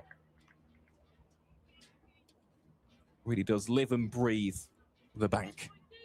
They are affectionately nicknamed.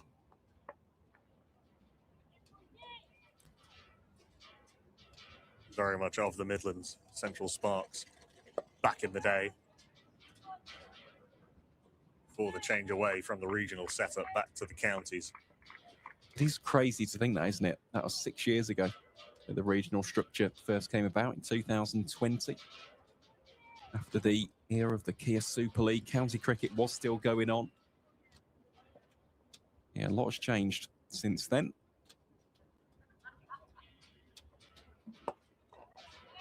But it has been overwhelmingly positive when it comes to fans saying about almost that cohesiveness between the men's and women's team.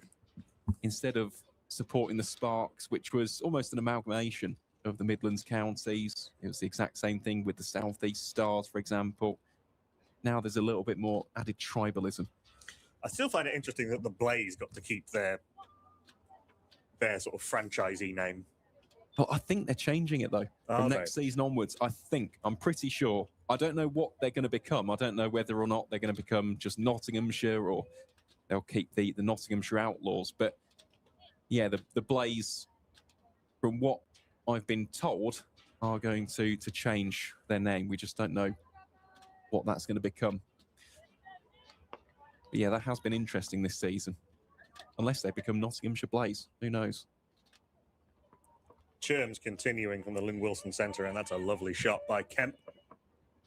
And a less than lovely bit of fielding by deep third. She picked herself up a boundary. Yeah, it's unfortunate for Daisy Edgerton. Dived over the top of the ball. Another boundary for Chloe Hill and indeed for Northamptonshire. These two putting on a show so far. A 93-run stand for the opening wicket in what could have been a tricky start. Had one or both of these players gone early, Northants would not be in a strong position. Could have been behind the 8 ball. As we've seen instead, they are completely and utterly in control of this. The run rate now is less than 4 runs per over. That is to win it in 50. That would be the win without the bonus point. We're saying as far as we've been able to work out from our maths between us on the hoof, if Northants win with a bonus point today, they are through to the semi-finals of the Metrobank One Day Cup League 2. Bit of an advance down the wicket from Kemp. Churms drops it short and Kemp just guides it down to deep third.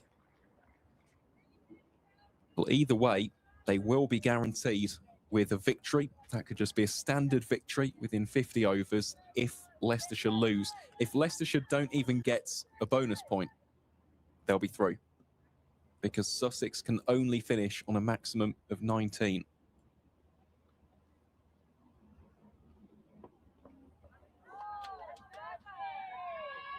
Bouncer.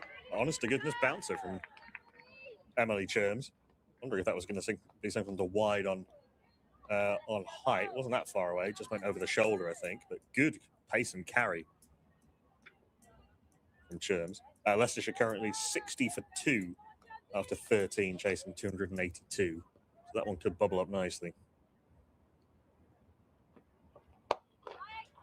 Tries to go for the bouncer Yorker 1-2 punch. Not quite a Yorker and defended easily. Yeah, Lucy Weston and Mariam Khan doing good work for the Foxes. Mariam Khan on debut. I believe she's another one. Warwickshire Academy. Talent flowing out of Edgbaston.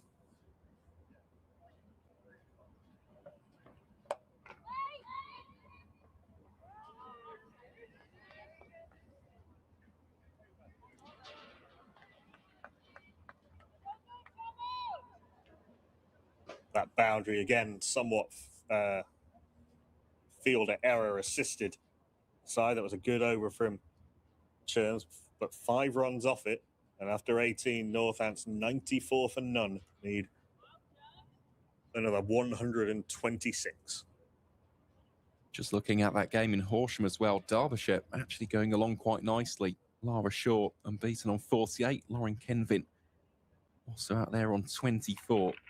That would be quite the story, wouldn't it? Derbyshire, who unfortunately have struggled this season, they could turn it around. They would eliminate Sussex today. Just the one victory for the Falcons so far in the campaign. Yeah, 92 for 2, chasing 318. Could be a thriller in prospect at Horsham. Could still be a thriller here, although Northants will, in a lot of ways, hope not.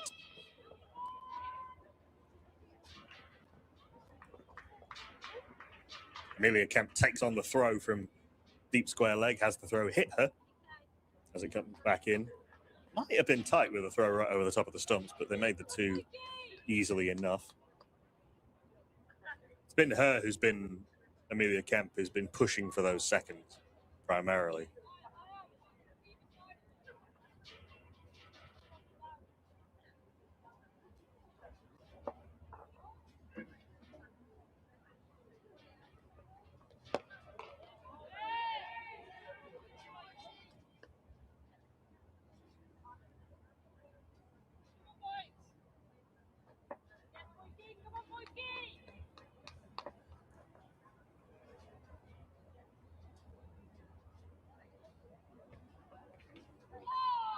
Oh, how's that missed?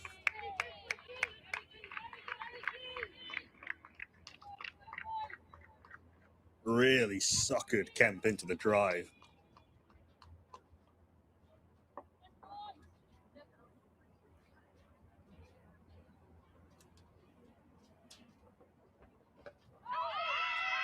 Appeal for a strangle down the leg side.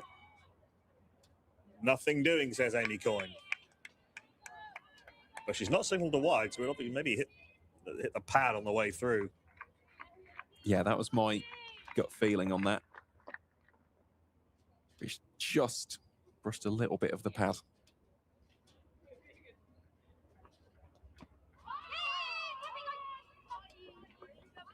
Good running, Chloe Hill this time calling for the single as it bobbled away fine off the leading edge.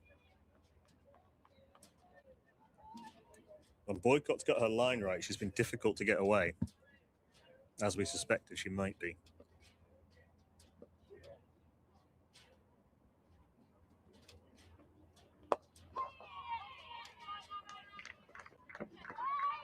Look, Worcestershire have put themselves in a position, Northants have put themselves in a position where nurdling singles off decent balls very much works in their favour. And it's not as though they've been particularly aggressive.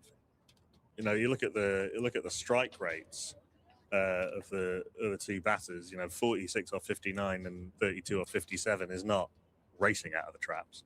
No, it isn't. It's been measured aggression from what we've seen. The poor balls have been dispatched, especially by Chloe Hill. Amelia Kemp, as we said earlier, is having quite a good season for the Steelbacks, and yeah, just playing with class and control. Running well between the wickets. That's the other thing which I think is worth mentioning.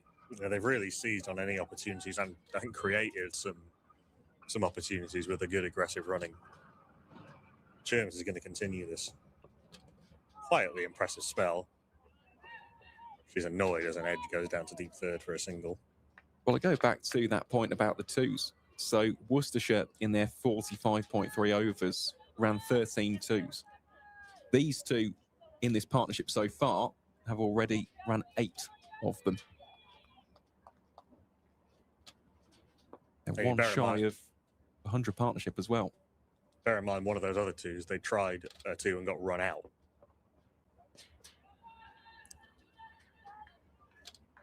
Cherms losing a line, and with that wide, we do bring up the 100 partnership for the first wicket between Amelia Kemp and Chloe Hill. Amelia Kemp, the dominant partner for 46, Chloe Hill with 33, 21 extras already for Worcestershire. 100 stand up inside 20 overs.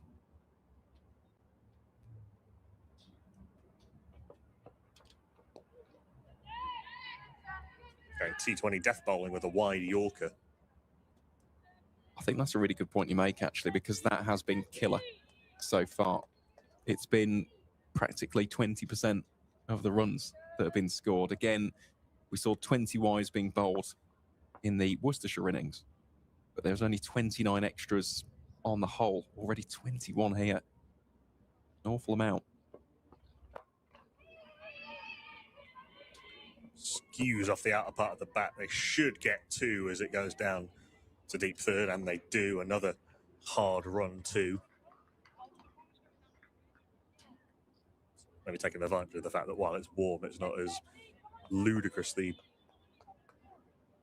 sort of make you worry for the future baking as it has been.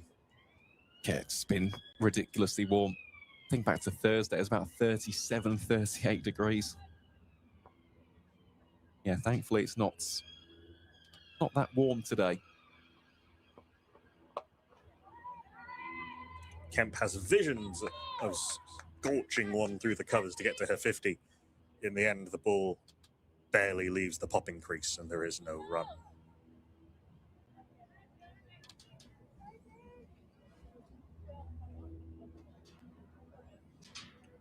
Another wicket gone down at Radlett, Middlesex 25 for 2. Luke Robinson having the Middlesex skipper Ben Geddes caught by his namesake Ollie Robinson. Not going okay. There's strange stats for this opening partnership. Come to that after this ball. Short fine comes up mid-on, goes back to long-on. So wide, which Cherms chastises herself for. She's actually kind of lucky that Kemp didn't get any bat on that, because with short fine leg up, that's racing away for 4. Yeah, Notts are chasing the target 304. They're 48 for none.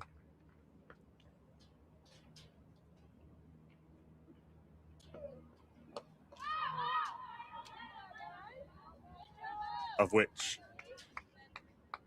Freddie McCann, 13 off 17. Ben Martindale, 33 off 23.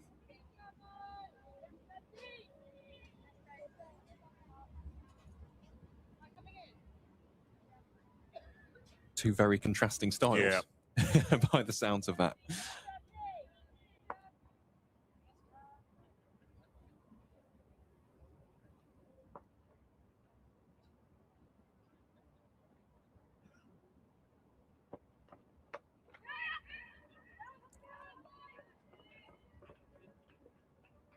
Cherms saw Kemp coming on the charge, dropped it short, and Kemp had the awareness to bunt the ball down into the offside and come through for a single. Cherms is walking away absolutely furious with how that over has gone. What's it gone for? 1, 2, 3, 4, 5, 6 runs off the over. Wonder if that might be her first spell done. She's bowled with a lot of heart and not a lot of luck. And for 24 off her 6 overs, and after 20, the North End Steelbacks are 104 for none and need another 116. And if they can do that inside 20 overs, and actually now, if you think about it, 116 in 20 overs with 10 wickets in hand, I think thoughts are going to turn. I wonder if this is going to be a conversation at the drinks break in 5 overs about trying to get this done. I think it absolutely will. You've got to treat it almost like a T20. Boycott. Bowling to Kemp starts off well. Yeah, Claire Boycott, 12 off her first 2 overs. We've not seen any of the spinners yet. Bishop or Griffiths.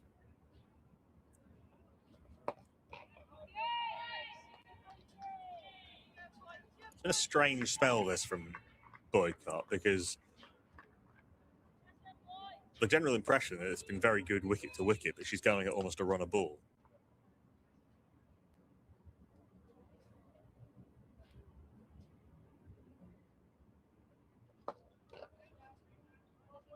And she's been pretty difficult to get away to work off the square.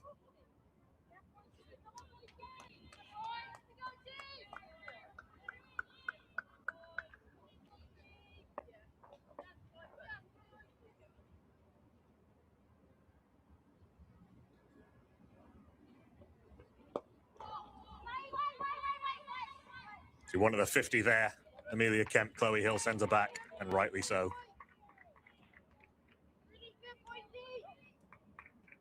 Yeah, you don't be getting out on 49. Running yourself out on 49, even worse.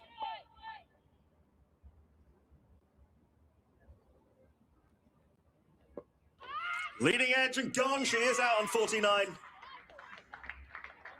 The Worcestershire skipper has made the breakthrough, trying to turn it to leg. Spooned leading edge back to the bowler. A very simple catch. And this big stand is broken on 104. Amelia Kemp gone for 49. She walks off dejected. Worcestershire have a breakthrough, 104 for 1. Kemp almost caught in two minds there. Feels like in hindsight, she would have hoped to have just put a little bit more power on that. Just really back herself to muscle it away on the leg side. Instead, just tries to turn it a little bit fine. Spoons up off the leading edge. Easy catch for Claire Boycott, and the opening partnership is broken on 104. Full credit to Claire Boycott. As you said, Knuckle, I think she's actually bowled very, very well indeed, especially in this over. That dot ball pressure just eating away at the young Amelia Kemp. Either way, it's been an excellent start for the Steelbacks. A very, very useful 49 from the youngster, having quite the season for David Ripley's side. And coming into bat at number 3, we imagine will be Michaela Kirk. Indeed it is, the loanee from the Blaze. Fine player, Michaela Kirk. Grew up in Johannesburg, played a lot of cricket against a lot of very good players in South Africa. Faced a Shabnim Ismail at full pace when she was 13 years old. Her 13th birthday, she got a signed shirt from Mignon de Prier. Moved to the UK near the start of the pandemic for a combination of family and professional reasons. She's settled in pretty well in her time at Northants. Wicket maiden for Claire Boycott. Extremely well bowled. Northamptonshire remain 104 for 1.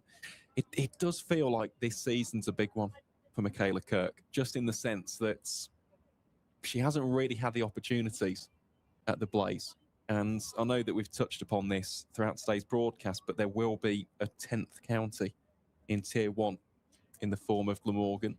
Of course, you imagine they'll retain some of the core who have seen them into this position in Tier 2, but for those, what you describe as fringe players who want regular first-team opportunities, Michaela Kirk almost fits into that category perfectly. She feels as if she needs almost just consistent starts. Yeah, she's played 5 Tier 1 games for 2 different counties. This year, played for the Blaze, played at Essex on loan. She's done pretty well in her, certainly this season at Northants. Got an 80-odd in a fairly big defeat by the Morgan. Got 45 in that tie at Northants. Got a few runs against Middlesex. And that's going to be 4. That's going to be 4, tickled away by Chloe Hill, very fine. Off the first, but delivery by Lucy Bishop. Meg Bishop, apologies. I think it may have just brought about an immediate change in field as well, when Davies limping over to 3rd. Yeah, where don't they want the ball to go?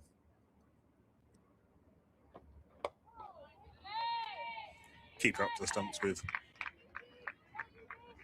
Meg Bishop bowling her sort of very front of the hand, very wicket-to-wicket leg spin.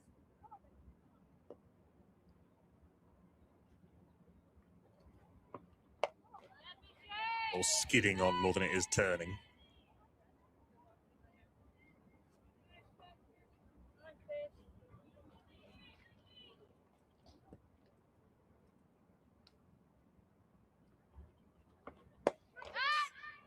And she's got a wicket. She's got a wicket in her first over. 2 wickets in 2 overs for Worcestershire. Hit straight to Griffiths at mid-wicket. Chloe Hill can't believe what she's done. She's picked up a short ball and hit it straight to mid-wicket. She's gone for 37. And now Northants have something to think about, maybe 108 for 2.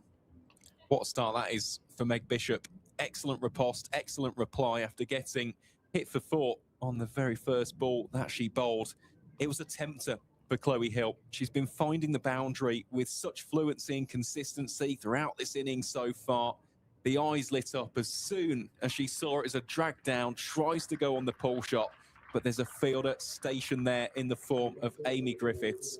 Hill departs for 37 against her former county. Northants have lost both of their openers in quick succession. So a little bit of a rebuild needed maybe for the Steelbacks. I know that we've spoken about the potential for a bonus point win. The most important thing is the win, first and foremost, as May Drinkle comes out to partner Michaela Kirk in the middle. May Drinkle's only played 1 game of the One Day Cup so far this year. That was against Kent on the first round. It was actually back way down the order. Then she was in the squad last time against Middlesex, but didn't end up playing, 21 years old.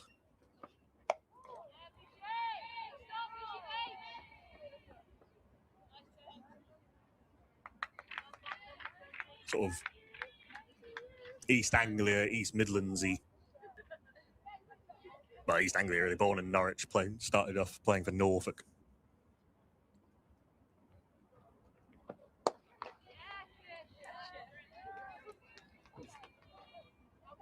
Goes back and batters this one to Griffiths at mid-wicket. There is no run. And so Meg Bishop, having been hit for 4, first ball of her day's work with the ball, then went dot, dot, wicket, dot, dot.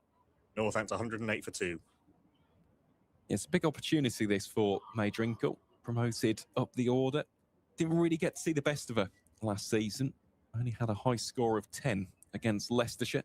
Far better batter than that, as she showcased for Norfolk throughout the age groups and indeed heading up to their senior first 11. Skipper keeping herself on. I don't imagine that was a difficult conversation with herself. Yeah. As Michaela Kirk is off the mark with a single. Yeah, I think it was the obvious choice, wasn't it, for Claire Boycott? Leading from the front. Drinkle was also in the Essex Academy and the Sunrisers setup. She's now fully with Northants. Shapes for the cut. That's not been a shot that anyone's played with any fluency today, and it sneaks under the bat.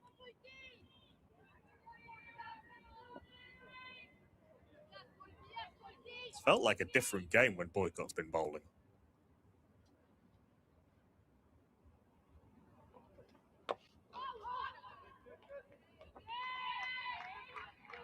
It's funny you say that because a few overs ago, we were speaking about the required run rate dipping below 4. It's just ticked back over. It's not alarming at this stage, but it goes to show the squeeze that the Rapids have applied. Toe ended very fine. Is that going to run away for 4? I've actually lost sight of that round the side of the com box. The clapping would tell me that the fielder has saved that boundary. Yeah, 2 runs. Yeah, it was just 2. Meg Bishop Good chase. Good chase from Meg Bishop from backward point. Slide and a puff of dust. Like an F1 car going into the gravel trap. She's got another chase on here. Is the ball going to win this one? The ball is not going to win this one. Certainly getting her reps in, Meg Bishop, between overs. Not much of a rest. I was about to say, yeah, you expect that she'll bowl the next over from the Lynn Wilson centre end. She's probably just run about 70 yards. That one was even closer to the rope. She actually disturbed the rope herself after pushing it back inside the boundary. Won't be 3 in a row, so the next one deflects off the hip. There is no run. 6 runs off the over from Boycott. Off her 4, she's 1 for 18. 23 overs gone. Northampton 114 for 2. Still well in command of this chase. They only need another 106 runs. But maybe not thinking about winning it inside 40 overs to get that bonus point. Or at least not yet.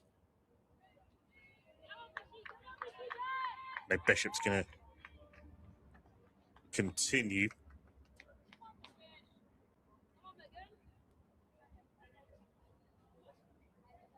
And the beautiful down a pool down in Dorset came up through the Dorset age groups.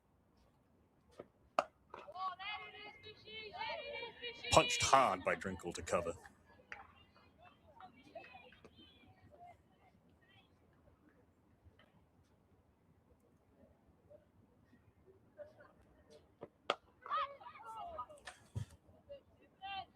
Full toss, which she gets away with.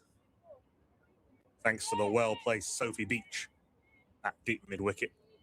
Sophie Beach usually keeps for Worcestershire, but with Ella Claridge back in the ranks, Ella Claridge is behind the stumps. Beach, having been at slip earlier, is now out at deep mid-wicket.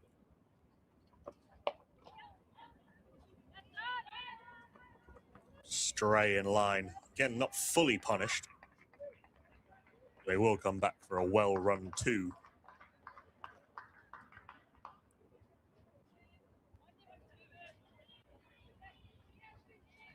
Bishop's first over was pretty good. Not quite got it right at the start of her second. It's more like it. Although it might go for 4, having said that, because that's been pushed past mid-on, whose dive couldn't help her catch up to it. Meg Bishop,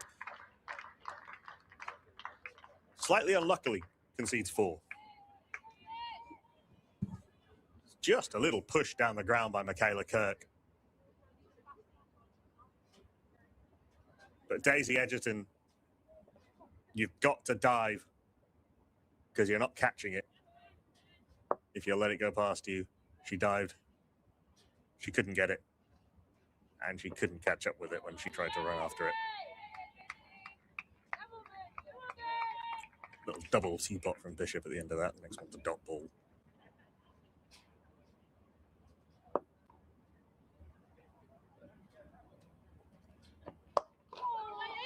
Drilled down the ground. This time more or less straight to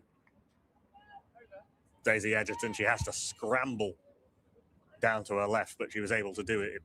Nicely directed, bouncing through May Drinkle's legs from Michaela Kirk. She picks up a single to move her to 8. 6, 7, 8 off Meg Bishop's second over. A welcome relief from the strangle that Claire Boycott had been putting on, although her last over went for 6. And after 24, Northampton 122 for 2. Derbyshire continuing to go well against Sussex, 120 for 2 in the 24th.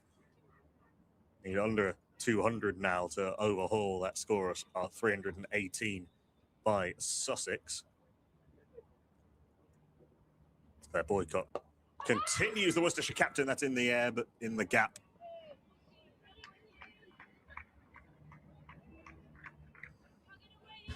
Shipped by Kirk. But into the gap.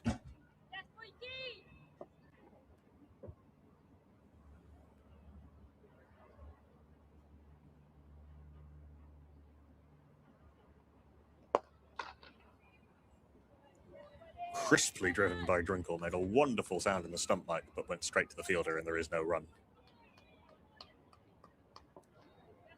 Even Gwen Davis, who is struggling, won't make a mistake when it goes straight to her.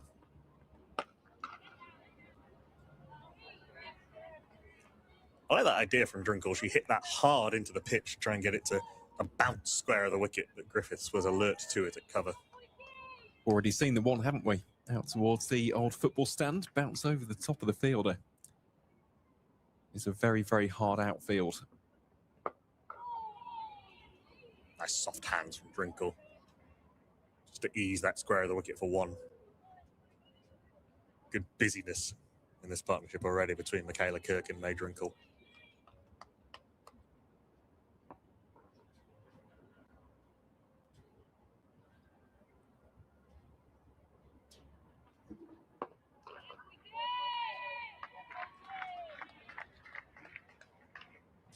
Only a partnership of 15 in 3 overs, but early signs are good. Just gave you that update from the game between Sussex and Derbyshire. And after I describe this single out to cover, I will give you the score from Radlett. We're chasing 283 to win. Leicestershire are 93 for 2 after 20. A good stand between Lucy Weston and Mariam Khan after the opening bowlers of Middlesex reduced Leicestershire to 10 for 2. 25 overs gone here at the Cinch County Ground. Northamptonshire chasing the target of 220. They are 125 for 2, need just 95 more to win. They did lose 2 wickets pretty quickly, both openers in consecutive overs, but they are still well in charge of the chase at Drinks. Indeed they are. Seeing as it is the second innings as well, we'll take this opportunity of a short drinks break ourselves here on Steelbacks TV. We'll be back in a couple of minutes after the players have finished having their hydration break.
So the players have had their drinks at the halfway stage. Northamptonshire well and truly in control. 95 runs shy of a victory, which could well secure their place in the top 4, as well as their spots in the semi-finals come Sunday, the 13th of September. Giving you the scores on the doors from the other games. We'll keep you updated as to if there are any further wickets to fall in those other games taking place in Women's Metro Bank One Day Cup League 2.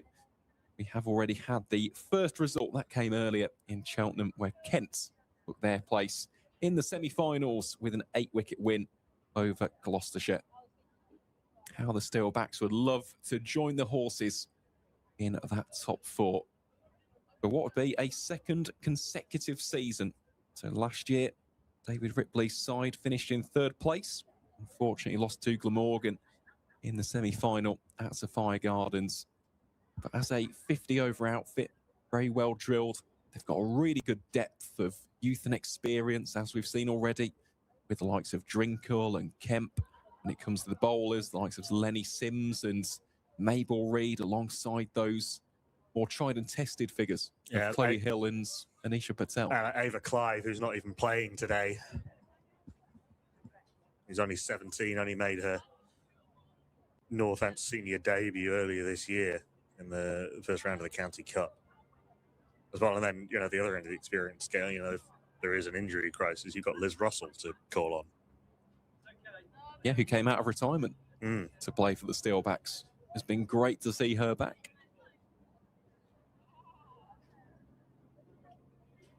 In my head, Anisha Patel had a word. Oh, yeah, 100%. Teammates at Dorridge. Long-term teammates at Warwickshire. And even into the Sparks days. But it does appear as though we are ready for play to get back underway. And it will be Meg Bishop. A little bit more spin from the Lynn Wilson centre end. A couple of misfields have gone against her, but her last over, she did stray in line a little bit.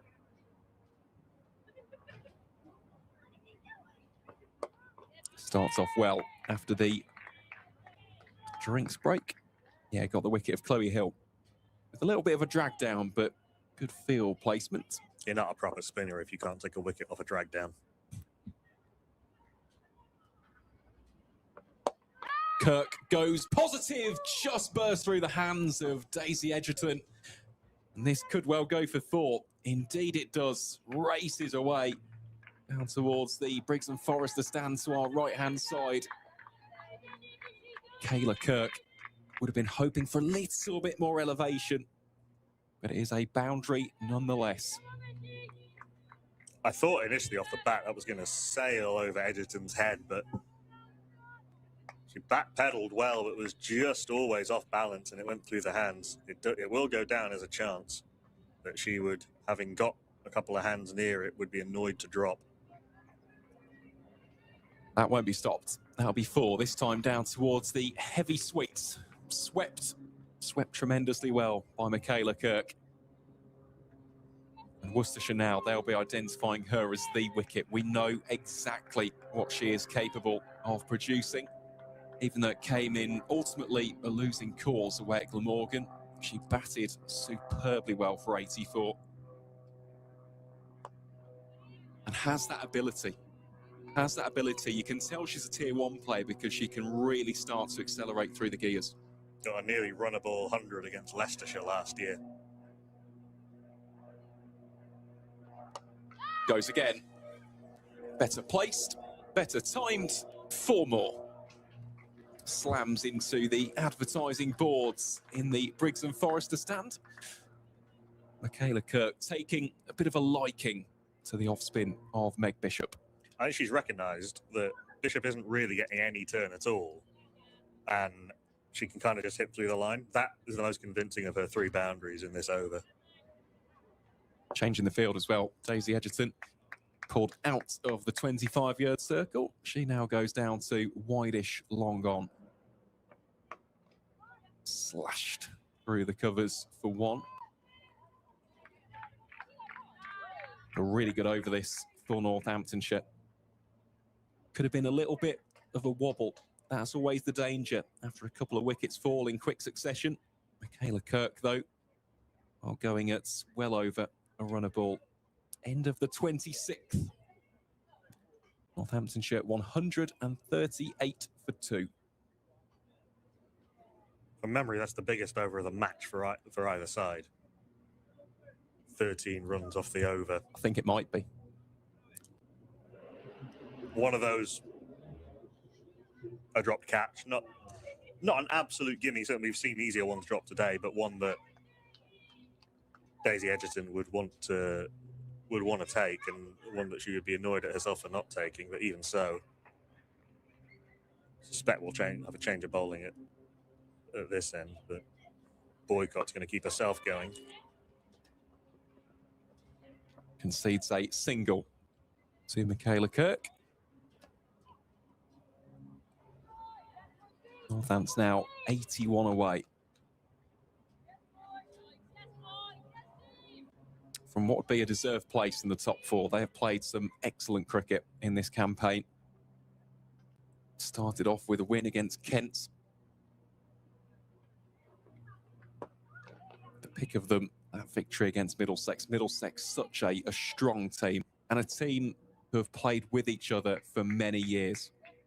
Not only in the Saxons pathway, but indeed in club cricket. Plenty of their players come from the likes of Sunbury and Gunnersbury.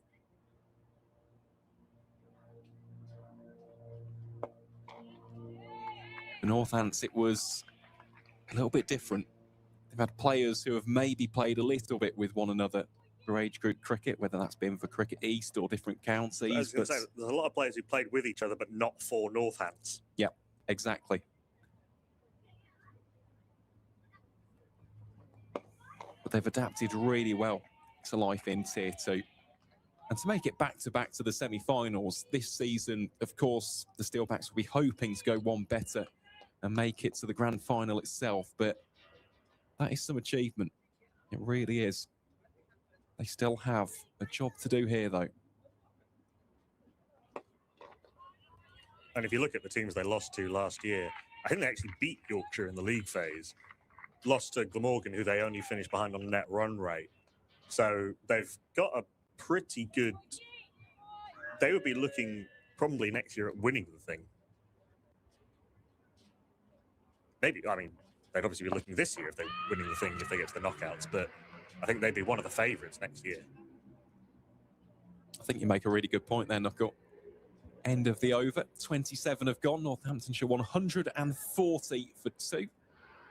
Well, you look back to last season and they lost to Glamorgan, a very strong Glamorgan side who, unsurprisingly, I know we mentioned about those low knees, but that has been with a view to 2027 when they do become a Tier 1 county. Those fringe players have almost had a de facto trial in South Wales to put themselves in the shop window for a chance to be a part of the Tier 1 squad.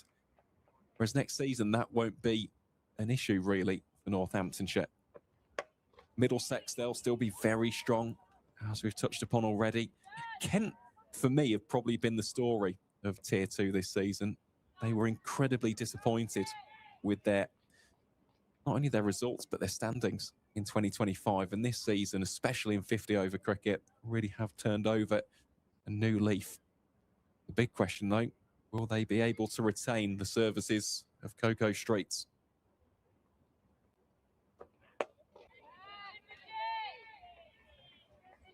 That's going to be the issue for a lot of teams. I mean, Northampton have had it this year. Got Meg Austin for one game. She scored 100, and Warwickshire were like, "Hang on, you come back." Swept sublimely for 4 down towards the enemy stand. Makes a big thud into the advertising hoardings. Michaela Kirk is loving that conventional sweep. 28 of 22. And it hasn't looked like she's been racing ahead of herself at all. She's looked very, very in control of what she's doing.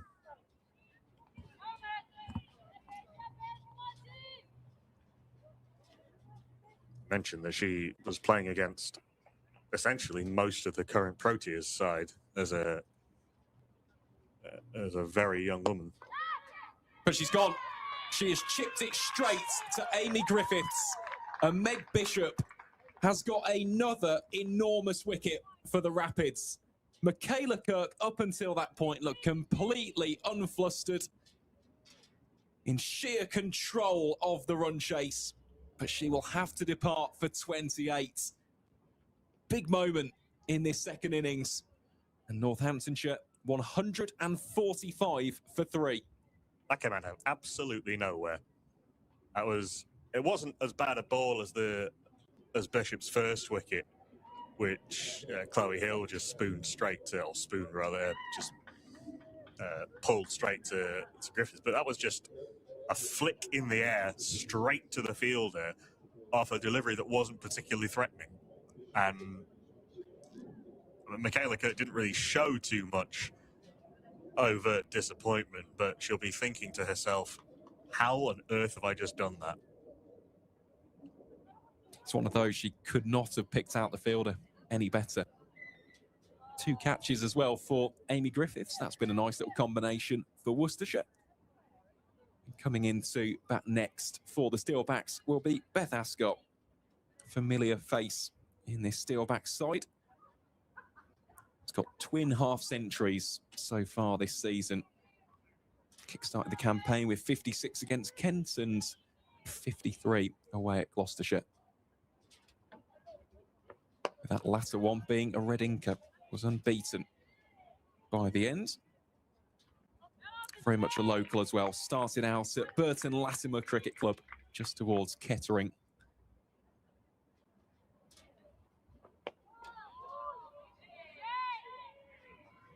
Now a key cog in the Northamptonshire machine. Brilliant over by Meg Bishop. Gets the huge wicket of Michaela Kirk. Northamptonshire 145 for 3. You would still have Northants as pretty considerable favourites from here, only needing 75 of 28 overs, maybe 18, but 28 overs if we're just thinking about winning the game. But there have been a couple of, 2 of those wickets you would say have been completely unforced.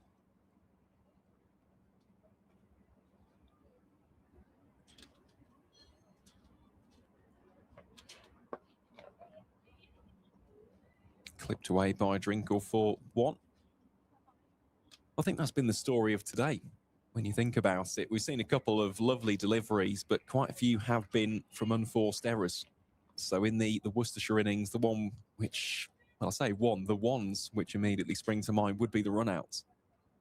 They were entirely self-inflicted. Also seen some top quality bowling though, especially that first wicket of the game. Emily Carpenter, lean bowling, player boycott with a seed, seeking missile into middle stump.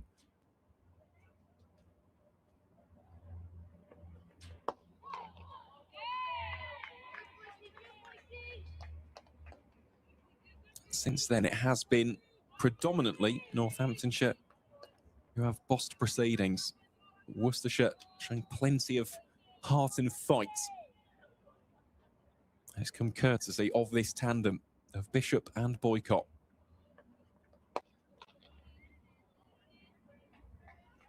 Ably assisted, of course, by certain Amy Griffiths, who's been catching flies at mid-wicket.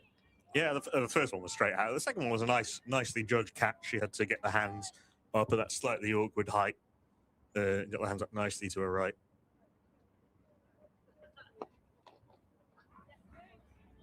Scott gets off the mark. Both Chloe Hill and Michaela Kirk dropped off. Technically, Jess Beaches was a drop in that it hit her in the hand, but it hit her in the hand very hard.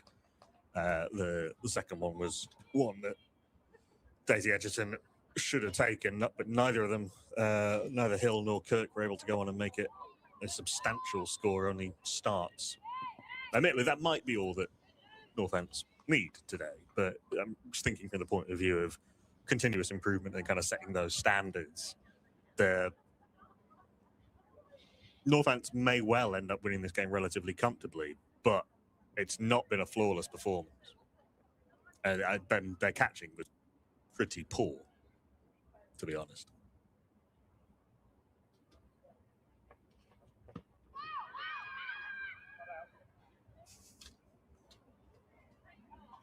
Not out, says the umpire, on the basis that it bounced off the keeper's pads back onto the stumps rather than bowled her. Yeah, there wasn't any danger there. Will just be a dot ball to round out the 29th over. Pretty good one from Claire Boycott. Goes for just 3 runs. Northamptonshire still very much in the ascendancy. 72, that is the requirement. And that could be what separates them from a place in the semi-finals. I suppose one you can say is that if Northampton do end up winning this game relatively comfortably, there's a lot of room for improvement on top of that, which is not a bad position to be in as a coach and as a team. Well, even sides who dominate, you can never, ever afford to be complacent. Every single game is a learning opportunity. Low full toss. Well fielded by Emily Cherms. Low full toss has been a surprisingly effective delivery today. It's been oddly unpunished. Slashed through the covers for 1 run. Yeah, I think the fielding will be a big work on from today. Because realistically, they had a chance. They bowled so well that they could have bowled Worcestershire out for less than 200. Could have been an even easier target to try and get to grips with.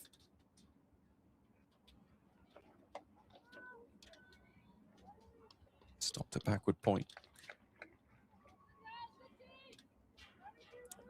Leicestershire keep on rolling at Horsham. They're 127 for 2 half centuries. Still unbeaten for Lucy Weston and Mariam Khan.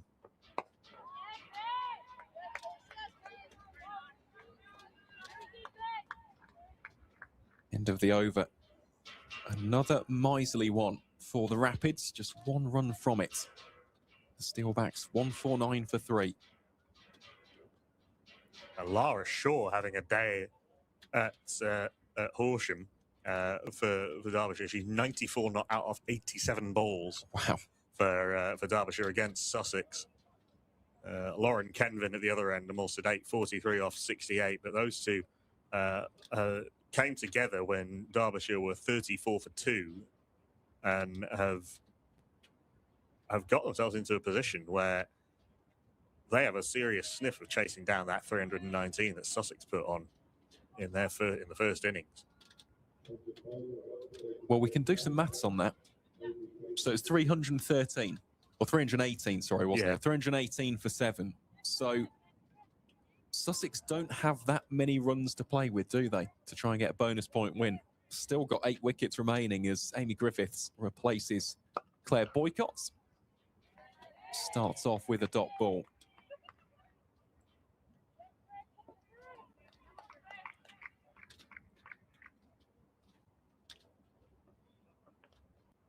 All the pace taken off. It goes down, dribbling towards deep third. The ball picks up so much pace, though, and despite the dive of Sophie Beach, it somehow goes for 4. I don't know who was going faster at the end then, Beach or the ball. Beach just came flying over the rope, but that was a real bobbly teaser of a chase. So, by my maths, they need to try and bowl Derbyshire out for 253 or less. So that is interesting. Very, very interesting indeed. More runs this time for Drinkle. Just the single. Well, full credit to Derbyshire.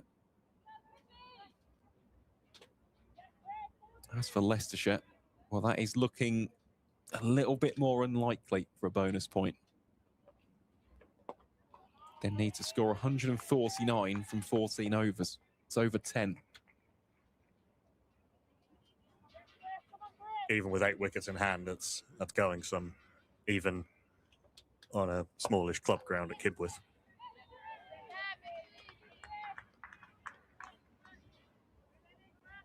Lara Shaw has 100 of 90 balls.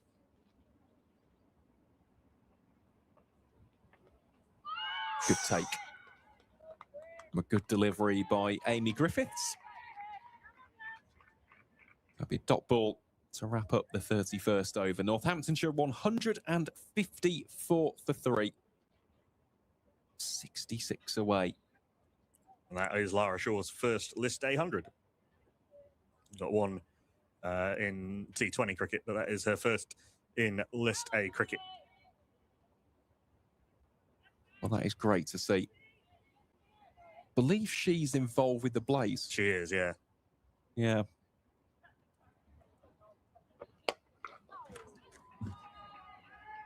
Could well be 4. Will be 4. Good effort by Sophie Beach. But that was rocketed away by May Drinkle.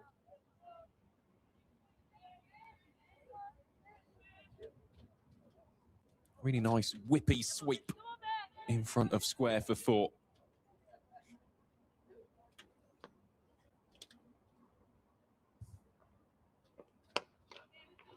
Bishop responds well.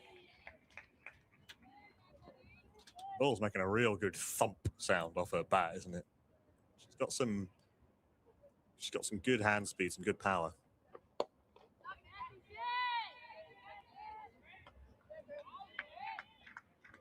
Yeah, just more on Lara Shaw. She's technically still in the Blaze Academy. She had a short-term senior contract with them last year, but still in the academy. It's like kind of dual reg between the Blaze Academy and Derbyshire.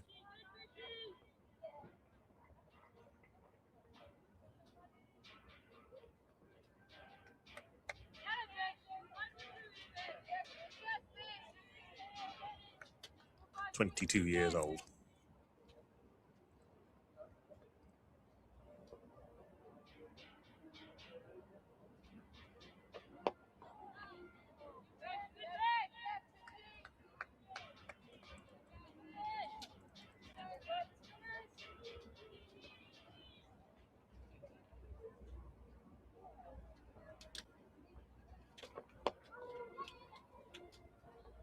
Scott just has enough there to get the single.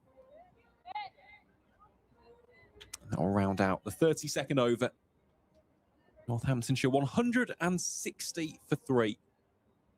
Require exactly 60 runs to make it a 4th win of the campaign.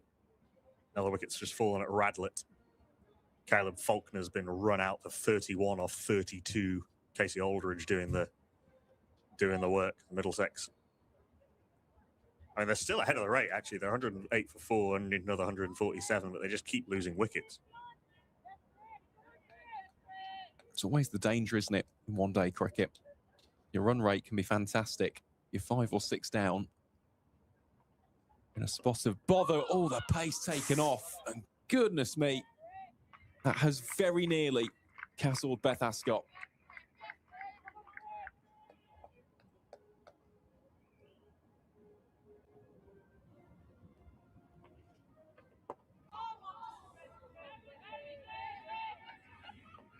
Seeing that again on the replay, it actually missed off stump by a reasonable distance and bounced back off the keeper's pads. Big appeal and gone. Beth Ascot has been trapped. LBW. Amy Griffiths gets her first. And the Steelbacks 160 for 4. Ascot being quite sensitive, quite watchful early doors in this innings. On that occasion, just could not get the bat down early enough. She departs for 2. Steelbacks still 60 away with only 6 wickets still to spare. That's just very, very out. That was basically a straight ball, which she's kind of played over the top of. Dipping onto the base of middle stump. Decent loop from Amy Griffiths, but it didn't really turn. And I think when she looks back at that, Beth Ascot will be pretty disappointed with herself. Yeah, knew straight away, just looking at the reaction, the body language. Often you see that from Ascot. But unfortunately, her race is run. As Gemma Marriott, well, she was pivotal in the tie against Leicestershire. Spoke earlier on about her 3-for, but the real standout for me was the way in which he batted an unbeaten 40 from just 18 deliveries, completely changed the complexion of that first innings. And she produced something similar today. Doesn't necessarily have to be as brutal or barnstorming, but just something of real note and substance to try and take the Steelbacks over the line.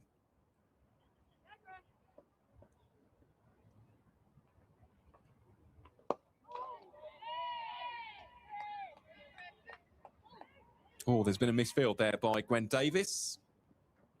And Marriott will actually get off the mark. First time of asking. Good awareness there. That is quite uncomfortable watching that, to be honest, because we mentioned earlier that Gwen Davis is only on the field because Worcestershire have essentially run out of uninjured players. Carved away through point for 1. She herself is not moving well, and when she went to field that, she was basically hopping, trying to throw the ball back in. We talked about it a bit earlier, but not only is she being exposed fielding-wise, you wonder how much more damage she's doing to whatever she's injured. Another appeal, admittedly not as vociferous as the first, but either way, that has been a top-tier over from Amy Griffiths. Just 2 runs conceded. A wicket of Beth Ascott. And Northamptonshire are 162 for 4 after 33. Yeah, last one was just sliding down leg. It's just there's not much turn from Griffiths. We're not seeing the kind of revs that we were seeing from Lenny Sims and from Anisha Patel. There was just a little bit of shape that's taken that down the leg side. She's sort of come to life in the last couple of overs after being sort of milked around fairly comfortably earlier on.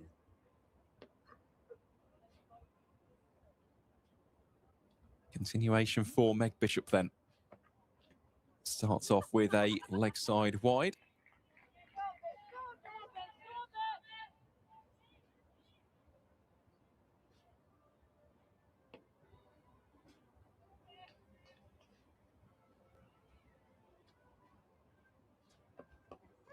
Up in the air, shouts of catch. This time falls well short of the lurking Griffiths. Plenty of encouragement, though, isn't there, Knuckle, for Worcestershire here? Just held up in the surface a little bit. It's just a little bit tentative, really, for the first time from Drinkle. It's neither one thing nor the other. No, just spooned it up. Didn't fully commit to a shot there. Playing a miss.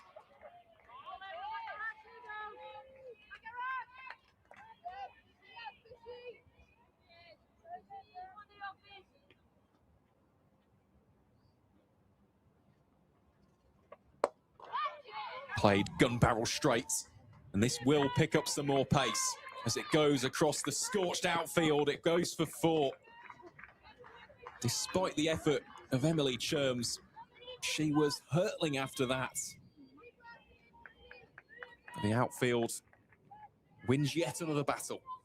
About 3 yards out there, Emily Cherms switched her intentions from trying to stop the ball from trying to make sure she landed softly.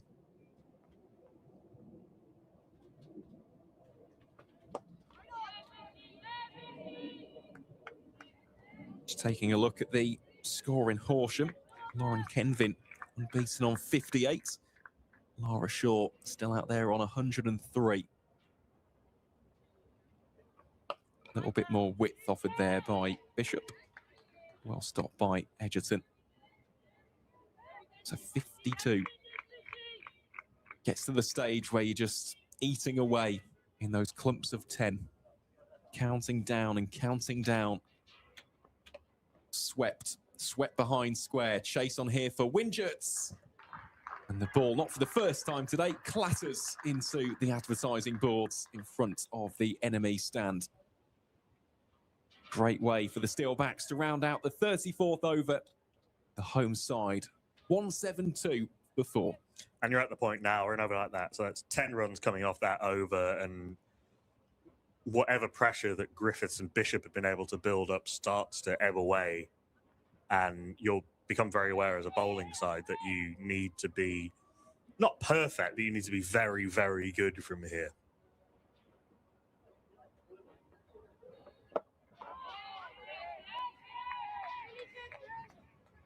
That took about a business week to arrive at Maydrinkle.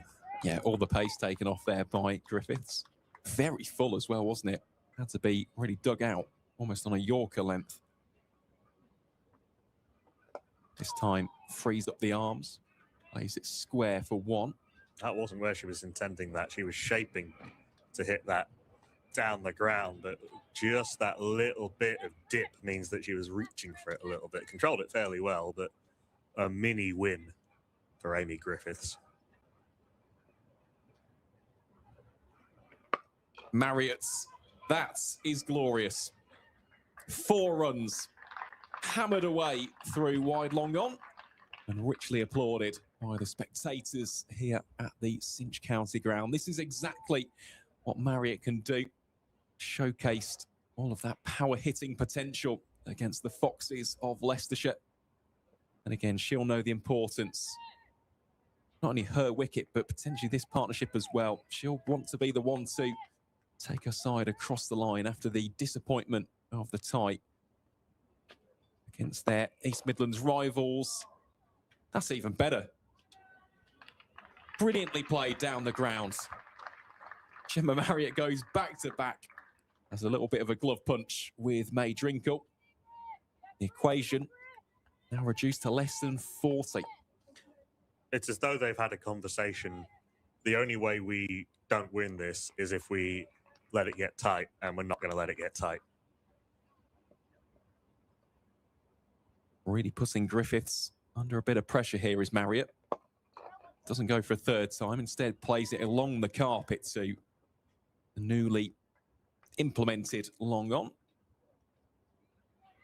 1 ball remains in the over. A very, very good one for Northamptonshire.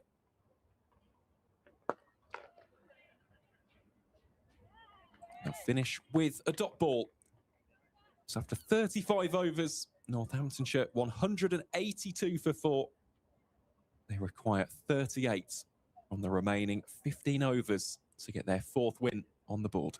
Been really good this from Marriott and Drinkle. Back-to-back overs going for 10 and just taking the opportunities that are on offer. And all of a sudden, whatever tension there was has just ebbed.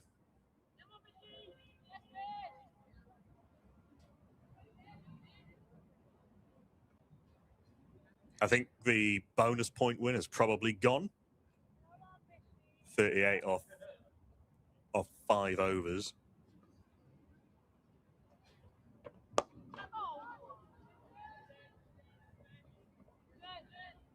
Well, having said that, actually, if they score at the rate they were scoring the last 2 overs, they'll get there. Yeah, it's a good point.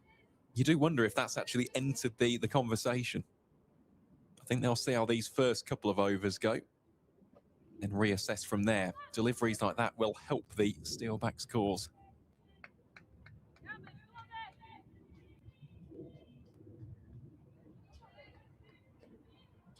Yeah, 36 from 29.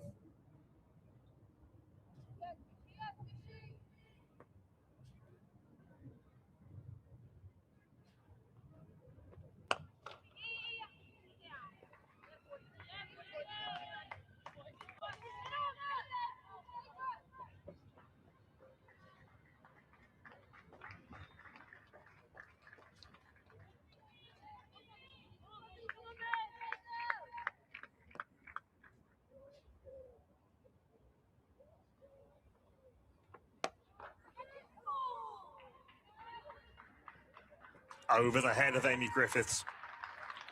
Very often the safest place to hit the ball is directly over the head of the infielder, and that's exactly what Maydrinkle just did to put that away for 4.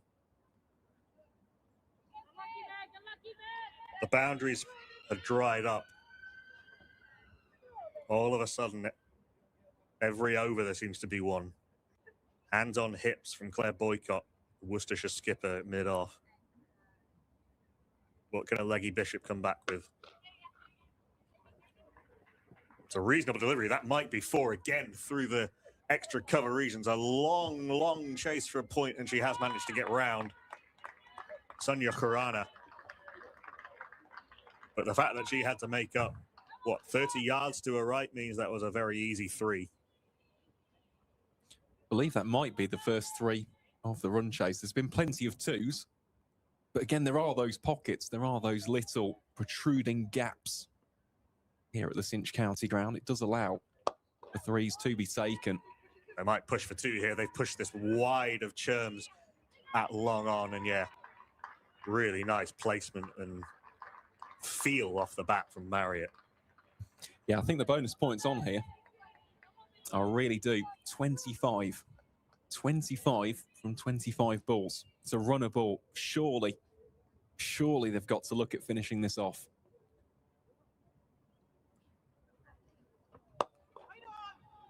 Well down by Griffiths at mid-wicket, but it did bounce off her. She's down, actually, Amy Griffiths. They've taken the single in the meantime. She all right? Might have just bobbled up at her. I think she's all right, jogging to her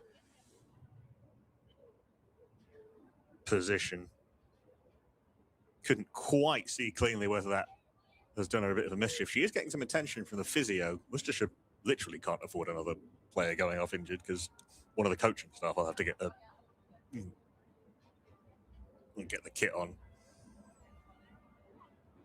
Yeah, thankfully appears to be uninjured. It's one of those where probably if she's just gone across those practice strips, probably a little bit of a friction burn. That and the ball bouncing up awkwardly into a part of the body you're not trying to field the ball with. She's taken a calf off and handed it to Amy Coyne, the umpire at the David Capel end. So she's all right. But now, yeah, we're looking to run a ball for the next 4 overs. And assuming our maths is correct, which we believe it more or less is, that's the bonus point win and the semi-finals for the 2nd year running. Which would be a great achievement. We have got an update as well from Kibworth. Leicestershire are now 4 wickets down. 166 for 4 after 30 overs. Cut out. It'll only be a single.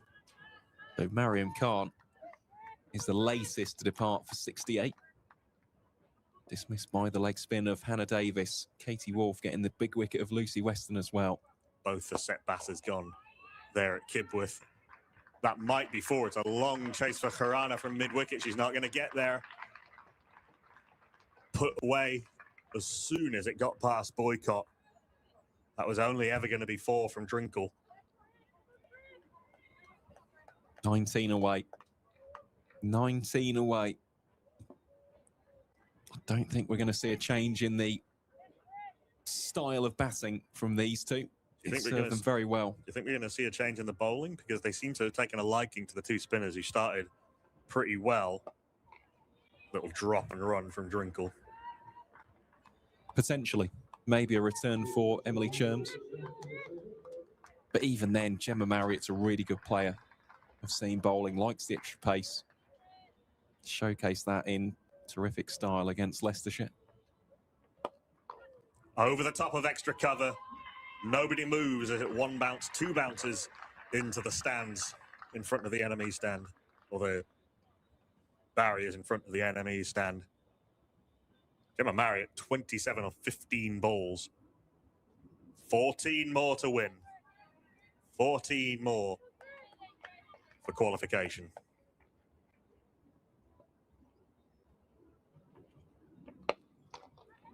Shipped down to long on, who gets round but can't stop the second. Again, the placement from Gemma Marriott, really impressive. Both ends now, she's just worked the ball wide of the fielder at long on, and she knows it's 2 instantly.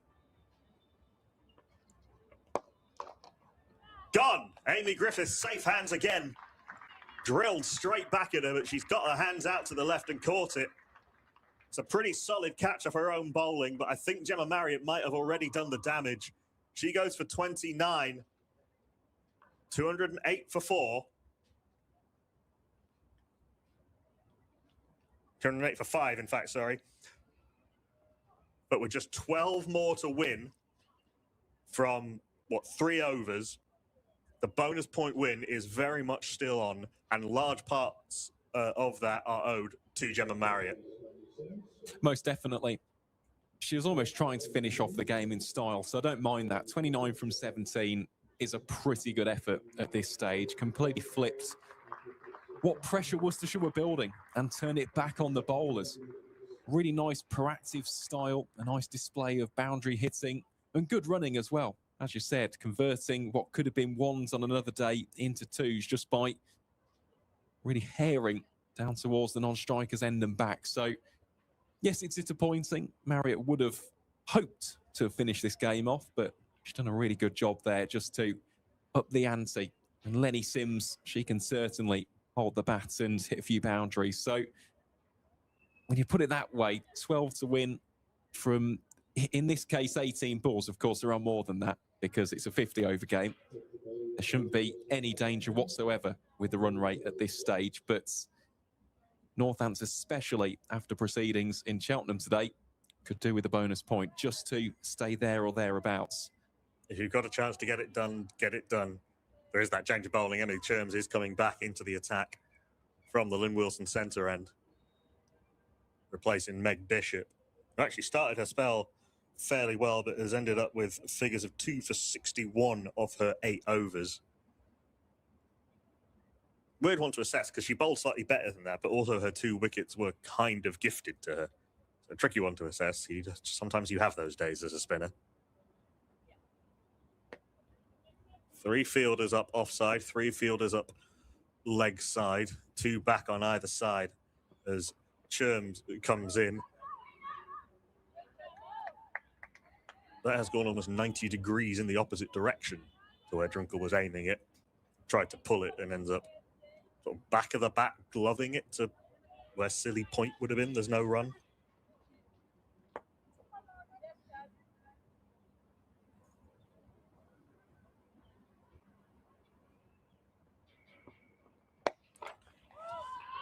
Short, pulled in front of square. Mid-wicket's not going to get there.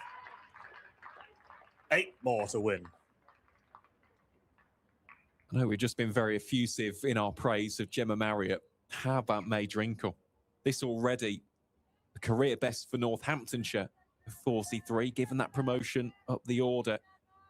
Would be nice to see her finish off this game, potentially get that first senior 50 for the Steelbacks.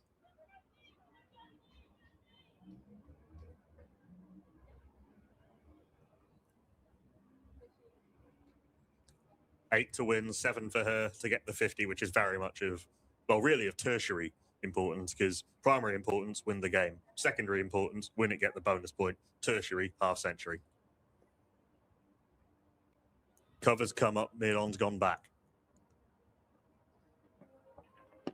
Attempted scoop, which nearly takes Drinkle with it. Collects her in the chest. Shot was on because there's no one from square leg round to deep third.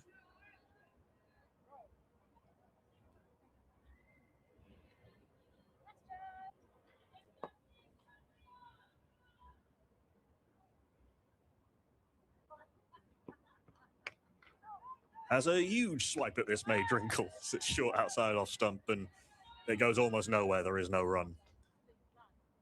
Slightly losing her shape. I think she's aware how close the finish line is.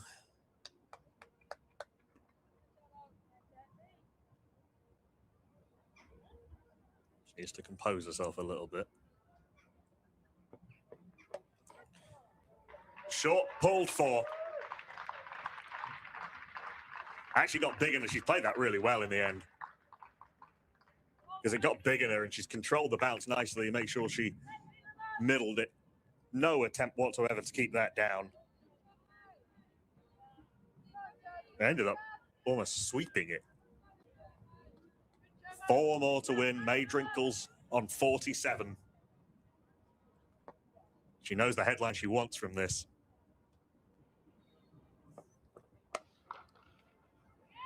And she's got it.